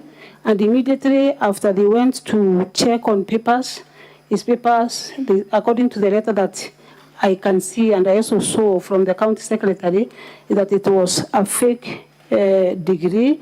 And for that reason, the county secretary service board revoked the appointment, immediately revoked the appointment. Where is that letter found? In volume? Volume 2. Of the county government's document at what page? At page 454. 454. So, would you be having any association with the same individual? Not at all. Not at all. Finally, on that issue, Madam Governor, what are your sentiments towards the family of the late sniper? Because it has been argued that you have not made any utterances or directed your feelings towards the family. What would you say? And have you even done that previously? I did it previously, and I also repeat them. I'm sorry about the family. And in fact, I'm the one that got out of my way to ask justice for the same family. This is a young family that maybe is not all that much able. And the reason as to why I went to media to give my stand is that I saw a lot of kind of mishandling the same family, stealing from the same family, doing it for politics and not to assist the same family. Your utterances in that press statement, were they directed at the family or to whom were they directed? My utterances were directed to the general public of Meru. Thank you. Let us go to the last count of abuse of office. And you have been accused of employing a bloated workforce. Did you stand before the Senate last year and answer to the same charges? Yes, I was here for the same charges. Were you found guilty of those charges? Not guilty. A list was produced here of the names that you have purportedly employed. Was it the same list that was produced last year, purporting that you had a bloated workforce? It was the same list that was brought here. Thank you. You have also been, let me go back to the issue of paying Kiambi Christas Manyara. You have been accused of not taking any disciplinary action against the said individual despite him facing criminal charges. Do you have powers to take disciplinary action against an individual who has been accused of any criminal offense as a governor? I don't believe I have any powers to do that. Because Who should take disciplinary action in your understanding? Who should take disciplinary action in your understanding? I think the County Public Service Board. To the best of your knowledge, has that issue been brought to the attention of the County Public Service Board for their attention? The issue has not been brought to the County Public Service Board, and if there is any, maybe they could have informed me. Thank you. We also watched clips by the mover of the motion touching on two main issues. One is the issue of the death of certain cows within your county, where 20 cows had died because of an outbreak of a skin disease. Are you aware of that issue, and what have you done in respect to that issue? Do you have any data of any form? I saw the issue on this screen that is yesterday, For the veterinary services that we offer in Meru County, for the last 2 financial years, we have vaccinated over 200,000 against various diseases. So that one, I only saw the clip, but I did not see any dead cow or any even people supporting the same. You were also accused of poor service delivery, where even mothers within your county, specifically within Kegocho Hospital, are giving birth by the roadside. Are you aware of that incident, and what have you done about it? I also saw the incident yesterday, and Kegocho is not a level 4 or level 3 facility. It is just a dispensary. We are putting up a maternity facility, and there is no facility that is supposed, maybe the woman that went to that place, because I saw yesterday, was also assisted by the in charge of that facility, but it has no maternity wing. Thank you. Madam Governor, I have less than 10 minutes. You have brought several witnesses to testify in support of your case. One of those witnesses is Mheshimiwa Evans Mawira. It has been alleged by the County Assembly that you have procured this witness by way of buying his loyalty. What would you say about that specific allegation? The allegation is wrong because I don't see if I am able to buy any MCA. Immediately after the third impeachment, I called Mawira as the majority leader by then, just to bring us together and also bring other MCAs as their leader. And from that time, he has faced a lot of challenges, as he said, because of joining this other camp and also refusing to fight the government. This is your third impeachment motion, Madam Governor. At the point when you first brought at the Senate, how many MCAs did you have in your team that would support anything that the county government executive would do? How many MCAs did you have? Having been elected as an independent candidate, the first time when the impeachment motion was brought here, I had only 1 MCA out of 69 MCAs.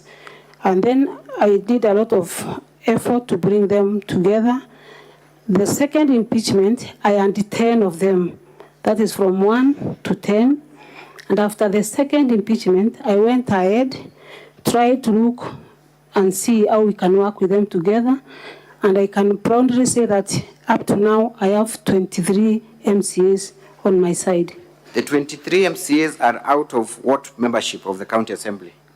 Out of 69. Out of 69. What other efforts have you made to bring about unity and reconciliation in the Meru County? From the first impeachment, the issues were about the first gentleman of Meru. We discussed as a family and agreed that you will never participate in any county meeting or even in anything apart from just accompanying me to the church, just to make sure that the MCAs are comfortable with me. The issue of first gentleman appeared in this Senate, and therefore we sat as a family, and that was over for him attending any meetings that pertains to the county. Again, I thought it was the issue of money because it was raised in this Senate. The first financial year, that is 2022-2023, we allocated 10 million per every ward. That is the equalization or ward fund. They call it ward fund. They said it wasn't enough. I went ahead, increased it by 5 million, up to 15 million. They said again the money wasn't enough. They wanted more money.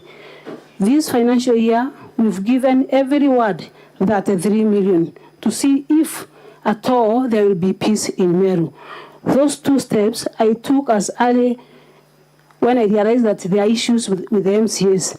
There's also an issue that I should have stopped my programs that I do with the church. That is the Okolea program, whereby we go as a church, donate cows, donate blankets, donate mattresses to the poor. Again, the MCS and the leadership was not happy with the program. They said I should rest the program and I should not continue doing anything to do with the charity work in Meru. For the sake of unity and bringing people together, I stopped my charity work that I've been doing for the last 15 years. I've taken a lot of steps to see that we work together, even by writing to the devolution committee of this Senate to come to Meru and at least see what is the problem. I wrote twice to this, to the devolution committee, and to my surprise, I'm still waiting to see if they will come and see the issues that are ailing Meru. Immediately after that impeachment, I went around across Meru County saying sorry if I had wronged anyone. In fact, at one point, I said sorry 70 times. Each sorry for every MCA and another sorry for the speaker. 70 times. If I had wronged anybody. I asked for forgiveness so that the county will take progress. I want to thank this Honorable House from the advice that they gave me to go and try and sit with every leader. I started with Injorin Cheke. I went to them and asked for a sitting. We sat, we talked, and then we amended everything what was not going well.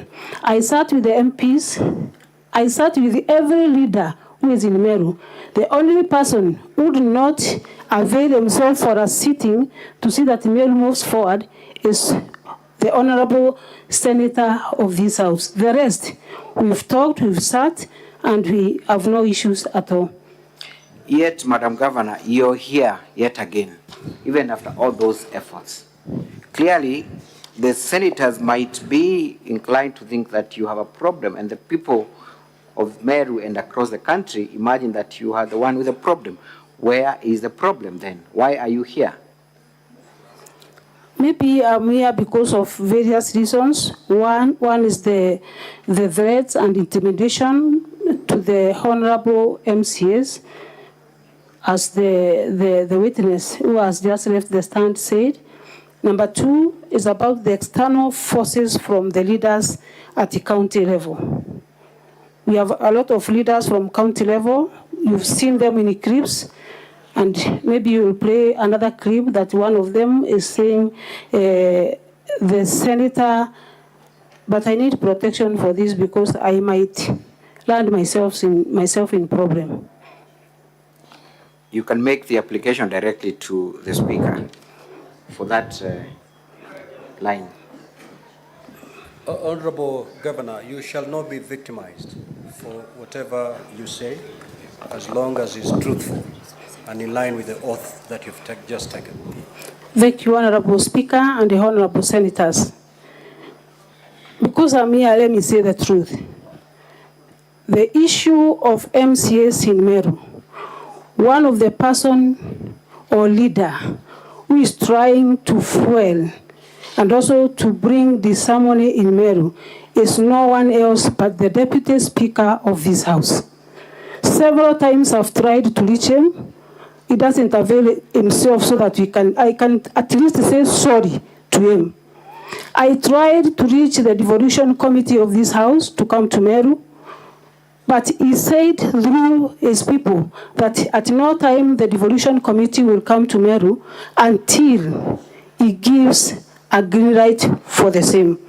This Honorable Senator, Deputy Speaker of this House, is had in many meetings, like the one we've just seen the clip here. The MCAs are planning on how to impeach the governor immediately after we left here, and then they ask for comments from the Honorable Deputy Speaker of this House. He stands, and the video has been played here, and say, we as circumcised men, we will make sure that we assist you, honorable members, in whatever way. We will assist you, and the assistance that he gives to the MCAs is to make sure that they impeach me as many times as possible. In fact, he promises them immediately after they leave River Kadita to this end, he will take care of this house. I don't know how he will take care of this house, but honorable senators, the deputy, my senator, whom I give a lot of respect, has greatly interfered with the running of the county government of Meru. Are you saying that your senator, who also happens to be my senator, is behind your problems in Meru? I think we can play the clip. Kindly, let's play that clip. I think it's a yes or no. We don't need to go yes. back to the clip. Thank you, Madam Speaker. So, Madam Governor,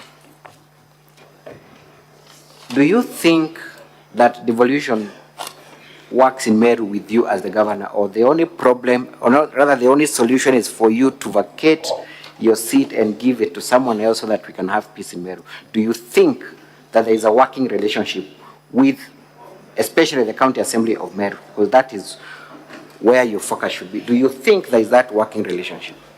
Thank you, Honorable Speaker. The working relationship or the working progress in Meru with the MCAs, I've just said that I started with 1 MCA, then to 9 MCAs, and up to now I have 23 MCAs. Conclude, Council for Governor. Your time is up. Thank you. Actually, that was my last question, Mr. Speaker, sir. I thank you so very much. I yield the witness Council for cross-examination. for County Assembly. You may now proceed for cross-examination.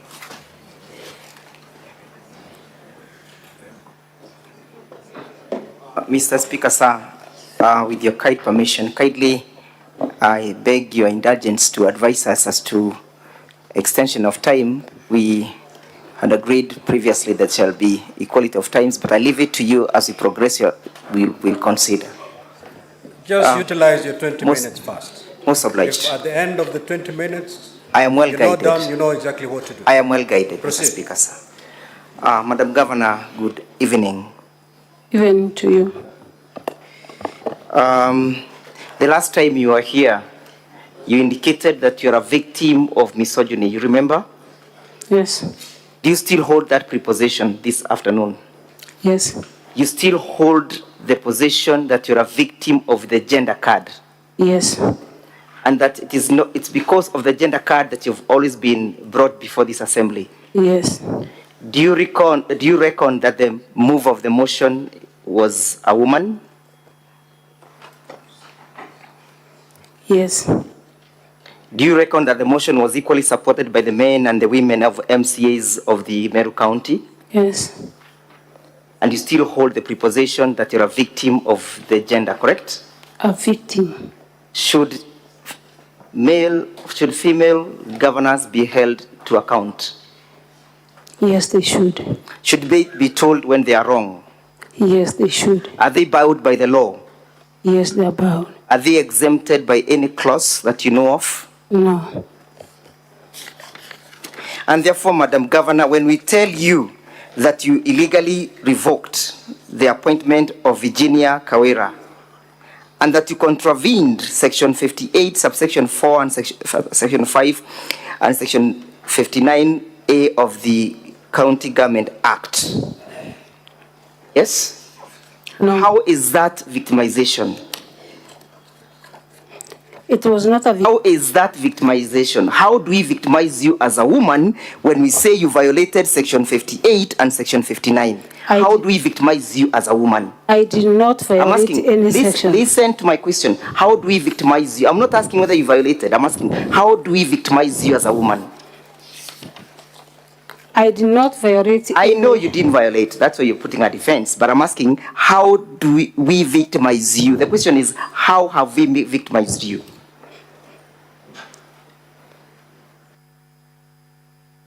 I did not violate. That you have said. But the question is, how did we victimize you? Tukisema kwamba umevunja hii sheria na umesema hujavunja, tumekuonea vipi ati kwa sababu wewe ni governor wa mwanamke? Na kwa sababu sijavunja hii sheria, amjanionea. Understanding my question? Yes, I'm understanding. The question is about victimization. How have we victimized you?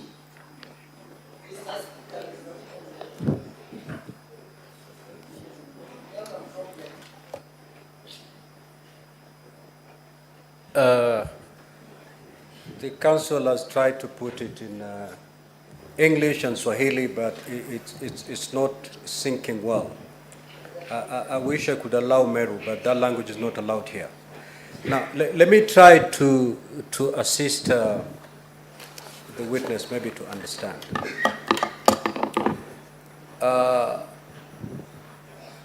If a governor breaches the law and is held to account, if it happens that that governor is a woman, is she being victimized? Because she's not. Thank you. Counsel, have I... Thank you for the indulgence. I enjoy from the wisdom of having practiced many years of law. Thank you, Senior Counsel. And therefore, you sat through the evidence of one Linda Kiome. Yes. You heard that she distanced herself from that particular letter. Yes.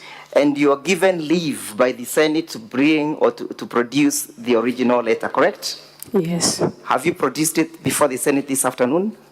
We made the calls. Have you produced it? I have not. Thank you. Who is in custody of that original letter? I think the office of the legal advisor. Think or you know, who is in custody of that letter? Our secretary. Your and she secretary. says yes. Is that secretary within your reach? She's in Meru. Is she within your reach? She's within my reach. Did you communicate to her that it was important to have that particular letter produced before the Senate? I communicated to her and she said that she had given the letter to the legal team that was preparing. Oh, so the letter was still within the custody of the legal team? So that they can have a copy. Thank you. Have they produced it? They have produced a copy. Have they produced the original letter? No, they have not. Thank you. How can we tell and how can you dispute the allegation of forgery? How can you distance yourself with the allegation of forgery in that particular letter? There is no forgery in that particular I'm asking, letter. how can you, in the absence of the original letter, how can you distance yourself? May I repeat the question? Yes. In the absence of the original letter, how can you distance yourself from that letter? It has been asked a few hours ago, so, and because it's in Meru, we need to do some arrangement. You cannot distance yourself from that letter in the absence of the original, correct? You cannot distance yourself from the allegation of forgery in the absence of an original letter. I can distance myself.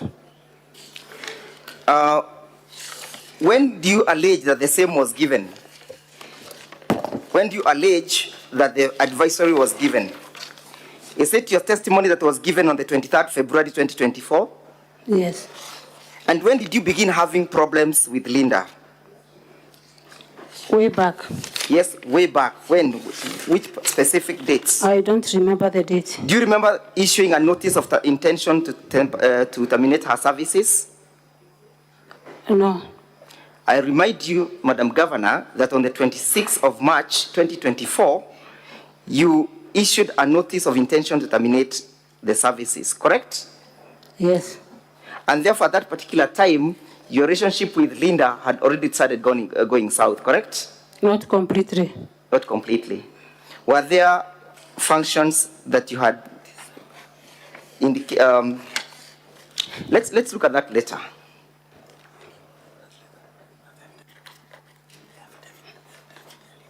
You indicate that the reason for the termination is due to her perennial unavailability to offer legal services or legal advice. Then you also say, when the governor raised this concern over the same issue in December,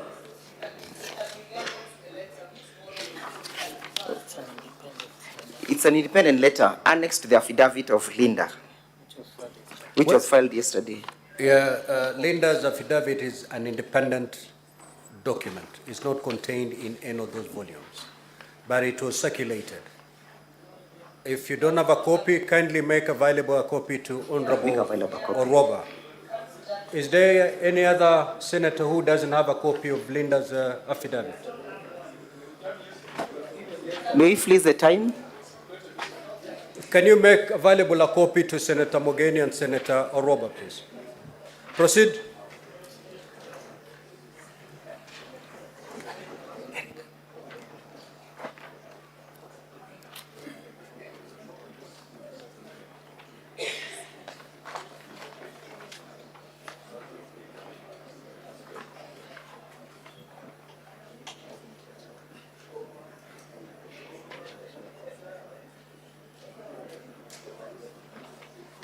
You got it? See it, Council. That is the annexure indicated as Office of the Governor, a letter dated 26th of March 2024, which is the last page, indicating as notice of intention, indicated as notice of intention to terminate your services. Have you seen it, Madam Governor? Yes. Does that letter originate from your office? From the Chief of Staff. From the Office of the Governor, correct? Yes. And this is an officer who was working under you, correct? Yes. And the Chief of Staff works under your instructions, yes? Yes. And that she cannot execute any functions without you having indicated or given instruction, correct? Yes. And as such, this letter therefore originated pursuant to your instructions, yes? Yes. And therefore, you're indicating that you have a problem with Linda due to her perennial unavailability to offer advice, correct? Very true. So on this particular day, where was Linda when issuing this advisory? I don't know. You do not know. Yes. Did you instruct her to issue this advisory? Who now? You yourself, did you instruct her to issue this advisory? Her or he? Did you instruct Linda to issue the advisory dated the 23rd February? I called legal advisor, that is Linda, and also... So you instructed her, correct? Governor, it's I asked for yes advisory or from no. them. I'm asking a simple question. Did you, Yes. You instructed her? Yes. What was the mode of communication? One-on-one. One-on-one, on that particular day? Not that particular date. Yes. When did you seek Earlier. when did you seek this advisory? After maybe 3 days. When did you seek the advisory? I can't remember the date. What had triggered you to seek this advisory? What had preceded the need to seek this advisory? There was allegation that Virginia Kawira is holding 2 positions. Are you the one who sent out this advisory? Are you the one who called for it? I called Linda and they asked for advisory. Was the revocation of Linda done pursuant to the provisions of the law? Yes. Do you know what the law says in terms of the revocation of a member of a board? Yes. You understand that you cannot revoke an appointment of a member of a board without a resolution of the county assembly, correct? It's not true. Just show her the law. Show her the law. Read it out for her. You are talking about Linda or Virginia? Virginia. I'm at Virginia.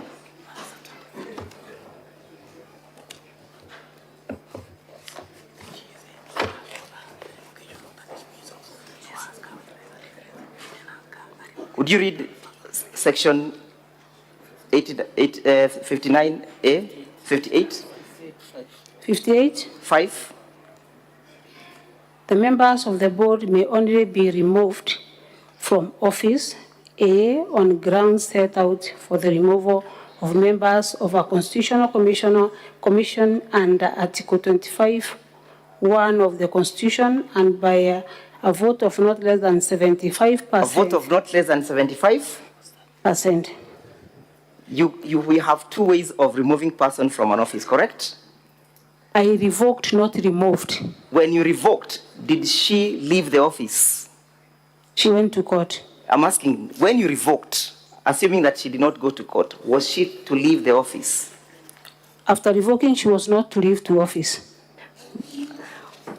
Ulipo revoke hiyo barua yake, ulitarajia atarudi katika ofisi yake siku nyingine? Nilitarajia atachagua kazi moja kati ya kazi mbili ambazo alikuwa anashikilia. Hivyo haukutarajia kwamba atarudi kwa ile ofisi yake siku nyingine. Kweli si kweli? Nilimpatia achague anarudi kwa ofisi gani. Nijibu swali langu, nimekuuliza vizuri sana. Ulitarajia kwamba atarudi kwa ile ofisi yake awe CEO wa board tena?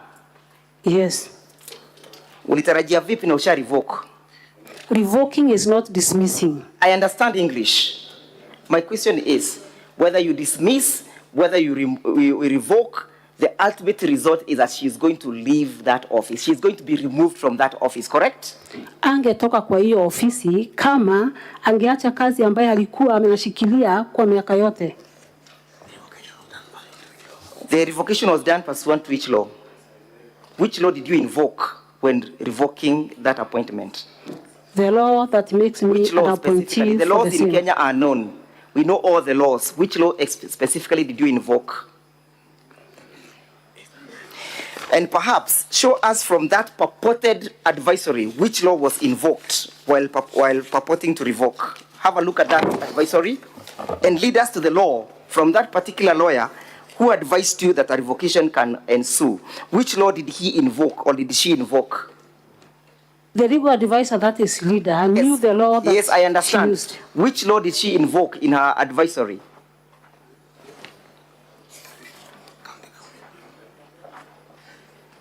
Can you see where she's saying, I am relying on the County Government Act? No. The last paragraph of that letter. Kindly show the Madam Governor.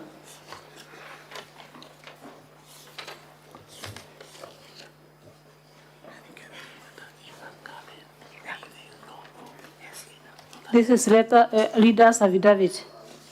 Madam Governor, be patient to be shown where to read.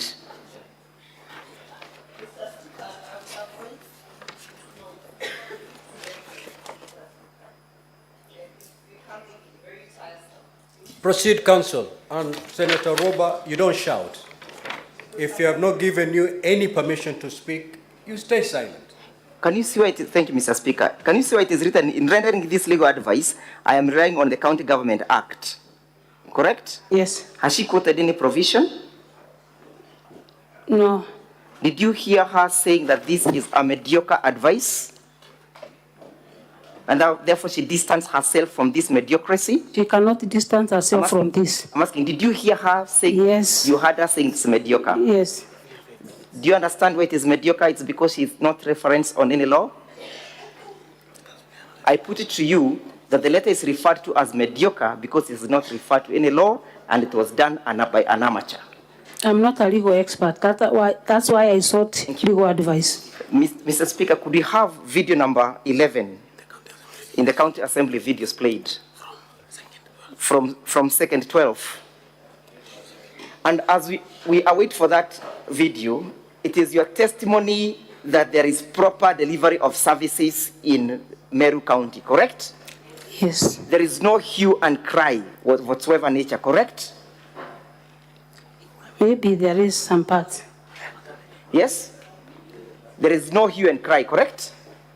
All services are flowing smoothly, according to you, correct? Yes. Including the health sector, correct? Yes. Kindly play at second 12. And you confirm that that facility has no maternity ward, correct? We are putting it up, not yet finished. Have a look. We are just interested with that writing on the wall. We don't even need an interpreter. That's a new block. It's okay. Wait. I've not put a question to you. Rudisha nyuma kidogo. Tafadhali.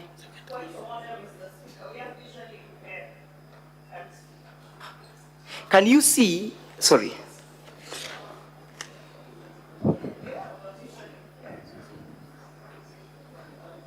Maternity we are interested at where we have Keboshwa maternity ward. Kindly, Madam Governor, would you kindly read out? That's a new block which is not even furnished.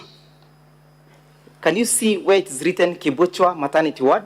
It was written 2 months ago. Yes, I can see. It's okay. Yes. When was this? Who opened this facility? It has not been opened yet because it has no furniture.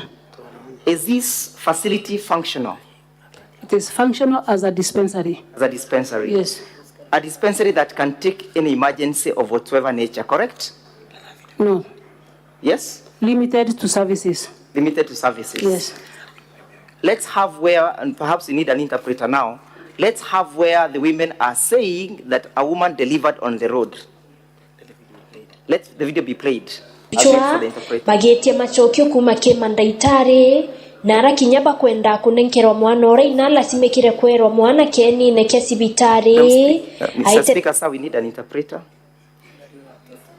Can you bring the interpreter in the house?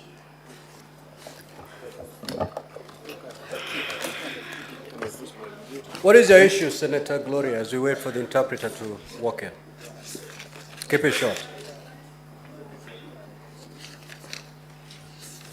Mr. Speaker, in the interest of this House, I hate to say this, but we have been taking time out of the other team to get the interpretation and for the purposes of the visually impaired. Mr. Speaker, I don't see why now when we are saying there's a visually impaired person in the interest of time that they are getting favored to run clips without an interpreter, Mr. Speaker. I'm seeing as if there's a problem here, Mr. Speaker. So also, Mr. Speaker, they should stop badgering the witness because she should be allowed to answer the questions. She's not being allowed to answer the questions. And it's a common thing there. Do we have the interpreter in the House? Senator Gloria, you've never registered yourself as a visually impaired senator. Proceed with the proceedings. Kindly have the video played.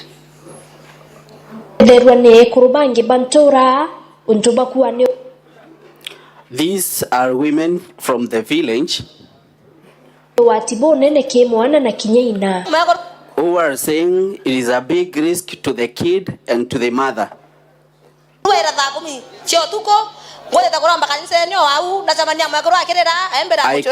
I came here early in the morning, that is 4 a.m., and I was going to pray, and I found women here.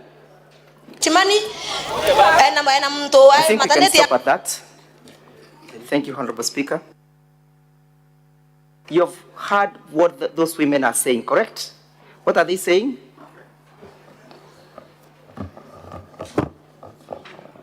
She was going for prayers and met a woman who was crying along the road.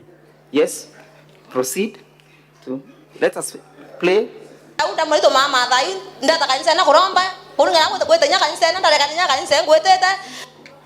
As I was going to church, even the church I didn't have to attend,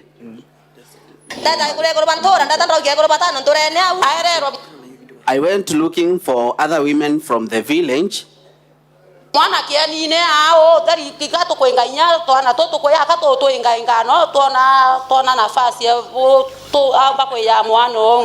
During delivery, the kids were all over, and we were chasing them so that they cannot join us in the process. Thank you.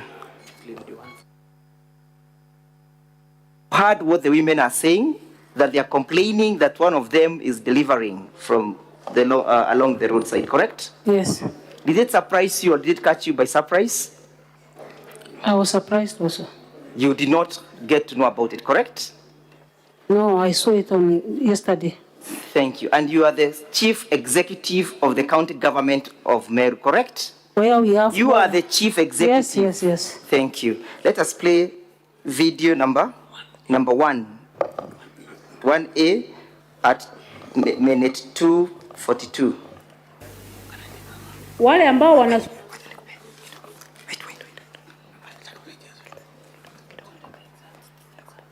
Yes. Ningependa kusema hivi. Vincent Moreri ama Supu ambaye ni key suspect.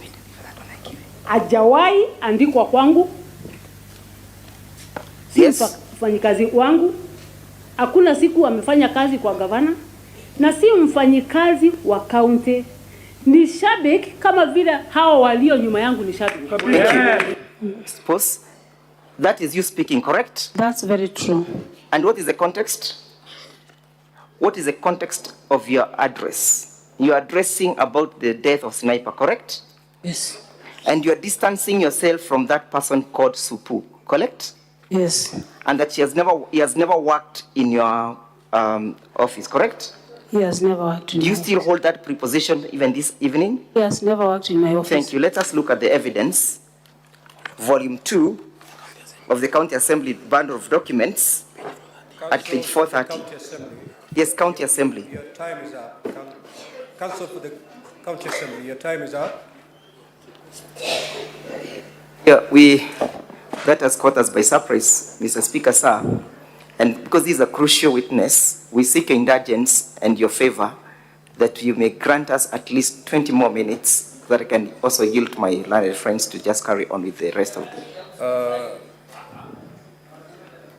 Council for County Assembly.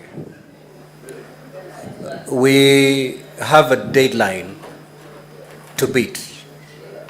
We have until midnight tonight to conclude this matter. We are not doing very well in terms of time management, and therefore I will give you 10 more minutes. Most obliged. Let's have a look at that document. Page 430.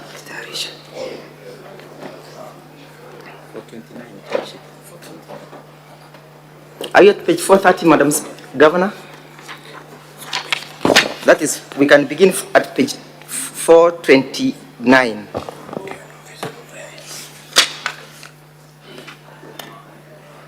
That is the information that the individuals were charged with, correct? Yes. Volume 2, Mr. Speaker, yes? And Yes. Vincent Mureithi Karemi alias Supu is one of the accused person, number 1, correct? Yes, accused. Is that the same Vincent at page 430? Is that the same Vincent Mureithi Karemi at 430? Yes, yes. And that is confirmed that it's a curriculum vitae for Mr. Mureithi Vincent, correct? Yes. Let's move to page 431. Yes? Can you see where it is written Vita TV? Yes. Yes? Yes. Do you know Vita TV? I know Vita TV. Where does it broadcast? From Meru. From Meru. Do you have any association with that particular TV? No. You don't have. I put it to you, and then look at where we have directors. Miriam, where we have the references. Can you see the references? Miriam Gwantai. One of the references, correct? Yes. Reference to Vincent, correct? And the Father Kaberia. And Father Kaberia. Do you know Miriam? I know Miriam. Who is Miriam? A close relative. Close relative. Relative to who? Relative to the governor. To the governor. Yes. Who is she referring? From this document, she's referring with Vincent. Vincent. Yes. Yeah? Doesn't she work as your PA? Yes, she works. She works at as a PA, correct? Yes. Do you still maintain that you do not know Vincent and that Vincent does not work for you? She doesn't work for me. Let's go to, has she ever worked in the county government at any given time? He has never worked to the county government of Meru. Thank you. Let us go to page 443 of the same bundle of documents. That is a letter from the Public Service Board, correct? 443, Honorable Senators? Yes. And that the County Public Service Board is responsible of placement, correct? Yes. And that there is that letter is an internal memo, yes? It's an internal memo. Sent to the Meru County, from the Meru County Public Board to the Chief of Staff, correct? Yes. And that the Chief of Staff works under your office, correct? Yes. Can you see where you have serial number 1?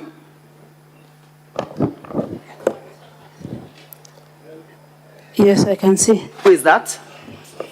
The number 1 person. Yes. Vincent Mureithi. Vincent Mureithi. Yes. Can you see where it is written designation? Yes. What is she? Assistant Director. Assistant Director? Governor's Press. Governor's Press. Yes. Do you still maintain your preposition? Yes. That she doesn't work for you? It doesn't work for me. As I yield to my next counsel, I put it to you that you are capable and you have been a pathological liar who has always craved and hidden under the card of gender. And that you have come before this assembly to lie, and that your witnesses have always been lying and that they have lied today. Yes?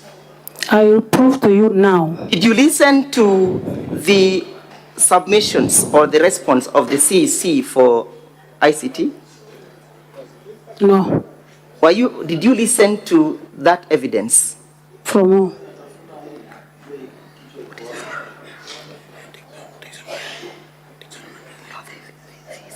From who? Ibrahim. Ibrahim who? Mutwiri. Yes. Did you hear him confirming that he is a man of proper standing? Yes. And that there has not been proved otherwise? It has not been proved. Madam Governor, I yield to the next council, but you shall not keep on lying. We shall not allow you to evade accountability on account of misogyny. We shall not allow you to evade accountability on account of it wasn't me. I yield. Honorable Speaker, my name is Kawira. I will take the few minutes that are remaining.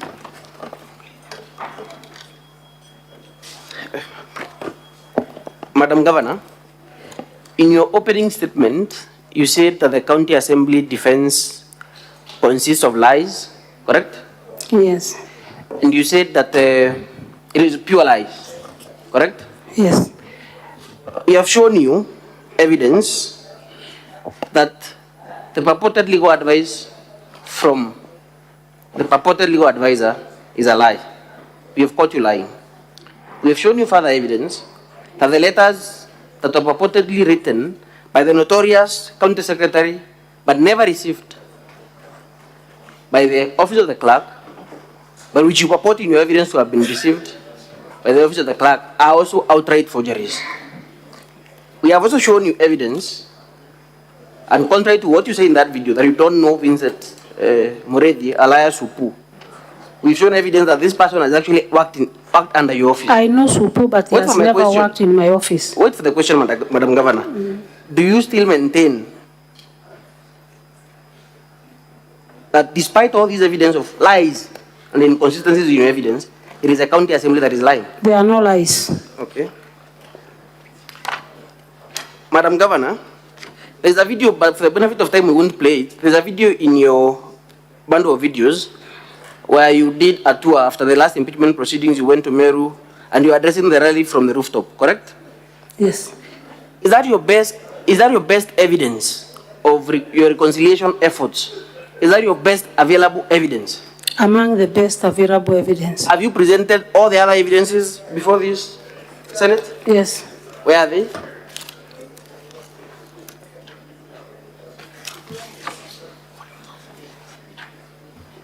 Madam Governor, turn with me to page 394 of our volume 4, Honorable Speaker, volume 4. Page 394.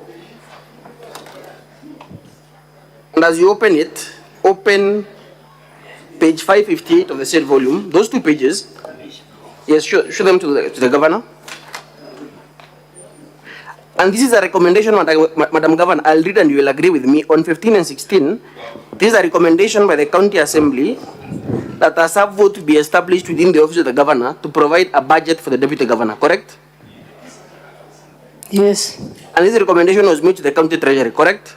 Yes. And the head of the County Treasury is Mr. Ibrahim, who testified in the morning in your favor, correct? Yes. At page 558, this is now the report on the Meru County Budget Appropriation Bill for number 2 of 2024. You will agree with me that the committee notes that the CCM Finance did not adhere to that resolution at number 16. That is page 558, Honorable Speaker. Correct? Yes. So, Madam Governor, if your evidence is that you are the foremost peacemaker, is that you have made all attempts at reconciliation, why would you allow your CEC to deny the Office of the Deputy Governor a budget? If indeed you want to reconcile with the Deputy Governor and you want to reconcile with all other leaders. The Deputy Governor doesn't have a vote, that is one. Number two, the amount allocated to the governor is for both the deputy governor and the governor. You did not get my question. Why would you deny that office within your office still? We've never denied that office budget. I think, Honorable Speaker, I leave it to interpretation by the Honorable House.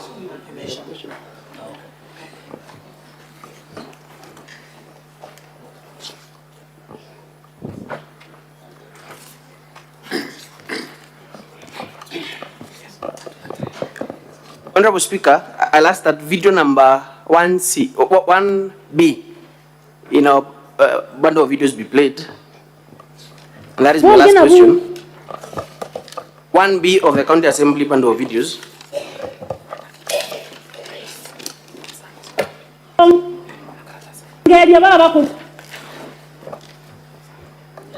Honorable Speaker, I'll seek your indulgence to get the interpreter, the translator. And this is my last question. It's rendered in English. Proceed. The video can be played. Atongeria baba barathiurunkaga na mwiri jwa sniper bari biashara ene na isiasa ene bari gatigati mbeca ile bothite monka nande inkorokia milioni 86 turenda mwakuro sniper akiro nyombe ngoroba turenda mwakuro sniper Council, your time is up. turenda na sniper. We conclude. Thank you, Honorable Speaker. Who is speaking that video, Madam Governor? Myself. Proceed, Council. Senator Gloria, you're out of order, and I'm giving you a caution. Madam Governor, would you say in that video, the posture you have taken in that video, which is quite different from the posture you've taken in the witness stand, would you say you are sensitive to the plight of that family? No. You are not sensitive. You agree? Thank you. Thank you for that answer. What evidence have you placed before this Honorable House to prove or to show that indeed 86 million Kenya shillings was raised? There's a video clip. No, evidence of money, not a video clip. Evidence of money. Evidence of money in the video clip. Thank you. Thank you, Honorable Speaker, for listening to me. Council for Governor, you may re-examine. You have 5 minutes to do that. Thank you, Mr. Speaker, sir. I will be very brief with the Governor. Madam Governor, you have been taken through a series of questions about a number of issues. Is the murder of Sniper subject of this impeachment? Has there been any accusation in the notice of motion about your involvement to the murder? No.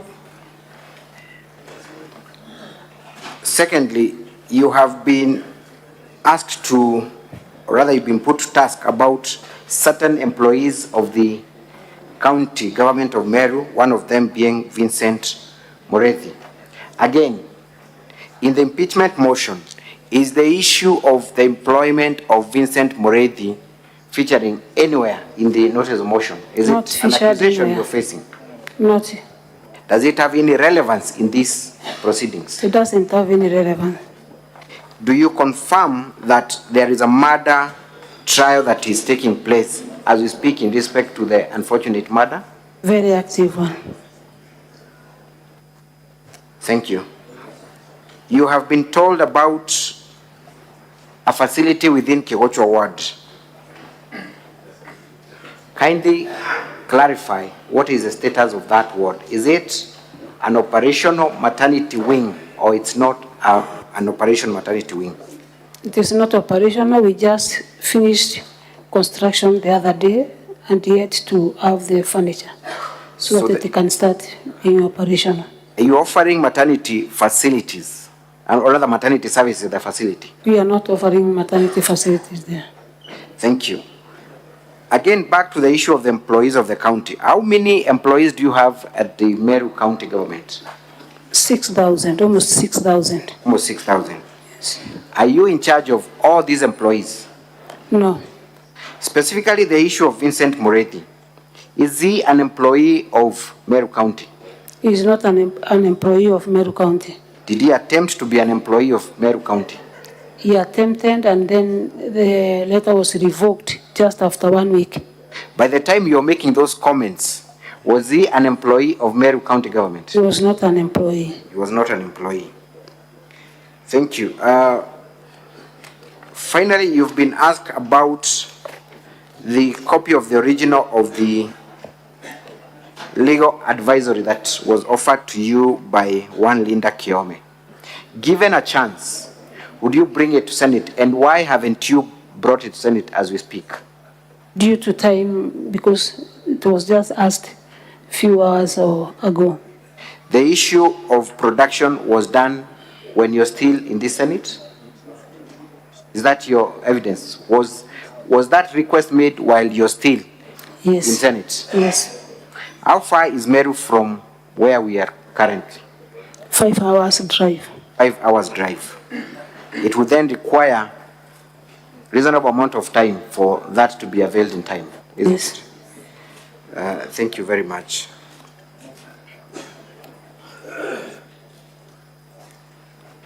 Finally, have you made specific responses to all the allegations that have been brought against you in this House? Yes. Have you supplied enough evidence to controvert every allegation against you? Yes. Have you brought witnesses before Senate who have talked on various issues? Yes. Do you stand by the evidences that they have adduced in court, in this Senate? Yes. Thank you. That is all for this witness, Mr. Speaker, sir, and I wish to close the governor's case at this juncture. Thank you. Now we shall move to allow honorable senators to seek clarifications or ask questions. Now, as the honorable senators are doing that, counsel for the parties, prepare your closing statements. We are not going to take a break. Immediately, the honorable senators are done seeking clarifications, will straight away move to closing statements. Senator Munga Danso. We have half an hour. Yes, Mr. Speaker, just... We have exactly half an hour to allow clarification from honorable senators, starting now. So we'll stop at 8:40. Mr. Speaker, a quick clarification from the Honorable Governor. It is normal, Mr. Speaker, that senators and governors, because of the different roles, they have, by nature of their roles, they have differences. And so, the question I wanted to ask the governor to clarify, maybe he can explain to me and the Senate, why single out the senator for Meru, maybe just for playing his role as a senator? Is there a particular reason why he has singled him out, and yet he's just one of the senators? I mean, like all of us, we have issues with our governors. I want that clarification. Is it really true that he is causing a problem in the Meru County, or is it that he's just playing his role, his rightful role? Thank you, Mr. Speaker. Yes, Governor. Thank you, Senator. Thank you, Speaker and honorable senators. In this case, my senator, the Deputy Speaker of this House, I agree that he should do his oversight or any role that is given to him. But for this case, he has gone beyond in disrupting peace in Meru. One of the reasons is this. I wrote to Kadhuri Murungi requesting that the devolution committee come to Meru and try to solve our issues. And in fact, I'm not lying, but telling the truth, he denied me that chance for devolution committee to come to Meru and mend the issues in Meru. Number two, my dear honorable senator for Meru, as an ambition of becoming a governor, which is not wrong. It is right for him to dream to that position. But I believe that you cannot light your candle by putting off other people's candle. Senator Kajwang. Mr. Speaker, Linda Gaki Kiome deponds that there was forgery, and in the affidavit that was circulated yesterday. I've looked at the ruling of Justice Nzioka in civil suit number 551 of 2011, and Justice Nzioka ruled that for a signature to be deemed and certified as forged, a document examiner's report must be produced. End of quote. I want to ask the governor, in the case of allegations of forgery, who bears the burden of proof? Number two, a lot of HR issues have been brought up. Could the governor tell the Senate what measures she has undertaken since she took office? Can the governor tell us whether the 500 million expenditure or growth in expenditure in the 2022-2023 financial year that was cited by the Assembly was approved in the budget, and whether the Assembly approved it? And finally, Mr. Speaker, people are dancing on the grave of Sniper, and Mr. Speaker, it is unfortunate. Can the governor tell us whether she's a suspect, whether she's been taken to court, whether she's part of those who have been taken to court on suspicion or allegations of killing Sniper? Because we cannot use that innocent boy to settle political scores, and Mr. Speaker, it's unfortunate that all parties are choosing to dance on the grave of Sniper. Thank you, Mr. Speaker. Governor. Thank you, Speaker. For the case of being a suspect, that case, I'm not a suspect. I did not even record a statement with the police. They came, did the investigations, and left. For the issue of 2023 approval, the approval for this year, the Assembly has not approved. We still have issues with the budget. The Waziri for Finance elaborated about the issue we have with the Assembly. And for the document that Leader Kiome said it was forgery, I think the forensic investigation should take course and give us an answer for, because I'm not a forensic investigator. Neither this House, I don't think this House has the powers to know if the document is forged or not, unless we take to the examiner. Senator Abbas.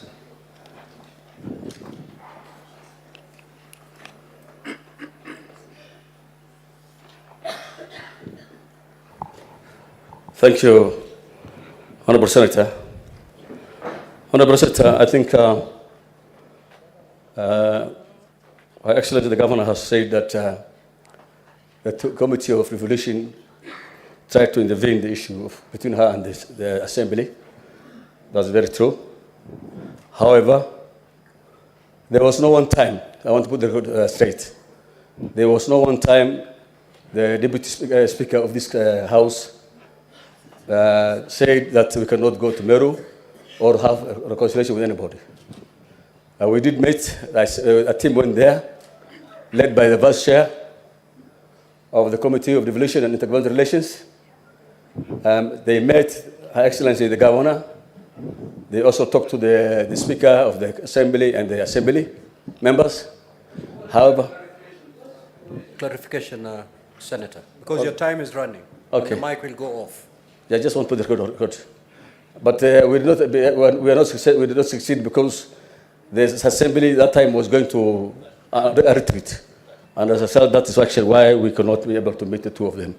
However, we tried again, and the Deputy Governor, when we were going there, there was an issue in Meru. We could not go back again. I want to put that record straight, Your Excellency. Your Senator Omtata.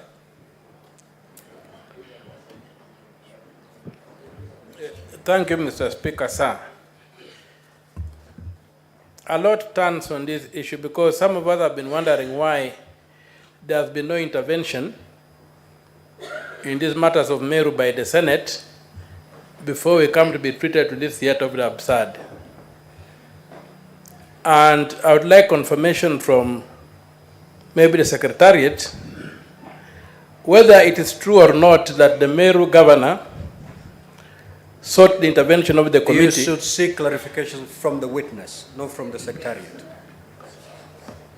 But they said they wrote to this house. The witness has alleged it. The only person who can defend is the Secretariat. No, the Secretariat is not on trial. It's not, but now... Senator Omtata, if you don't have any clarification that you're seeking from the governor. Okay, please. The governor, to whom did you address the letter that sought the intervention of this house in the Committee of the Devolution in the affairs of Meru? Thank you, Speaker. I wrote to the Committee of Devolution, which is led by the chairperson, Senator Abbas, and the senator who has just spoken before Mtata. Have agreed that indeed I tried to call them to Meru so that they can intervene. Very well. Senator Oroba.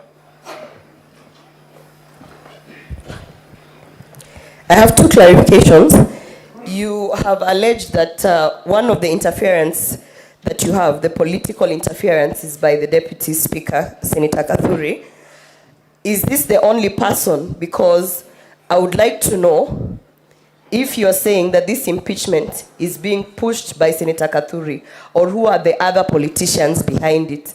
I would also want to know if in those politicians there is any woman who is also trying to get you impeached. My other clarification is the issue of the hospital. The CEC, do you have a CEC of health? And if you have a CEC of health, has the county, have the MCAs tried to impeach the CEC, because there is an actual clause in the Constitution for removal of a CEC, because the duty of care of the Ministry of Health actually falls under the CEC, yet they are jumping the CEC and going straight to the governor to impeach. I would like that clarification. Thank you, Senator. Indeed, I have CEC held. The County Assembly of Meru has never tried to impeach the CEC held. That is the position. About the political interference in Meru, there are so many other people who believe that they should not be led by a woman, and that's why you see them gathering together and then trying to politicize the issue of a young family to bring me down. There's a tradition in Meru that they should not be led by a woman. I want to say categorically that the chair of the interference, or the person who interferes most, is the Deputy Speaker of this House. The rest, I don't see if it's good for me to mention them in absentia. Senator Olekina.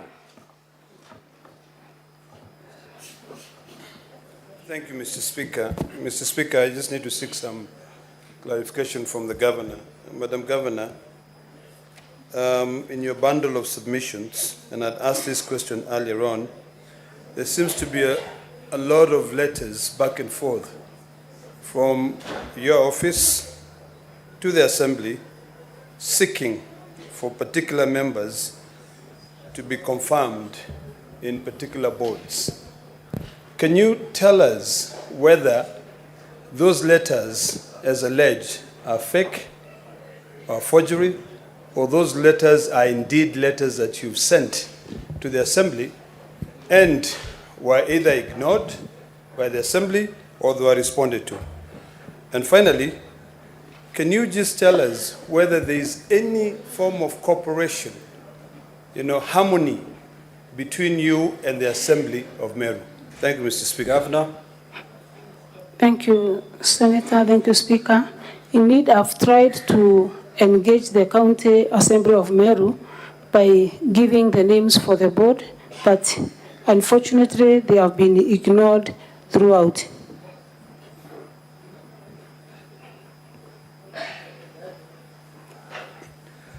Senator Mofai. Honorable Speaker, Honorable Speaker, I want some clarification for the Governor. I happen to be a neighbor to the Governor. And of late, I have witnessed influx of patients from Meru County to Tharaka County seeking medical attention. I would request to know from the governor, maybe there could be some breakdown in any of the facilities in Meru County, as alluded in that video we have just witnessed before us. Number two, Honorable Speaker, recently we have witnessed a national reconciliation which was being executed by His Excellency the President, because we had some national crisis that called for a broad-based engagement, and then when the country is at peace. One would want to know from the governor, why has it taken us close to 2 years without managing just 69 MCAs to sit down and work for Meru people? Thank you, Senator, for reconciliation. As I said earlier, I've tried my best to reconcile the leaders. The Mwananchi has no problem at all, apart from the few elected leaders who have some issues. But I sat with Njori, as I said. I sat with the members of parliament. I sat with the CS, the former CS Agriculture. I sat with the assembly leadership. The only person that would not have a chance is the deputy speaker of this house. There is a lot of progress because when I was here the first time, I had only one MCA. Then for the second impeachment, I had 9 of them.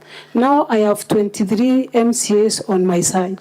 To me, that's a great progress in mind of the political interferences that have been going on and the intimidation of county assembly members by the same leaders. I've tried my best, and I believe as I continue, more will come on board, because I'm doing a lot of civic education also to show the community that they should not disregard the leadership of a woman just because she's a woman or the tradition says so. About the hospital in Meru County, Senator Mofaya, most of our patients come from Tharaka to Meru General Hospital. They don't come from Meru to Tharaka, but Tharaka to Meru. Thank you. Senator Majayo.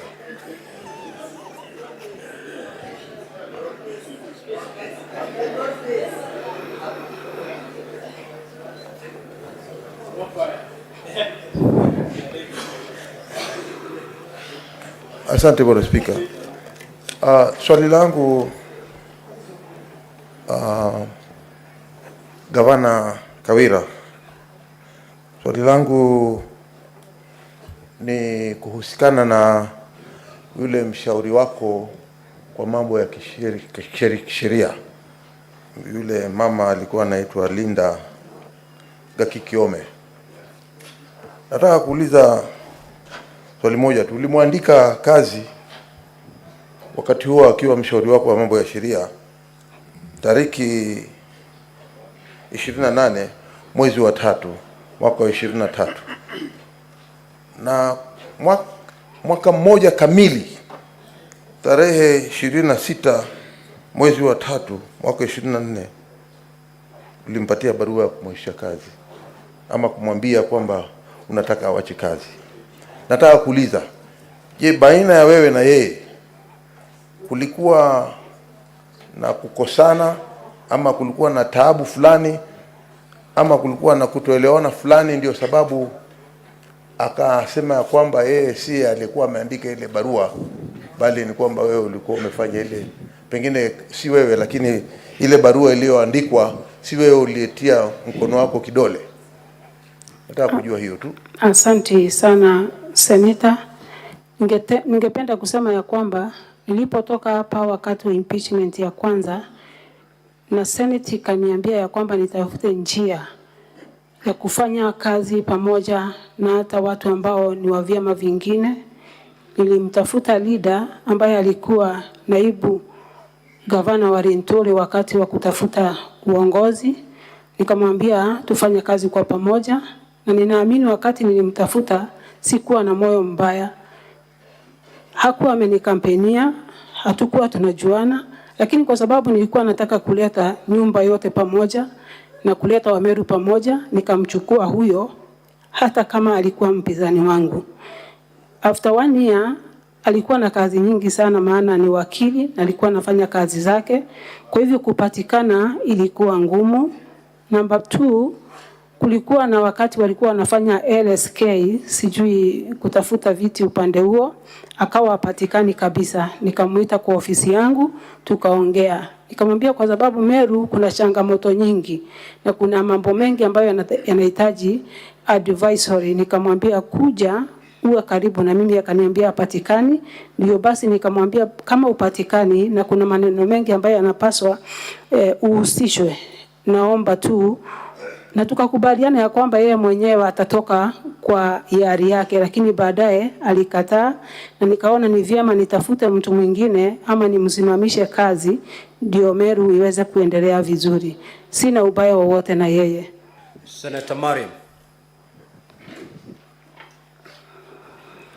Thank you, Mr. Speaker. I need clarification on Madam Governor. This is the 3rd impeachment on your side. As what is difference from the other 2 than the other one? And again, if there is any difference from the other 2 which has been already done, how? The second one is about the maternity ward. If at all, if it is not equipped, why is it labeled? And if you have labeled it and there is delivery outside there, it means there is demand. What have you taken? The action you have took when you have saw there is delivery outside there. Thank you. Governor. Asante sana. The labeling of the maternity was just done less than a month ago. We had anticipated that we will have equipment so that we can have the maternity wing functional, but due to the budget constraint, we did not make it for the last 1 month. And I believe in the coming maybe 2-3 weeks, the maternity will be ready for use. My Waziri for Health visited the place and other places because we have more than 230 health facilities in Meru, that being one of them. Of course, I can agree that we have small issues, but we are still, as a government, looking at how we will improve everything to see that the mwananchi is happy. Senator Wambua.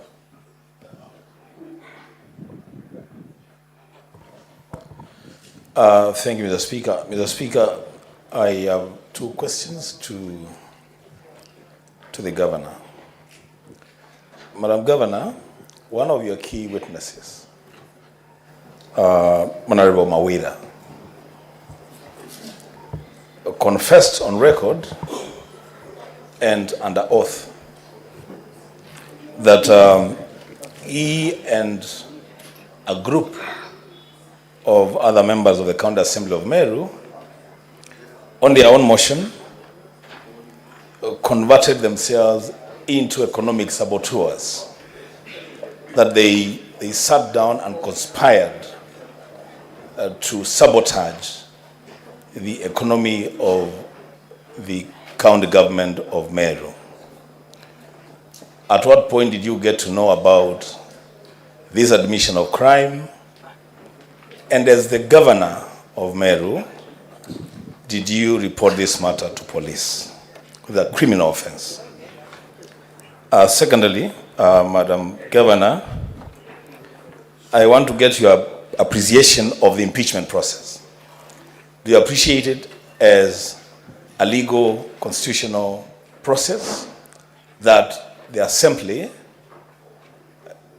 should take as part of its business and facilitated by the Assembly, or is it a personal initiative by people who have a grudge against their governor? I thank you, Mr. Speaker. Governor. Thank you, Senator. I have not reported any economic sabotage to the police because this is kind of political, which is fueled by external forces to sabotage my administration and also the good work that I do. And I want also the honorable senators of this house to know that the real mwananchi kwa ground has no issues about the way I run Meru County. It's only a few class of leaders that have sworn that I will never have peace in that county. They must keep me busy with other things because of 2027 politics. There is nothing more or big than more.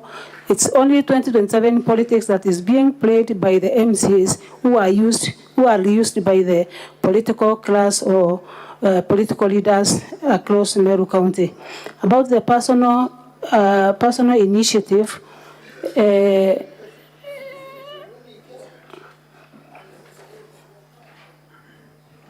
Are you done, Governor? Yes. Okay. Senator Joyce Korir.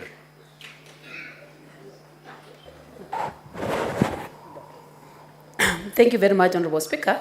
My question to the Governor is the efforts that she has put in place, especially on the third impeachment, and the relations that she has with the rest of the governors, especially on the matters this impeachment and the stability of the county. Thank you. Thank you, Senator. I've made a lot of efforts from the last impeachment. One is by providing to the honorable MCAs of Meru County the ward fund or the ward project to every ward to the tune of 33 million per ward. Number two is involving them to be part and parcel of my tours to the ground so that at least they can assist in participating and knowing what is ailing the community for us to work together. The relationship about myself and other leaders, especially the governors, is good. I have no issues with the other leaders, apart from few leaders from Meru County. Senator Hamida.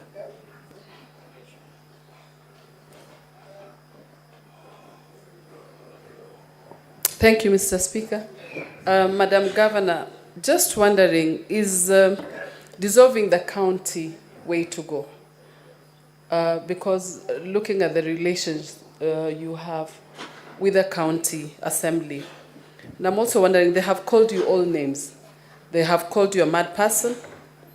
They said the impeachment of the governor is their business. So what is the way forward?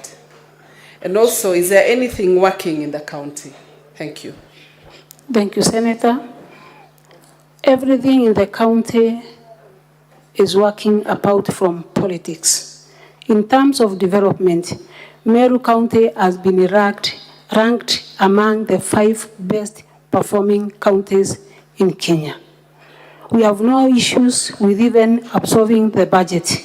We have been ranked with 79%. That means that Mwananchi is getting services. Mwananchi is very happy about the leadership. Mwananchi is very happy about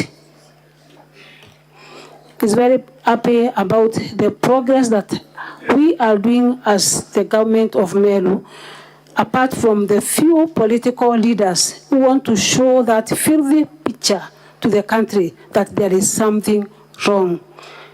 Dissolving the county, honorable senators, this is the mandate that is rested upon you. I cannot dissolve it on my own unless I don't think I have powers to do so.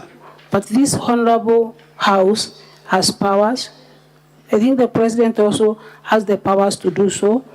But I said earlier, we have young men and women as MCAs in Meru.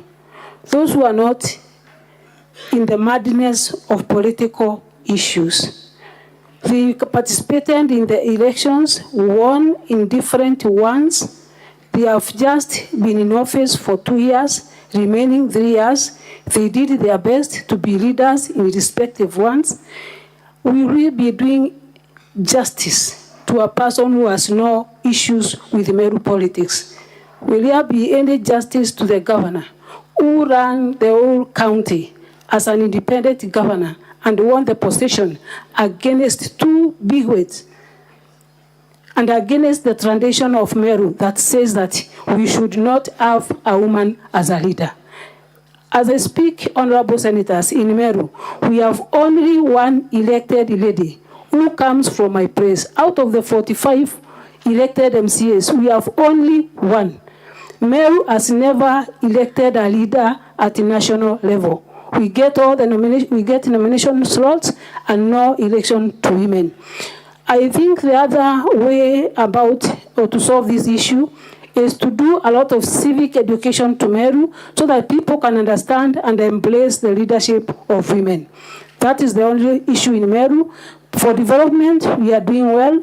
For absorption of the budget, we are doing well. Mwananchi is very happy. Thank you, Governor. You're now repeating yourself. Senator Veronica.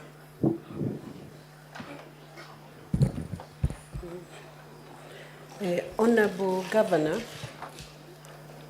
assume that the impeachment proceedings do not succeed and you went back to Meru to continue with your task as a governor.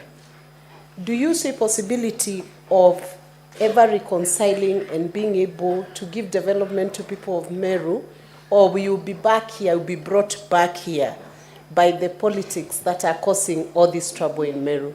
Is there a possibility?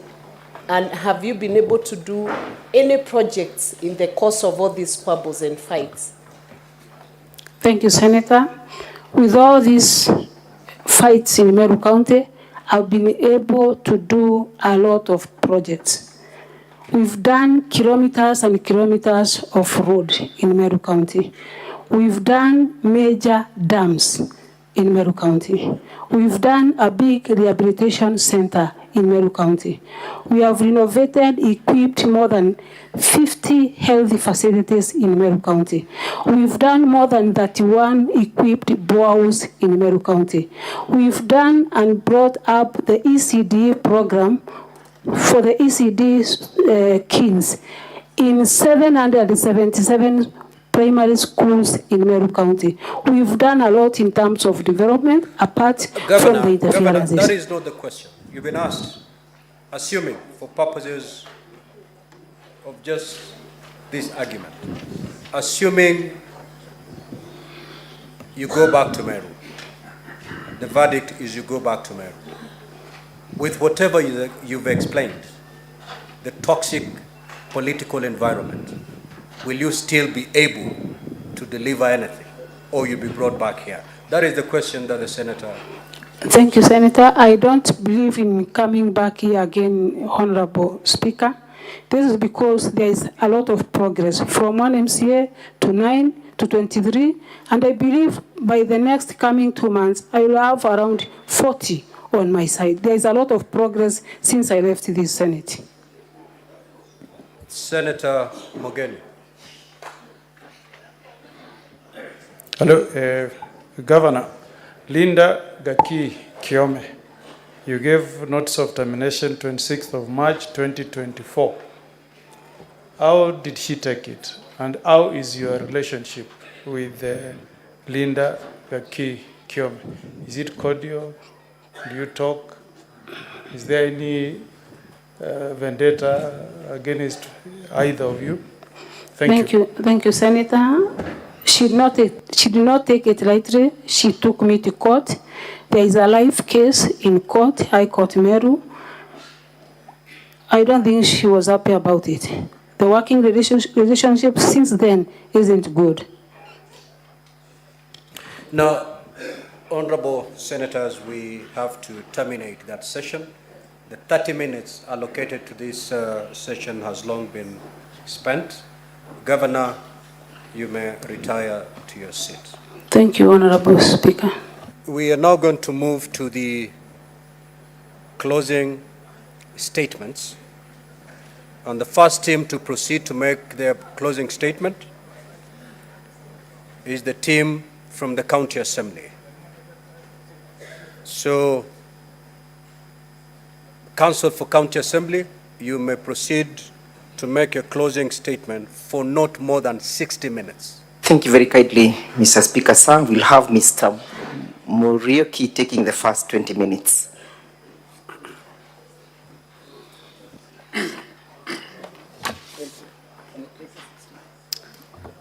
Mr. Speaker, my name is Eric Murioki. I will take the first 20 minutes of our closing argument. Mr. Speaker, sir, honorable members of the Senate, when the story of devolution in Kenya is told or is written, the members of the 3rd County Assembly of Meru will be remembered fondly as champions of devolution who, without compromise or favor, exercise their oversight role, champion for accountability, transparency, and good governance by holding the person accused before you to account for every transgression. These members of the 3rd County Assembly have performed their oversight duty even when it was inconvenient to do so, even when it was not fashionable, despite several and serious challenges, including threats to their lives and their families, as you heard the testimony of the attempted torching of the Assembly. Mr. Speaker, sir, the MCAs, the elected representatives of Meru County, have told this honorable House time and time again that there is a problem in Meru. In 2022, the MCAs were before this House when the governor, barely a few months after being sworn in, had opened war fronts against members of the County Assembly through vilification campaigns, against the church, against elected leaders in the county. And back then, during the first impeachment process, the governor was offered invaluable pieces of advice by the members of this House who were in the select committee that was investigating the matter. And indeed, the governor vowed to become the foremost peacemaker in Meru. This vow was short-lived, and in 2023, the governor found herself again before this House, answering to other charges, having opened more war fronts, including now her own deputy, by encouraging and condoning junior officers to undermine and insult that deputy governor. She was at war with the members of parliament from Meru. She was at war with the council of elders, with the senator of Meru, and other leaders, as the record of this House will reflect. Now, the governor has fallen out with her own secretary of the County Public Service Board.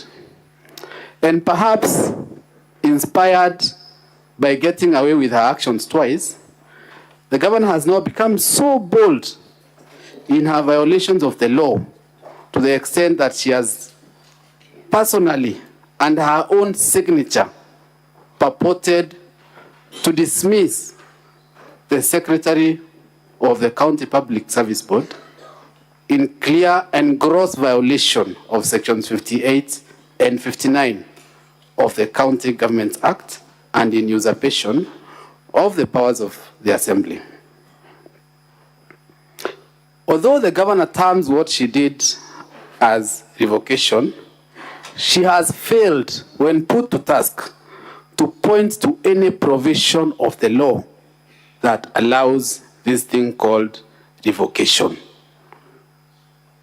Mr. Speaker, sir, Section 58, the process of removing that member is as is provided in Section 58(5) of the County Government Act and upon the grounds that are set out in Article 251 of the Constitution. And despite being advised by her own chairperson of the County Public Service Board, the governor proceeded to purport to revoke the appointment of Ms. Virginia Kawira Mereti, who is now only in office pursuant to a court order. Mr. Speaker, sir, honorable senators, surely it cannot be, or at least it cannot honestly be, that everybody else is a problem in Meru. It cannot be that it is the MCAs that are the problem. It cannot be that it is the church which is a problem. It cannot be that it is elected leaders that are the problem. It cannot be that it is her own deputy that is a problem, and now the County Public Service Board.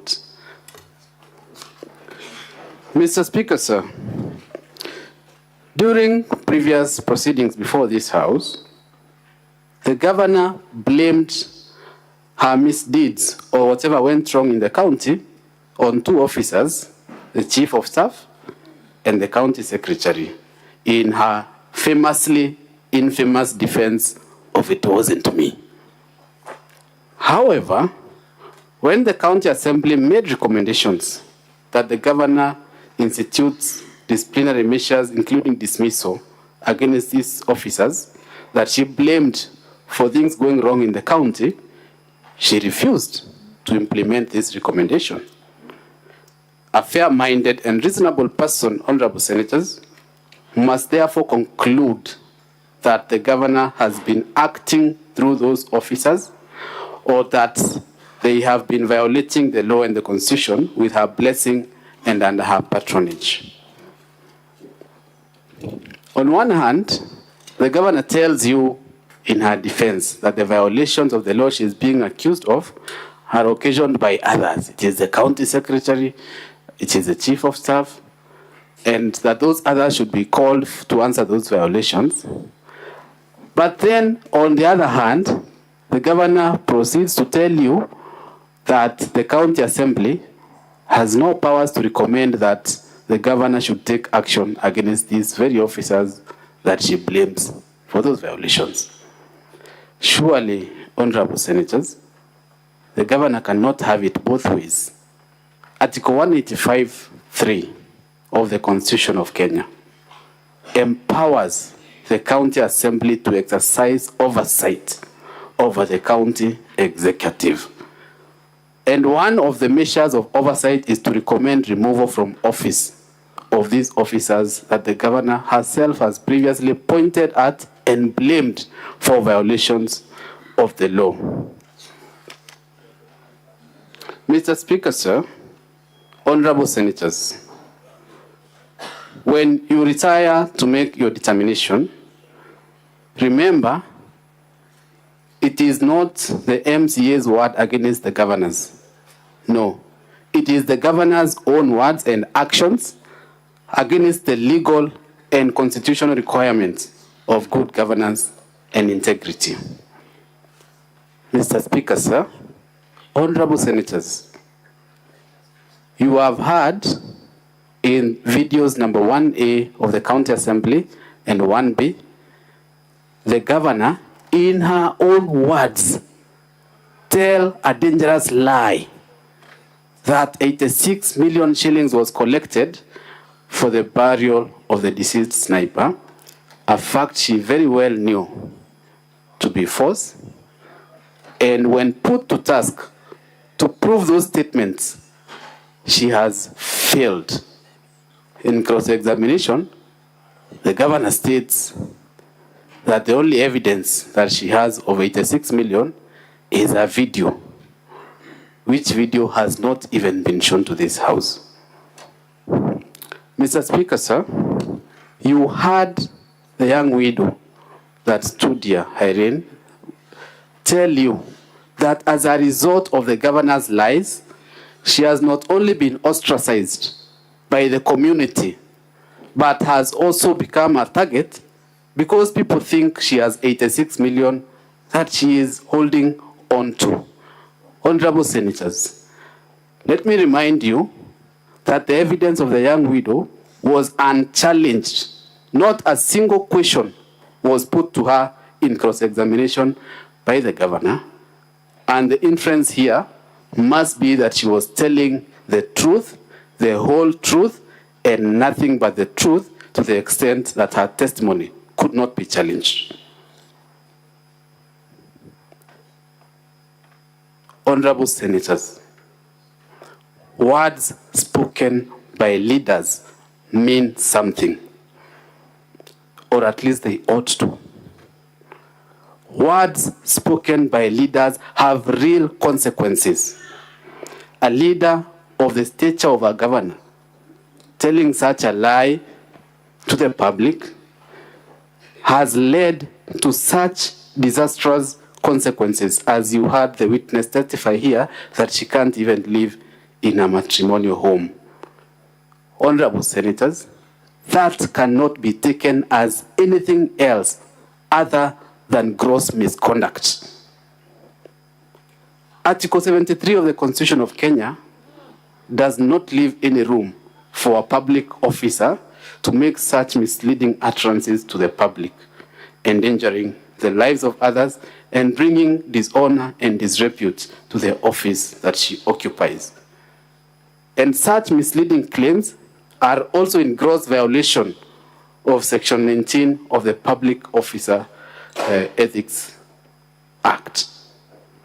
Mr. Speaker, sir, honorable senators, you heard the governor in cross-examination admit here that her conduct was insensitive to the family. This pattern of lying to the public that the governor engaged in, she did so while paying full salary and benefits to one of the persons accused of murder of Sniper. Christas Kiambi Manyara is a communications officer in the office of the governor. It is not in doubt that he was charged on the 29th of February 2024, and it is not in doubt that he continued to receive his full salary and benefits, as evidenced by the payslips produced in, among others, page 392 and 393 of Volume 2 of the County Assembly documents. Mr. Speaker, sir, in that pattern of lying, the governor says in a video that she does not know this person, who is a main suspect called Vincent Mureithi. However, Mr. Speaker, sir, documents have proven that this person was employed as a deputy director of the governor's press, and that one of his referees, in the governor's own words, is the governor's sister, who is also her PA. You will find this person's letters of appointment in pages 445 to 452 of Volume 2. This is a person that the governor denied having any knowledge of. Honorable senators, it cannot be a coincidence that this outspoken activist who criticized the governor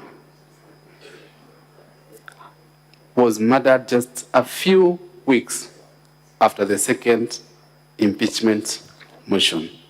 It cannot be a coincidence that the people accused and charged are so close to the governor by her own admission. Honorable senators, moving on, as a result of the governor's breach of the law and court orders, the county of Meru has suffered financial losses, including being slapped with costs of 3 million shillings, and this house can confirm the same from the decree of the court produced in pages 162 and 163 of Volume 2. Honorable senators, the Auditor General's report identifies that the management of Meru County is headed by the governor. And this is in line with Article 179(4), which identifies the governor as the chief executive of the county assembly. And the Auditor General's report flags breaches of the law by the management by including other things: irregular payments, excessive wage bill, use of the manual payroll, which compromises transparency and accountability, and this can be confirmed from pages 344 to 347 of our Volume 2. Honorable senators, the use of the manual payroll, according to the Auditor General, has led to a loss of 102.9 million. Honorable senators, the governor has refused or failed to appoint chairpersons of various boards in Meru County, and therefore these boards cannot be said to be legally constituted. Even when the governor purportedly forwarded names of nominees to these boards, she failed to forward accompanying information or clarification sought, as is required by the Public Appointments County Assemblies Approval Act, Sections 4 and 6. Honorable Senators, you have been treated, or at least attempts have been made to treat this House to theatrics by the governor and her legal team, who, in attempts to deflect the attention of this House from the governor's violations of the law, have resorted to the stories of gender and other irrelevancies, which are not a sufficient defense or explanation to any of the violations in the impeachment motion. Honorable Senators, as the governor claimed that she illegally revoked the appointment of the CEO of the Public Service Board based on advice from an unnamed legal advisor. The person who was serving as the legal advisor to the governor at the time in question came here, testified.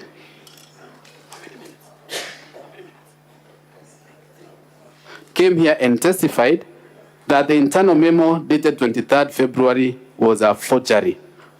She saw an affidavit that was presented to this House. Honorable Senators, the said memo bears no name, and there can be no clearer indication than this that it is indeed a forgery.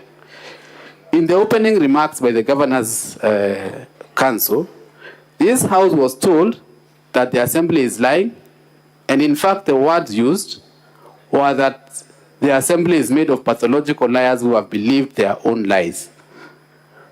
In view of this forged memo, I therefore ask this Honorable House, and I invite the Senators to ask, who is lying?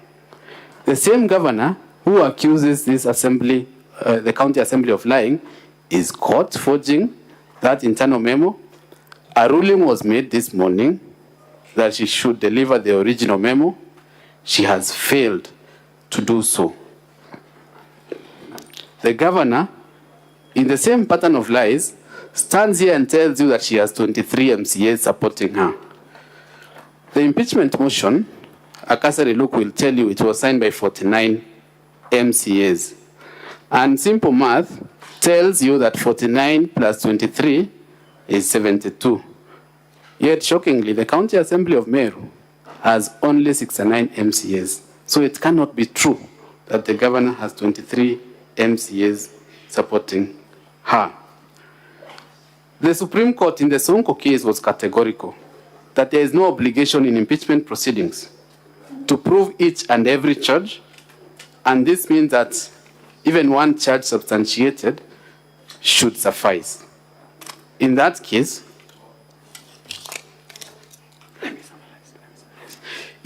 Honorable Senators, guidance was offered that impeachment proceedings are quasi-judicial in nature and are not in the nature of criminal proceedings. They don't necessarily require that criminal culpability should be proven to succeed. All that is required is that these allegations be substantiated. This word substantiate, what does it mean? It simply means to provide evidence. It does not necessarily mean to prove beyond reasonable doubt. It means that there must be substance in those allegations, that they have been proven to have substance.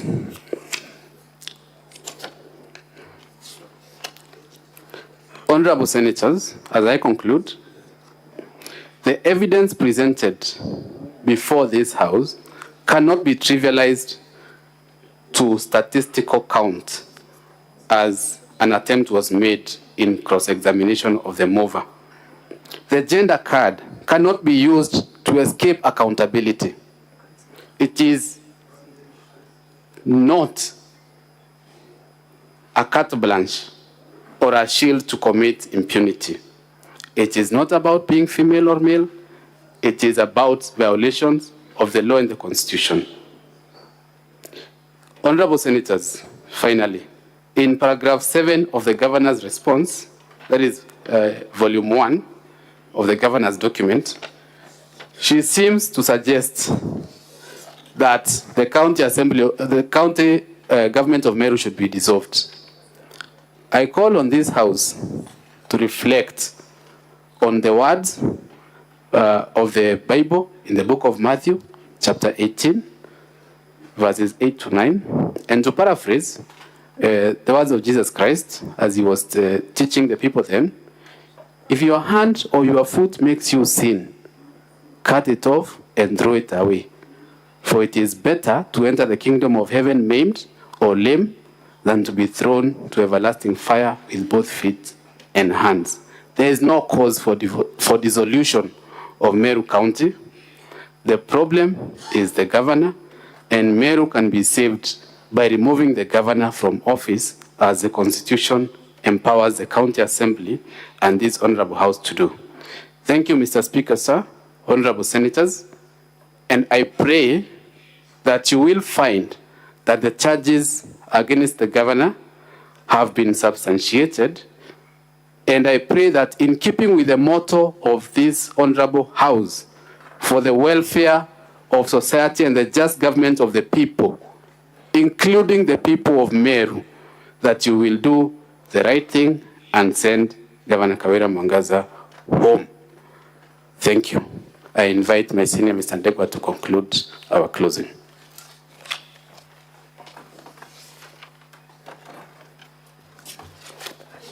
Thank you very kindly. I must begin by conveying the apology on the part of the County Assembly for having to engage this distinguished assembly in all these processes. It is not out of the own making of the County Assembly. It is a call of necessity. Necessity has dictated that we must come before you as and when time and situations and circumstances arise. A situation has arisen where we have to come before you, honorable members of the Senate, to ask you to do your noble thing of exercising oversight over the county government of Meru. I have time and again put it on record that the County Assembly of Meru and the people of Kenya have a lot of confidence in the manner in which this house conducts its business. It's on that basis, therefore, that we have been able to appear before you severally, seeking and pleading for only one thing, that justice be put to task. Says, I have just been made aware. How would you take that governor to be a responsible person? How would you take that person to be a person who is capable of enhancing good governance, delivery of services? How is it that she was not aware that that hospital is not functional? How is it that she is not aware that that hospital or dispensary has a functional maternity wing? She takes no bother to confirm why the hospital was not functional as at then.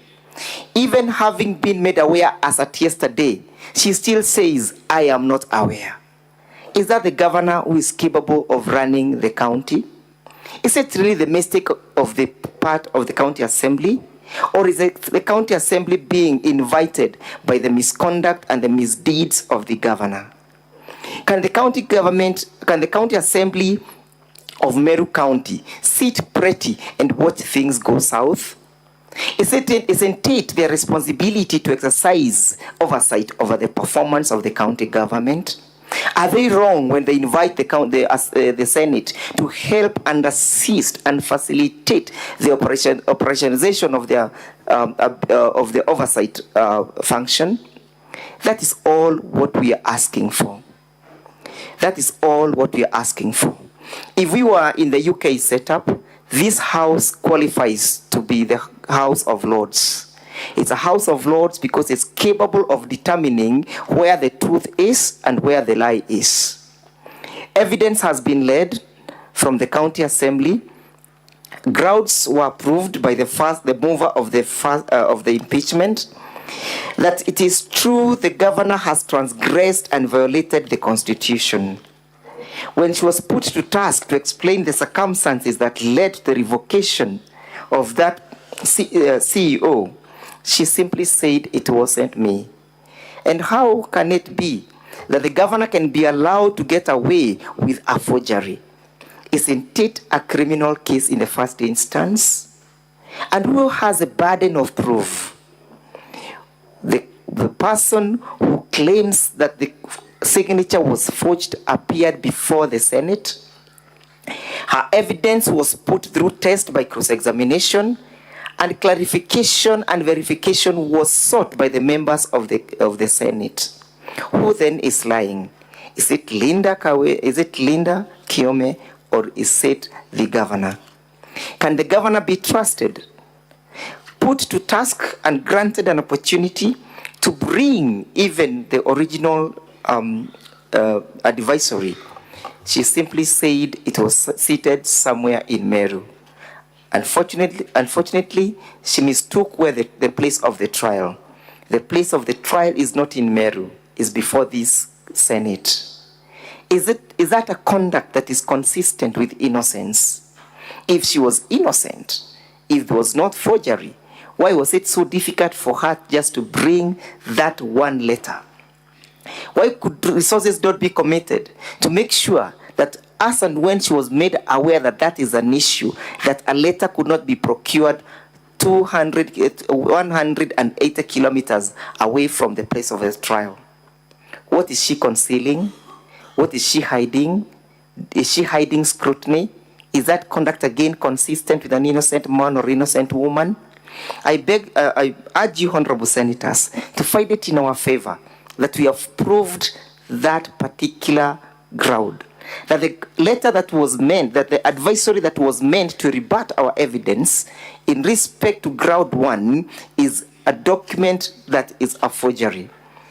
In the case of Philomena Mwilu, the Deputy Chief Justice of the Republic of Kenya, it was held that evidence that is tainted with illegality, it cannot be admitted. The admissibility of that evidence is in question. And having read the case of Wombora in the Civil Appeal number 21 of 2014, the Court of Appeal suggests that this is a quasi-judicial process. And it being a quasi-judicial process, the rules of evidence plays a fundamental role in the manner in which the admissibility of document is concerned. I sought leave of this House to have the document placed on record. They took no initiative. Why? Because they wanted to conceal the lie. They wanted to conceal the offense of perjury. They could not withstand the embarrassment that a signature was lifted. It matters not whether the governor is an IT guru. It matters not whether she is techno-savvy. It matters that a document was brought before you that is as a result of a forgery. We seek that you find it in our favor, that that particular ground was not defended, it was not controverted, and that the ground suffices to meet the test laid down under Article 81 as read together with Section 33 of the County Government Act. And then what is the threshold in terms of that particular charge? The threshold is that of, it lies between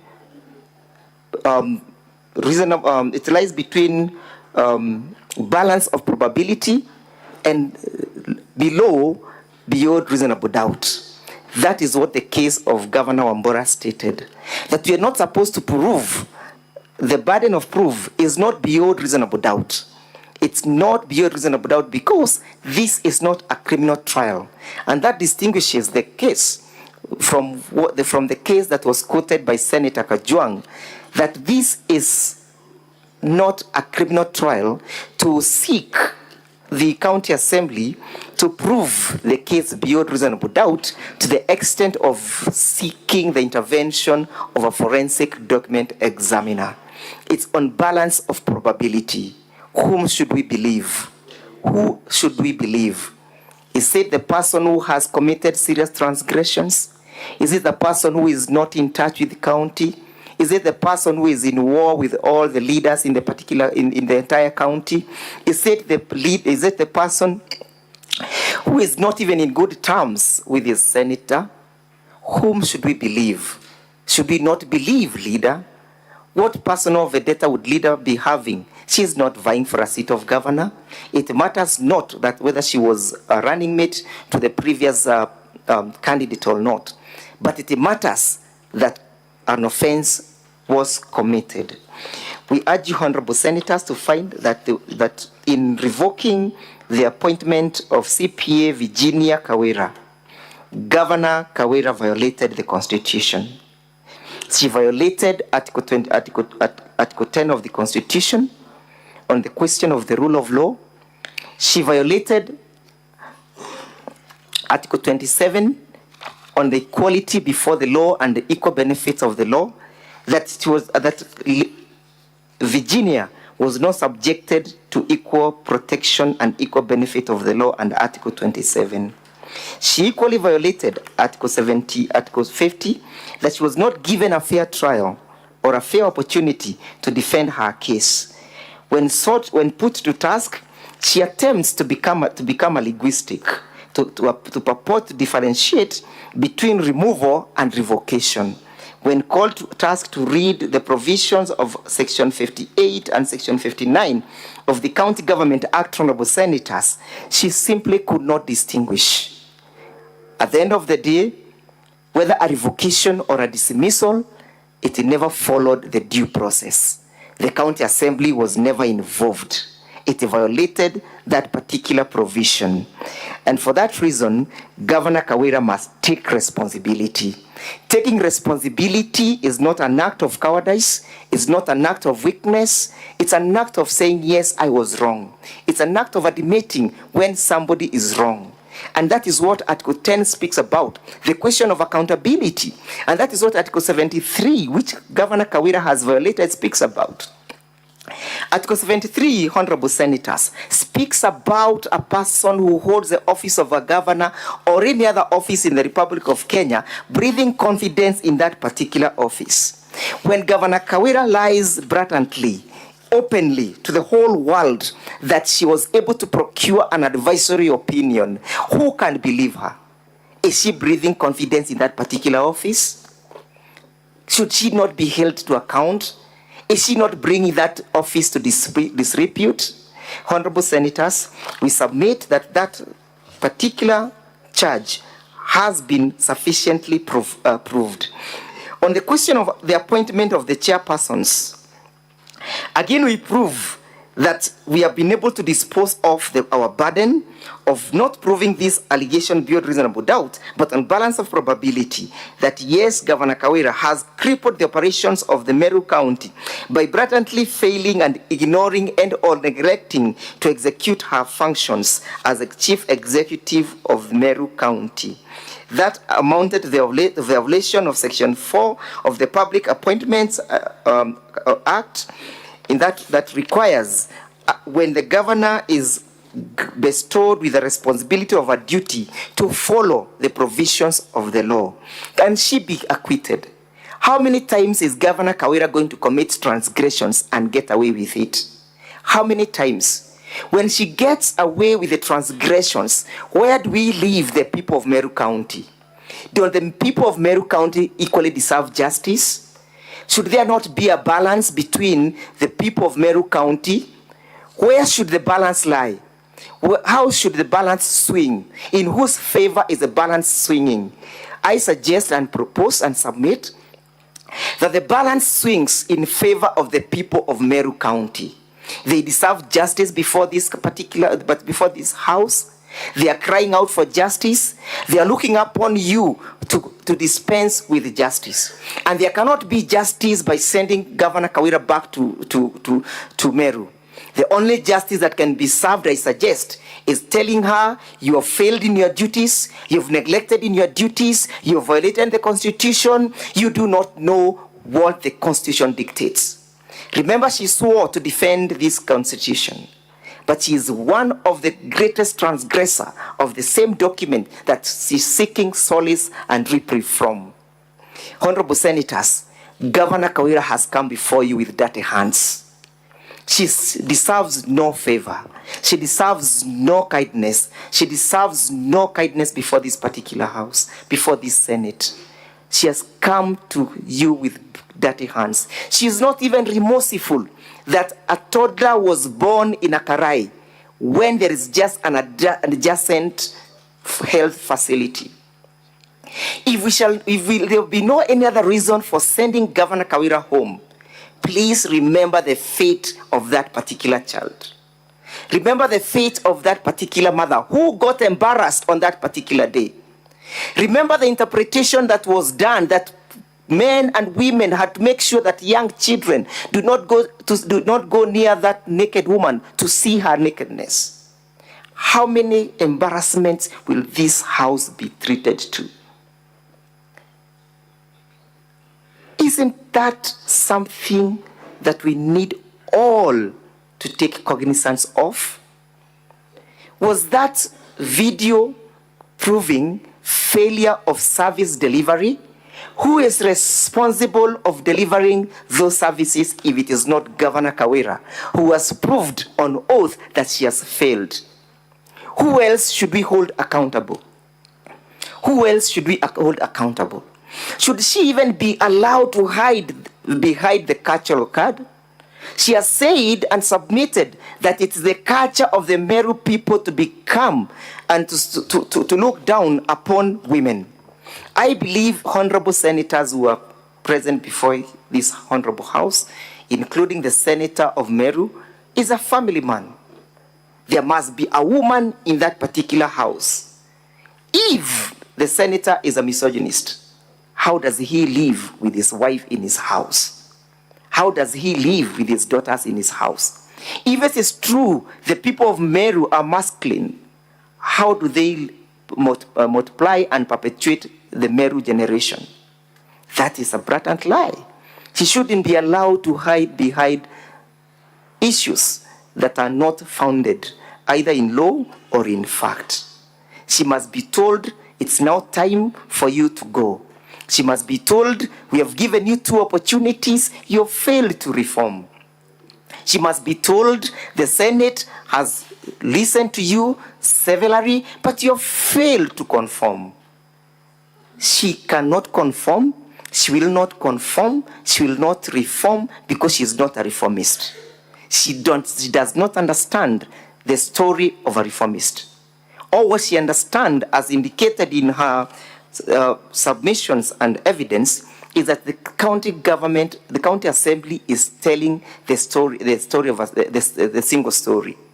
Which other single story have we told the Senate other than the single story of the violations of the Constitution?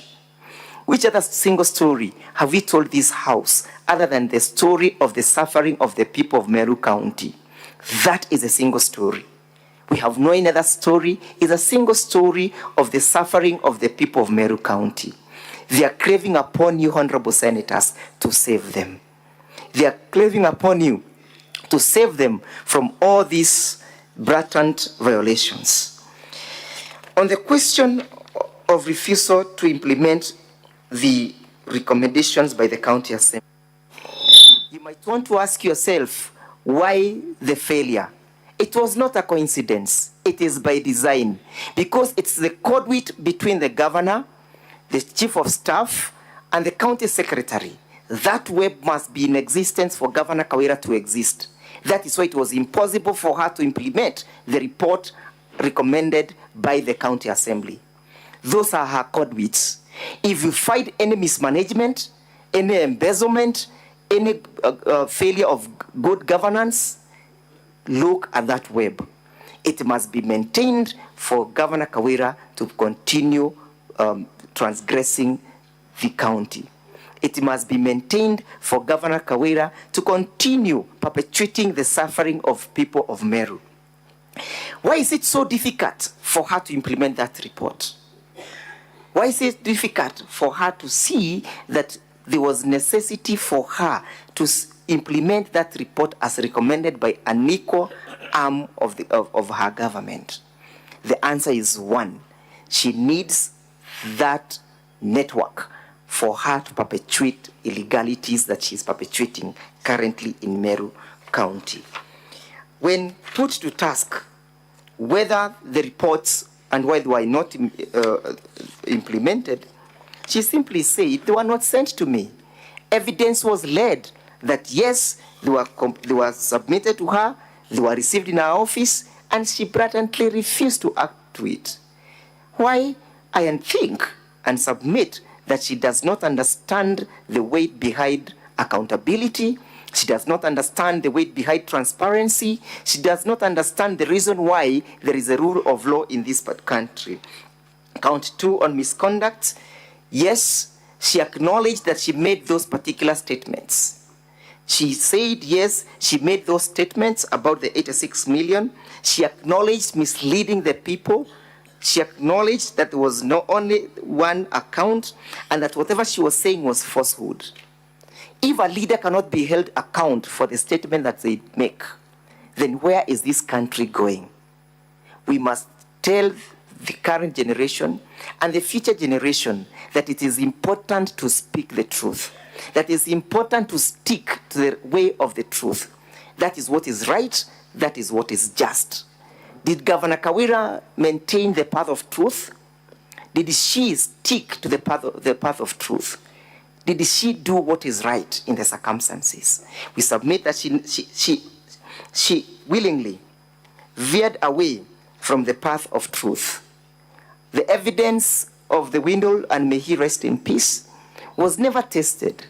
None of them cross-examined that lady. Her evidence went uncontroverted. Is it usual for a defense counsel not to test the veracity of the evidence of a witness who is putting up a case, and a serious case such as this one? It is not usual. They only knew that they have nothing to cross-examine that lady on, and that whatever she said is therefore truth. And as such, we submit that Article 10 again was proved which speaks to values of and principles of governance. Among them, the value of good governance, the value of integrity, the value of accountability, the value of transparency. How can a person lead a county if she has a deficit of integrity, if she has a deficit of accountability, if she has a deficit of transparency, if she cannot respect the rule of law? How can she lead the county? The county performance is premised on the laws. It's premised on the rule of law. If she does not respect that rule of law, is she then worth her salt? Look at Article 73 of the Constitution. It's paramount when seeking to establish whether or not this allegation has been substantiated. It speaks about the authority assigned to a state officer. It speaks about public trust must be exercised in a manner that is consistent and demonstrate respect for the people. Does that video and the conduct that was exhibited before this assembly demonstrate respect for the people? Does it bring honor to the nation and the dignity of the office of the governor? Does it promote confidence, public confidence in the integrity of that office? We submit that the conduct exhibited by the governor, through the evidence of the witness that was not controverted, flies over the face of Article 73, and that does not breathe confidence, it does not demonstrate respect for the people, it does not indicate integrity, it does not bring honor to that office. If she cannot honor that office, why should she hold it? If she cannot honor that office, why should he keep it? If she cannot honor that office and she has no dignity for it, why should she keep it? Honorable Senators, I urge you to find it that that provision has been proved and has been substantiated. On the question of paying Kiambi's Christas Manyara, it must be remembered that she has admitted on oath that this Kiambi Crispas is a person who works in the office of the county governor. She has admitted on oath that evidence has been laid that he is one of those people who are accused for the murder of and the slaying of Sniper. Put to task why he continued to earn his full salary while still in custody for 6 months. She simply said, "It wasn't me." When will Governor Kawira learn to be responsible? When will she ever learn to own up for a mistake that is so glaring such as this one? She takes no cognizance that money was spent unlawfully. She takes no cognizance of the provisions of Article 201 of the Constitution. Honorable Senators, Article 201 is paramount in the manner in which the resources of this nation are governed. Article 201 speaks about the principles of public finance, and it provides that there must be prudent use of public finances. Was this one way of prudent use of those resources? Why should a person who is in remand continue to earn a full salary? Why should actions not be taken for a person who perpetuates these violations? It speaks about openness and accountability, including financial integrity. Was that the best way of applying the meager resources? Honorable Senators, as I pen off, I urge you to fight it, that this act and conduct must be attributed to the governor. There is clear nexus that the governor knew that this person is in custody, having worked in his office. It then is responsible of the governor not to know that a person attached to her office is not in office for 6 months. How responsible is that governor if the governor cannot learn that a person who is attached to her office is not present? How can she be allowed to get away with this? This is a governor who is incapable of running the affairs of Meru County. We ask you, Honorable Senators, and we humbly submit that you pave way for her to have another person manage the affairs. This is not about being a woman. Accountability is not being a woman. There's nothing to do with being a woman when you are called to order. We are all called to allegiance, to play allegiance to the Constitution. It's so easy to tell a lie, but so hard to maintain the same. Telling a lie is the easiest bit, but telling the truth and pretending that you are lying is so hard. Success and any other success requires that an individual must accept responsibility. Kawira Mwangaza must accept that the county is not functional. It is not functional courtesy of her misdeeds. Accepting that one has failed is not a sign of weakness. Accepting that one has failed is not a sign of weakness. It's rather a signal that is being directed towards that particular person to check her true north. As I sum up, accountability is when you accept responsibility for the consequences of your actions. Accountability is when you accept consequences for your actions. And the consequences for the actions, as proved by the County Assembly, demands that Governor Kawira must go. As I sum up, and I want to repeat what I earlier submitted, that for there to be proper running of the county government of Meru, Kawira Mwangaza must go. For there to be services, proper delivery of services in the county government of Meru, Kawira Mwangaza must go. For the women of Meru County to access maternity services, Kawira Mwangaza must go. For the babies of Meru to be saved from the embarrassment of being born in Akarai, Kawira Mwangaza must go. For proper running of the Meru County, Kawira Mwangaza must go. It's only proper for her to leave to pack and go. She has demonstrated incompetence. She has demonstrated her inability and incapacity to deliver services to the people of Meru. We urge you, honorable senators, to fight it in our favor and send Governor Kawira home. Let her not hide behind other leaders. Let her not say that political leaders have instigated this motion. She has not brought as a witness any person, including any affidavit swearing that the senator of Meru County is behind this impeachment. Let her not play the victimization card. Let her not hide behind victimization. Let her take responsibility for our actions. Na kila mtu atauchukua mzigo wake mwenyewe. Council, this is a house with rules. I submit. Yeah.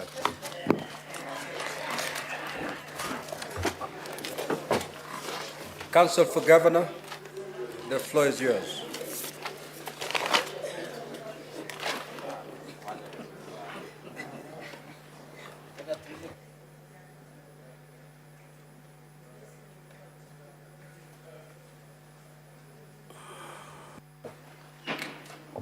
May I proceed, Mr. Speaker, sir?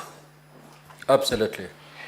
Thank you so much, Mr. Speaker, sir, and thank you so much, distinguished senators.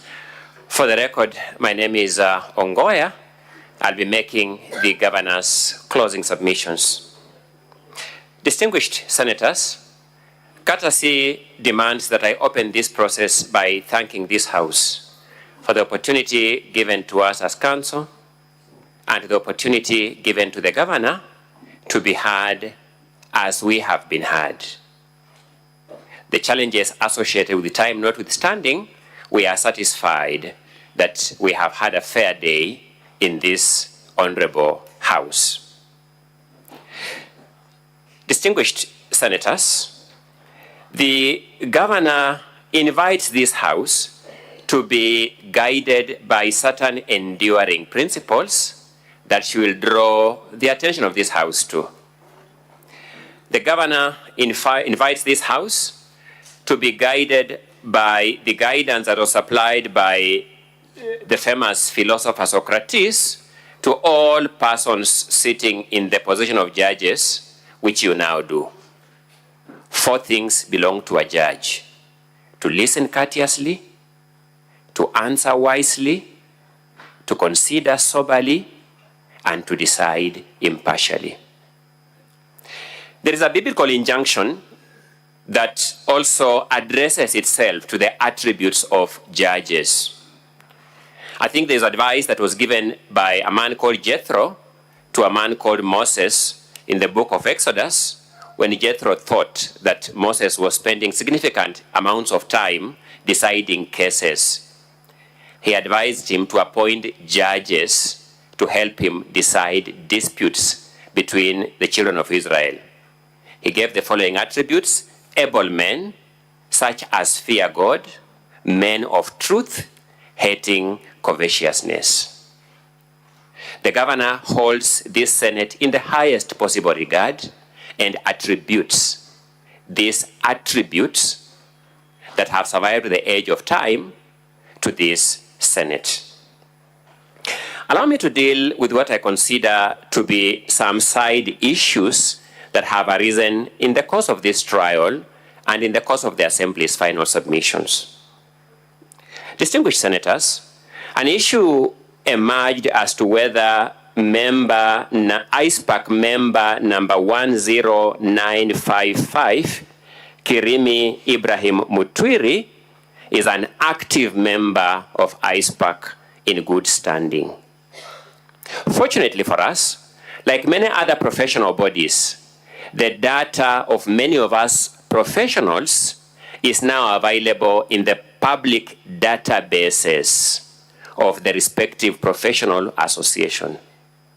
Any senator who cares to search member number 10955 on the member search engine of ispac.com will get a chance to satisfy themselves as to the active status and good standing status of that member. I repeat, member number 10955. Each senator is at liberty to search on the website ispac.com/search-member to establish for themselves the standing of that member. I say that with great humility because it's important that we address ourselves to the substantive issues that have kept us here and that keep us here up to now. It is not for lack of other business, the governor believes, that distinguished senators are sitting in this house after 9 p.m.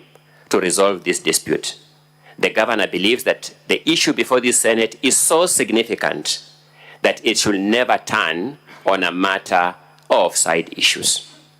And once senators search member number 10955 in the ispac.com search engine and establish the active and good standing status of that senator, of that accountant, my apologies, they will then form their own opinion as to who is standing on the platform of truth and who is standing on the platform of lack of truth in the conduct of these proceedings. Mr. Speaker, sir, I'll beseech the timekeepers to remind me at intervals of perhaps 15 minutes because I like managing my time as I get along. It's just my humble plea. Mr. Speaker, sir, distinguished senators, impeachment processes, as I have said before, are processes governed by law and legal principles. It is now settled by no lesser authority than the Supreme Court of the Republic of Kenya that public participation is an important pillar of the impeachment process. It therefore means that if an impeachment process is undertaken on a foundation of lack of proper public participation, then that particular impeachment process cannot stand the test of scrutiny. I want to take these senators through the public participation report in volume number 5 of the County Assembly's documents so that these senators in themselves can ascertain whether that principle was satisfied. If the senators can access volume number 5, the largest possible volume of the County Assembly's documents, I'll beseech them to look at page number 35 of that document. Page number 35 of volume 5. It is the biggest volume in the County Assembly document. And if you look at page number 35, there is a photograph on that page which is supposed to be a photograph of the members of the public attending a public participation function at Abogeta West Ward. I then, distinguished senators who have seen that photo, beseech them to look at page number 30 of the same volume. Page number 30 of that volume,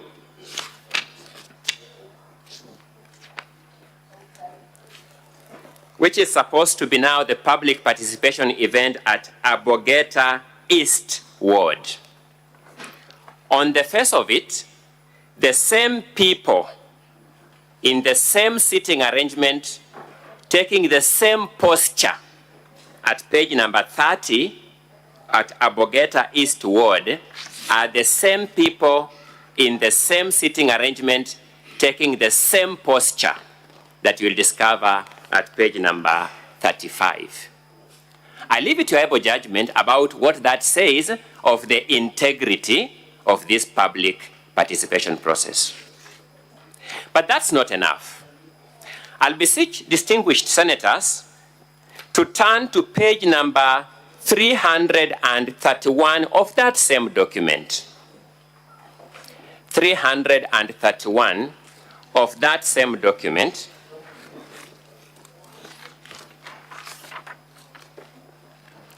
May I urge that we start at page 330 for proper context.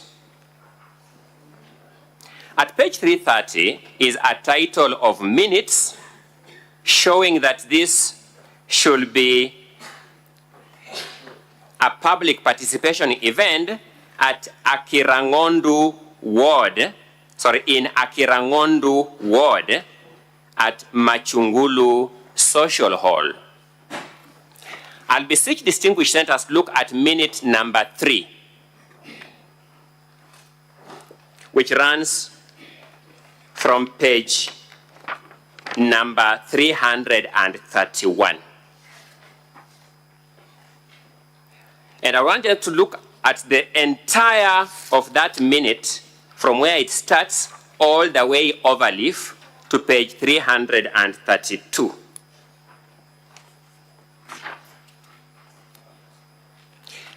To make my point, I would ask the senators, while keeping their finger on that minute, to turn to page number 373 of the same bundle. While keeping a finger on this page 331, to turn to page 373 of that bundle, they will see that these are supposed to be minutes of a public participation function in Mbeu Ward at a place called Kimiri MCK.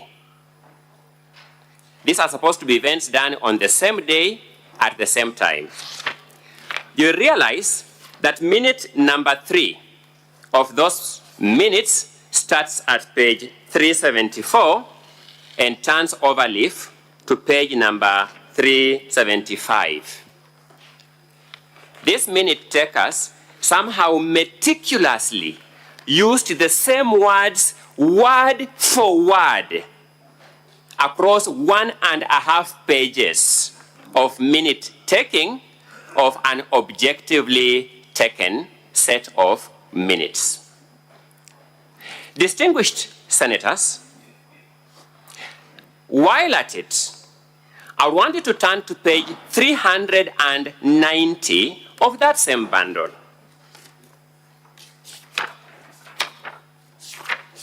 When you turn to page number 390, you'll come across a public participation event that apparently took place in Igembe East Ward at a place called Karaune MCK.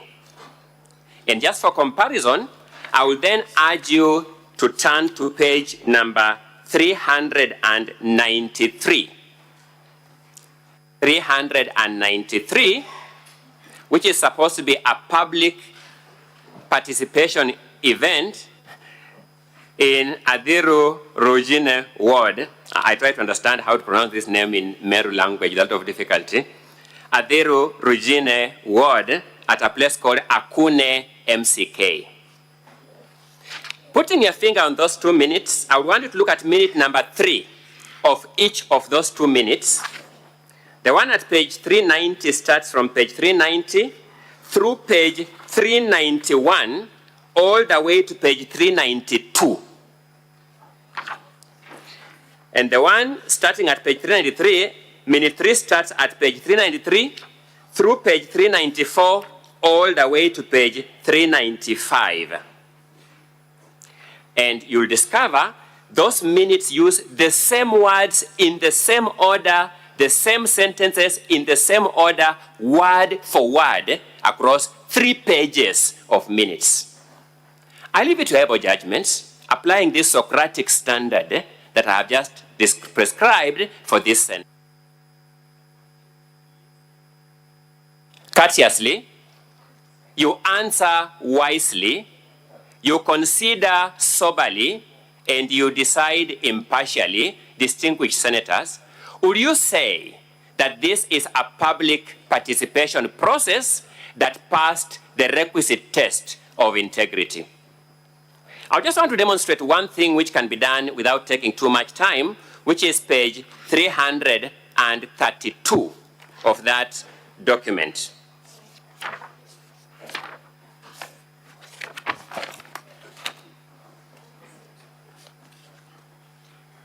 At page 332 of that document, which is part of the minutes of a public participation event taking place at in Akirangondu Ward at Machungulu Social Hall, at minute number 4.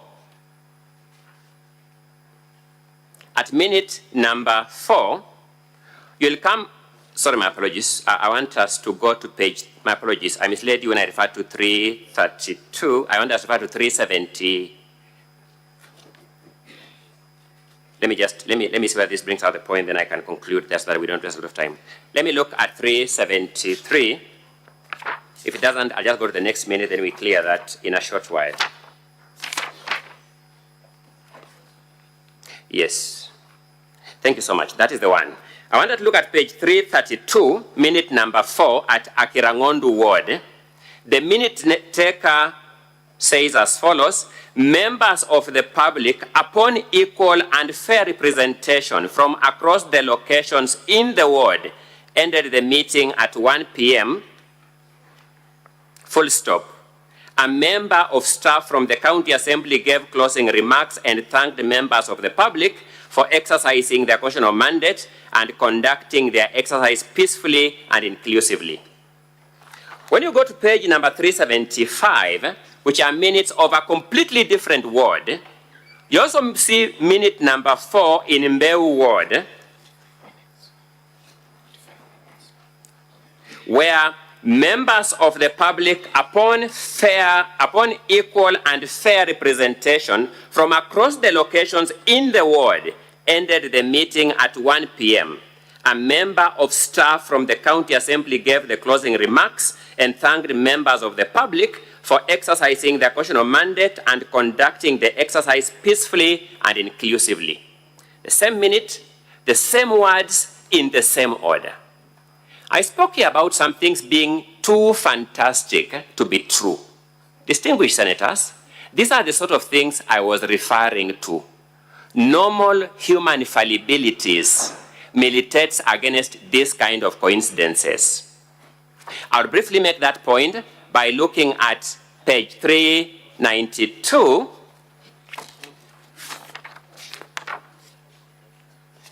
At page 392,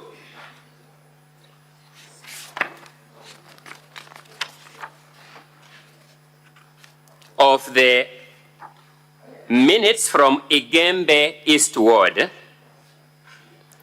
Page 392, after Roman 11 up there, there is an entry, a lady who spoke and was not in support of the impeachment motion said that since the governor was a woman, the MCAs were planning to impeach out and needs to give her time to work and complete her term.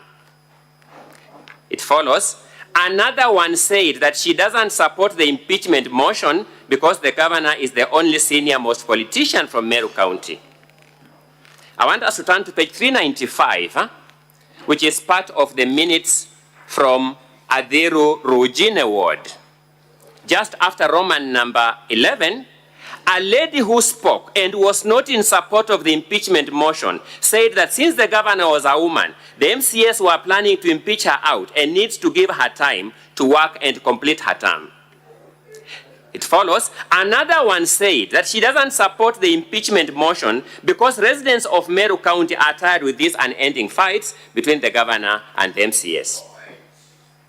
Distinguished senators, I leave it to your able judgment as able men, such as fear God, of truth, hating covetousness, using this standard of Jethro as he advises Moses, to determine for yourself the quality of public participation that underwrites this motion.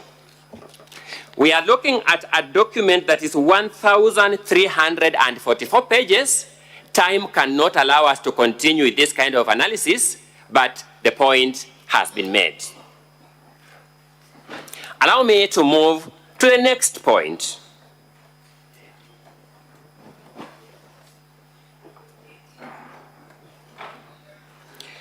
I want to deal with the various allegations that have been made against the governor in this impeachment motion.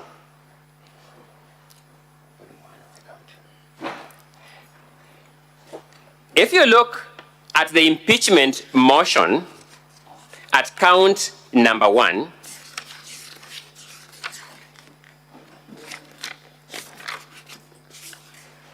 the governor is accused of gross violation of the Constitution and other laws, and a general allegation of violations of laws is made there. The burden for us is to establish whether the ground in support of that allegation has been made. I would start by dealing with ground 4 for good order. I will deal with the other grounds as I carry on with these submissions. The governor is accused of dismissing Dr. Ntoiti, Paul Mwaki, Kenneth Kimathi Mbae, and Joseph Kithure in usurpation of the powers of appointing authorities.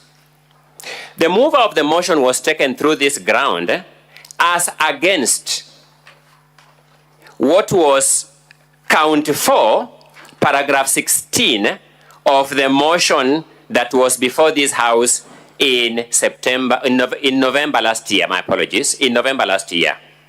She confirmed that there has been no new action on the part of the county government in respect of these officials. She confirmed that what she was complaining about here is the same action that informed the previous allegation in the previous impeachment motion. While at it, and so that I don't revisit this question, I'll also deal with count number 3, paragraph 3 of the present motion, where the governor is accused of employing a bloated workforce of at least 111 personal staff in her office.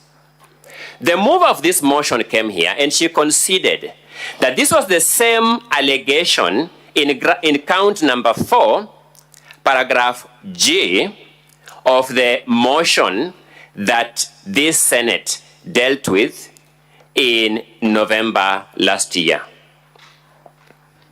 The question I want this Senate to grapple with is this, and this is a question of principle. Is it permissible for this Senate to be called upon to re-debate the same fact over which it debated and acquitted the governor? Is it permissible in law? Is it permissible in good sense to re-debate and make a decision on it?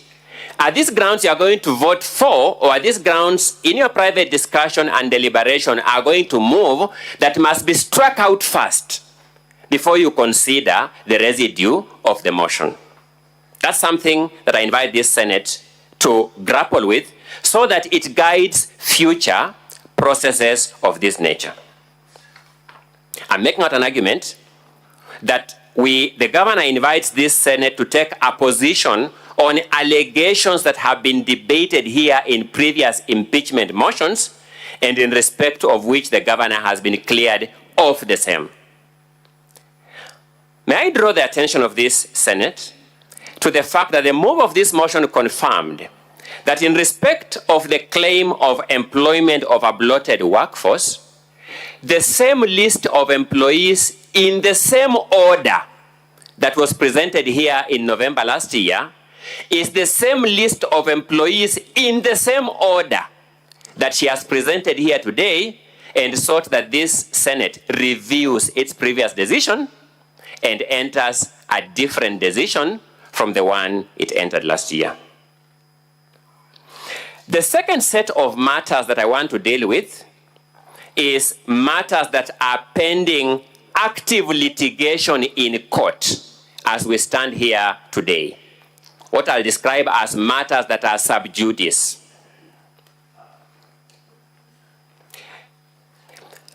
Count number 1, paragraph 1 of the impeachment motion alleges that the governor illegally revoked the appointment of CPA Virginia Kawira Miriti as CEO of the Meru County Public Service Board.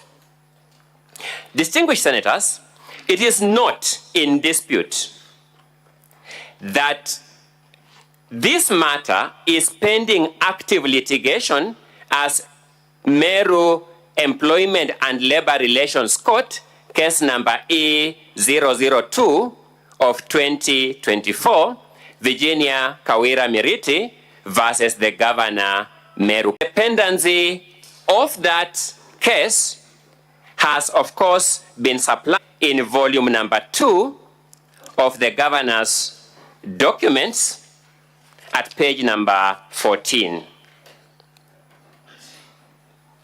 Another matter that the Governor wants you to apply the same mind on, that is matters that are actively pending in court, is what I referred to earlier as count number 1, paragraph 4, on the alleged illegal dismissal of Dr. Ntoiti, Paul Mwaki, Kenneth Mbae, Joseph Kithure Mberia.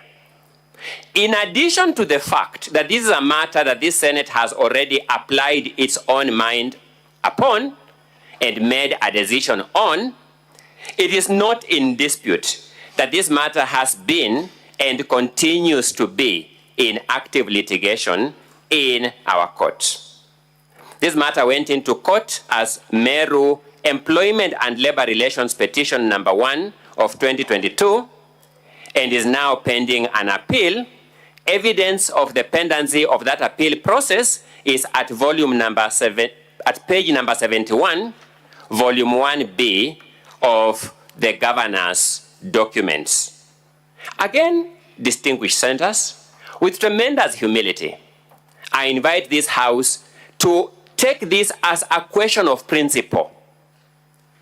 What is the policy, the legal policy of this Senate on matters that are actively pending in our courts, such as ground number 1, paragraph 4, count number 1 of this impeachment motion? If you look at ground number 2, paragraph 6, and ground number 3, paragraph 11 of the impeachment motion, that motion, just for good order, is in the County Assembly's documents, volume 1. This is the matter relating to the alleged, or the case of murder of one Daniel Mudhiani, alias Sniper, and contributions towards his family, and the role, connection, or status of Kiambe Crispius Manyara, an accused person in that murder. The County Assembly, at volume number 2 of its documents, at page 429, has supplied this House with the charge sheet for that murder case. Distinguished senators, I beseech you to again make a principled decision in a matter such as this, where the County Assembly, by its own documents, admits that it's a matter pending active trial in our murder court, our high court. What is the policy of this Senate towards matters such as those? I submit that this is a matter of principle because this should be able to guide future impeachments so that we don't have to revisit these questions of principle. People can be guided by the decision of this Senate once and for all. Finally, the impeachment process itself in its entirety. I wish to refer you to volume number 2 of the Governor's document at pages 28 to 32.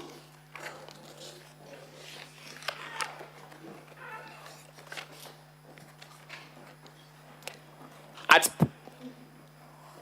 page 28, you can see Meru Constitutional Petition number E013 of 2022 24. The parties to that case are Honorable Kawira Mwangaza, petitioner, and the County Assembly of Meru, respondent. The two parties now appearing before you and represented by counsel, as has been the case. If we turn to page number 31 of the Governor's volume number 2, there is a ruling of court which says the upshot of the above is that the impeachment process is halted pending my ruling, and since this matter is of public interest, the ruling on the interested parties and the main petition will be delivered on 29th July 2024 via email to all parties. It is in the public domain that that ruling was not delivered on that day and is still pending delivery, and this order remains in force. As a matter of principle, I invite senators to reflect on this question, because the governor has been brought here by the county assembly claiming that it wants to strike a blow for the rule of law. And yet we are here debating this matter in the face of an order reading, and I quote, "The upshot of the above is that the impeachment process is halted." As a matter of principle, distinguished senators, what position do you want to take on this matter? You are the judges. You will make the decision one way or the other. I have done my part as legal representative to my clients. I have made full and candid disclosure that we may be perpetuating a violation of the rule of law. We may be. I am not the decision maker. I leave the eventual decision to your able hands, distinguished senators. Is this the way we shall grow our institutions? If a court of competent jurisdiction can make an order such as this, the county assembly proceeds in violation of this order. The governor has told you on her part, she has taken some action on this violation. And at page 35 onwards, you will see a contempt of court application that she has filed. She has done her part. The court will deal with that. Shall we, sitting here in good conscience and our attention having been drawn to these facts, perpetuate this process which on the face of it, the county government has undertaken in violation of a valid court order? It is not for the governor, it's not for her council to make that decision. Distinguished senators, the heavier task lies with you to make a decision one way or the other on these questions of principle, touching on those specific paragraphs of those specific counts that I have alluded to, and on this impeachment process as a whole, as I have drawn your attention to page 30 of volume number 2 of the governor's documents. Let me proceed by addressing you briefly on the Public Audit Act.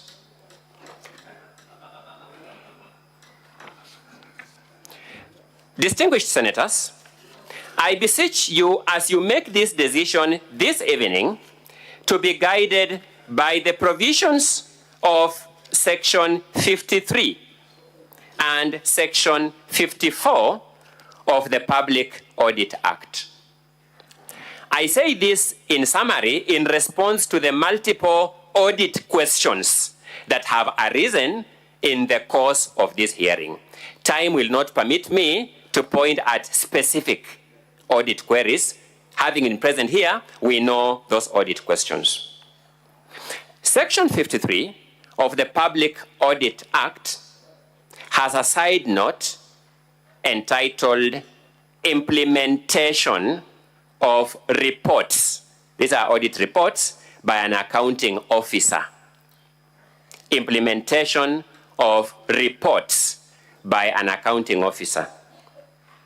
Subsection 1 of Section 53 of the Public Audit Act provides, and I quote, "The relevant accounting officer of a state organ or public entity shall within 3 months after Parliament has considered and made recommendations on the audit report."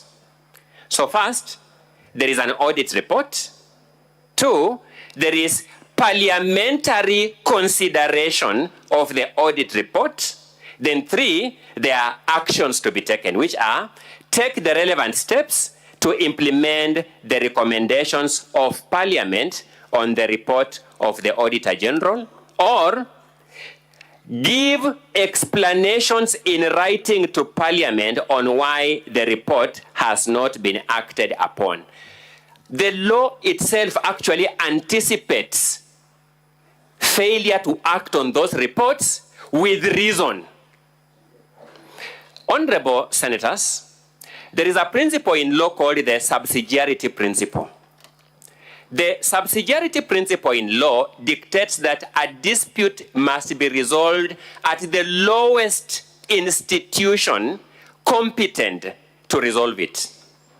So, for example, as a litigation lawyer, if I have a case that can competently be handled by the High Court, but when I look at the law, it can also competently be handled by a lower court, a magistrate's court, I am obligated to file that case in the magistrate's court, which is the lowest court competent to hear that dispute. We now know that the County Assembly of Meru has not exercised its mandate by seizing these reports and making necessary recommendations or steps to be taken to implement the report. Instead, it has picked the reports and come to this house with those reports.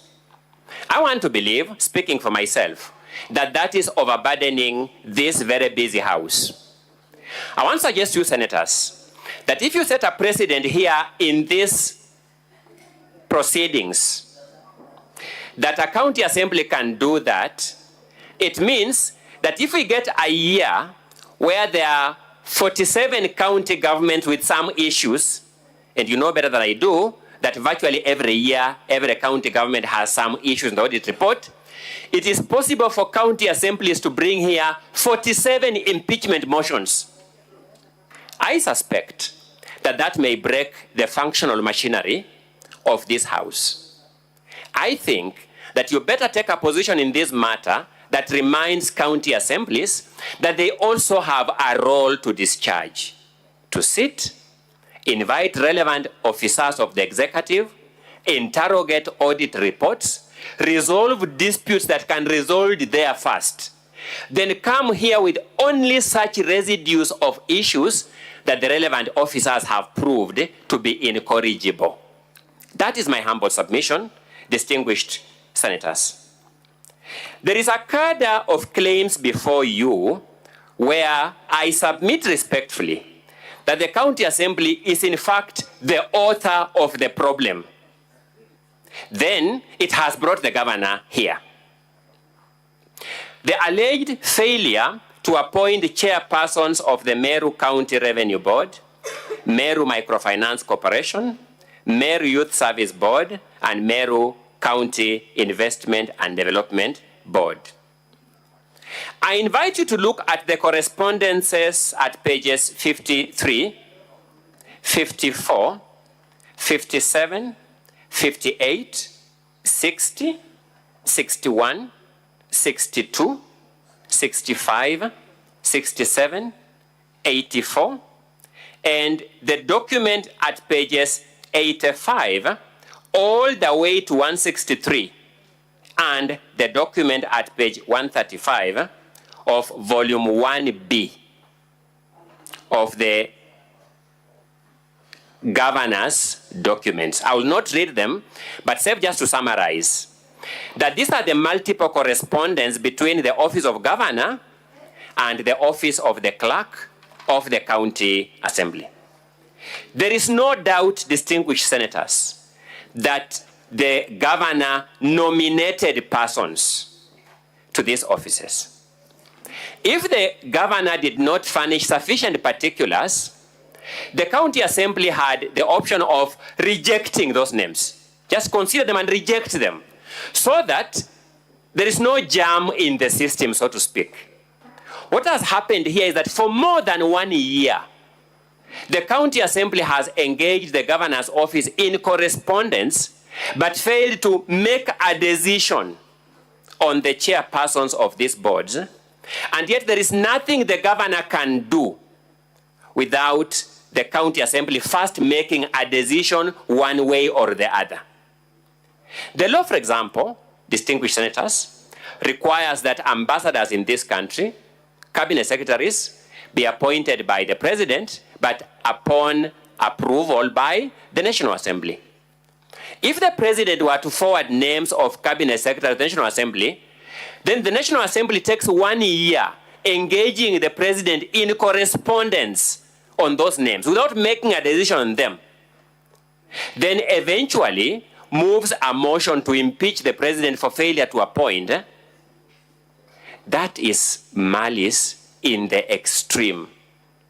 I have reflected on the various categories of malice. I submit respectfully, this will fall into the category of malice of the highest order. This is a teaching aid in malice. It is inconceivable that there can be a higher grade of malice than this. You have been told that the governor has failed to implement the recommendations / resolutions of the county assembly. You are taken through the letter by the clerk claiming to be forwarding a resolution of the county assembly. In fact, that letter, when you look at it, it says that the Hansard is also enclosed. We have asked for that Hansard. We have asked for that resolution. Distinguished senators, it has not been presented to you.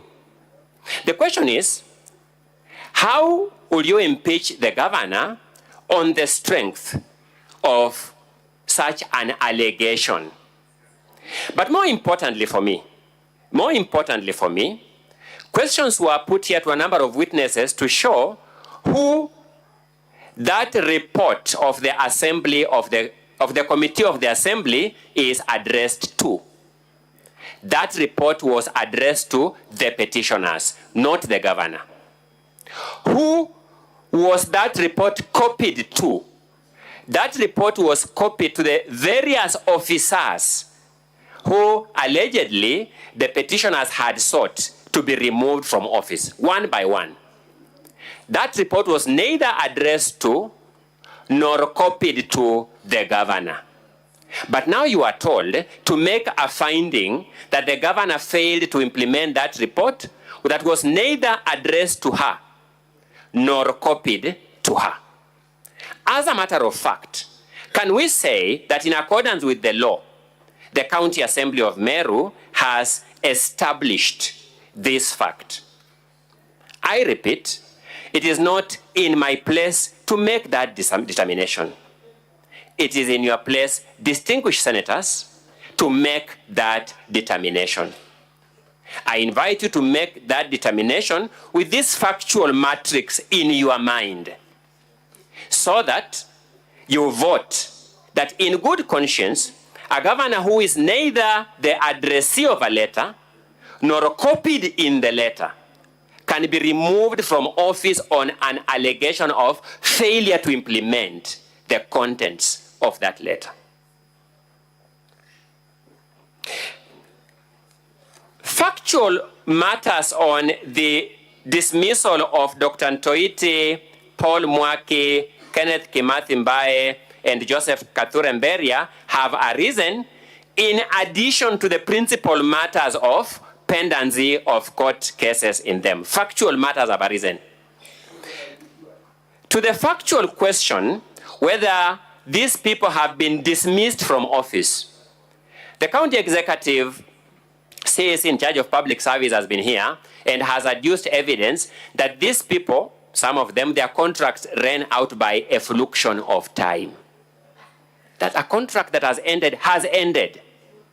Number two, you are told the governor never dismissed these people. Good people, distinguished senators, what would have been easier than for the county assembly to present us with at least a sample dismissal letter of any of these people?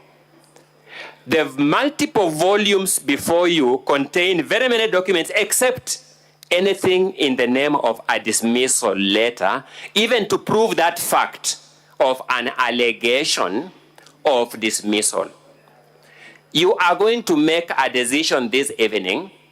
I want you in good conscience to reflect on whether you can dismiss a governor for alleged dismissal of an employee without the dismissal letter before you, without an affidavit of that employee before you claiming to have been dismissed, and yet you are told, remove this governor from office. Correct. An allegation has been made that this governor deliberately and knowingly misled the public that 86 million shillings had been raised through pay bill number 247247, account number 04001639178999. First, let me contextualize that video. We had the opportunity to review that video, distinguished senators, and you are aware that other videos have been played to show just the amount of mud that was thrown at the senator, so at the governor, not by the family of the deceased, not by the wife of the deceased, but by persons, whether called activists or other leaders from Meru County. You listen to that clip and you have no doubt in your mind the governor is addressing those leaders who are throwing mud at her. I think that when I finally document the story of this governor, as I hope one day I'll get to do, she's the only leader who has been expected to have mud thrown at her with no corresponding right to respond. Because every time she responds, those very scurrilous attacks, she is brought here for impeachment. All of us had somebody claiming that a body of a deceased person would be placed in the home of the governor and to remain there, and if push comes to be brought to this Senate. How do we expect a fellow citizen not to respond? Human beings have an instinct of anger, have an instinct of shame, have an instinct of pride that is natural, normal human instinct. There's nothing inherently wrong in those human values. It's just the way God made us as human beings. And when the governor responds to those leaders, clearly saying those leaders must then support the deceased wife, build a house for her, buy her a car, start a foundation to support her children. I think, judged in context, that is a governor who is empathetic to this widow and who is calling for her to be assisted rather than being taken advantage of for political ends or possibly for business ends. I would want this particular charge to be understood in that context, distinguished senators. Ground number 3, at paragraph 8, an allegation is made of an alleged use of manual payroll. First, I think sufficient evidence has been laid here that this was an issue in the audit report. The county assembly is yet to consider that audit report and recommend appropriate action or seek answers from the county executive. Evidence has been laid to you that this governor inherited a government where manual payrolls were a systemic problem. In fact, she has finished that problem before this impeachment motion was filed.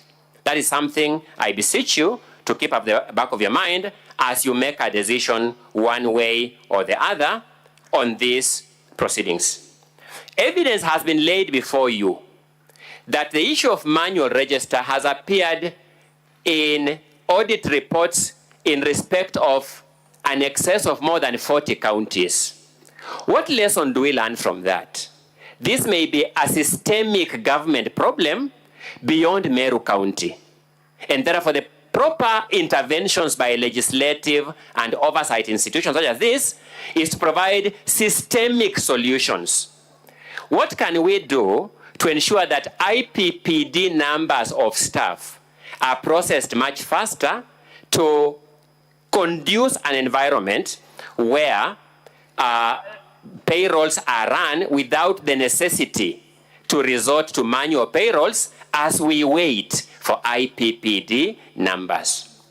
You will empathize with the governor that if her government were to keep kindergarten teachers without salary for 8 months, pending processing of IPPD numbers by another government institution, that may as well be an unfair labor practice, which will also violate the Constitution. I have addressed the question of employing a bloated workforce. As a matter of fact, the governor has not employed a bloated workforce. As a matter of fact, this matter has been dealt before in a previous impeachment motion. As a matter of fact, evidence has been laid here of the governor's office rejecting other staff being sent to her office. I beseech you to keep that fact at the back of your mind as you make this decision.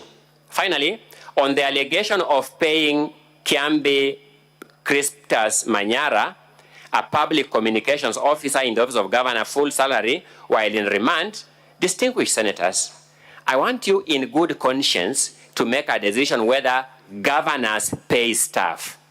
Just in the government organogram, whether a governor pays staff. The appointment letter of this particular staff shows that this is actually a staff of the County Public Service Board. That's the appointing authority, that's the disciplining authority. So that where a staff who is charged in court is supposed to be either suspended or interdicted and relevant communication made to the payroll team, that would be the function of the County Public Service Board, which is an independent board established as such under the County Government Act. To blame the governor for the failure or omission of an independent board, which if the governor sought to interfere with, that may as well be a ground of impeaching her, that will be putting this governor in a grave dilemma. We beseech you not to put this governor or any other governor in such a position of dilemma. The Supreme Court of Kenya, in the case of Sonko versus the County Assembly of Nairobi, set a principle, and I quote, though a political process, impeachment is sanctioned by the Constitution and the law, and it is not a platform to settle political scores. It is well within the rights of the governor to adduce evidence before you to show what political machinations are there, so that you can contextualize her allegations that these are processes to settle political scores. Make no mistake, distinguished senators, the governor has set out here. She is a leader like any other leader. She is subject to oversight like any other leader. She is subject to sanction like any other leader. But let it be fair oversight. Let it be fair sanction. Let it not be politically motivated sanction. A side issue has been raised here that this governor is waving a gender card. When the governor was brought here in September last year, she told you, this house, that she was a victim of misogyny. She didn't stop here. She played video clips here for you to see with your own senses, for you to hear with your own senses, for you to feel with your own senses. The decision was yours, and the answer of this house shows that even this senator was abhorred by the misogyny that was displayed in those videos. The governor is not creating a narrative of misogyny. The governor presented evidence of misogyny before this house.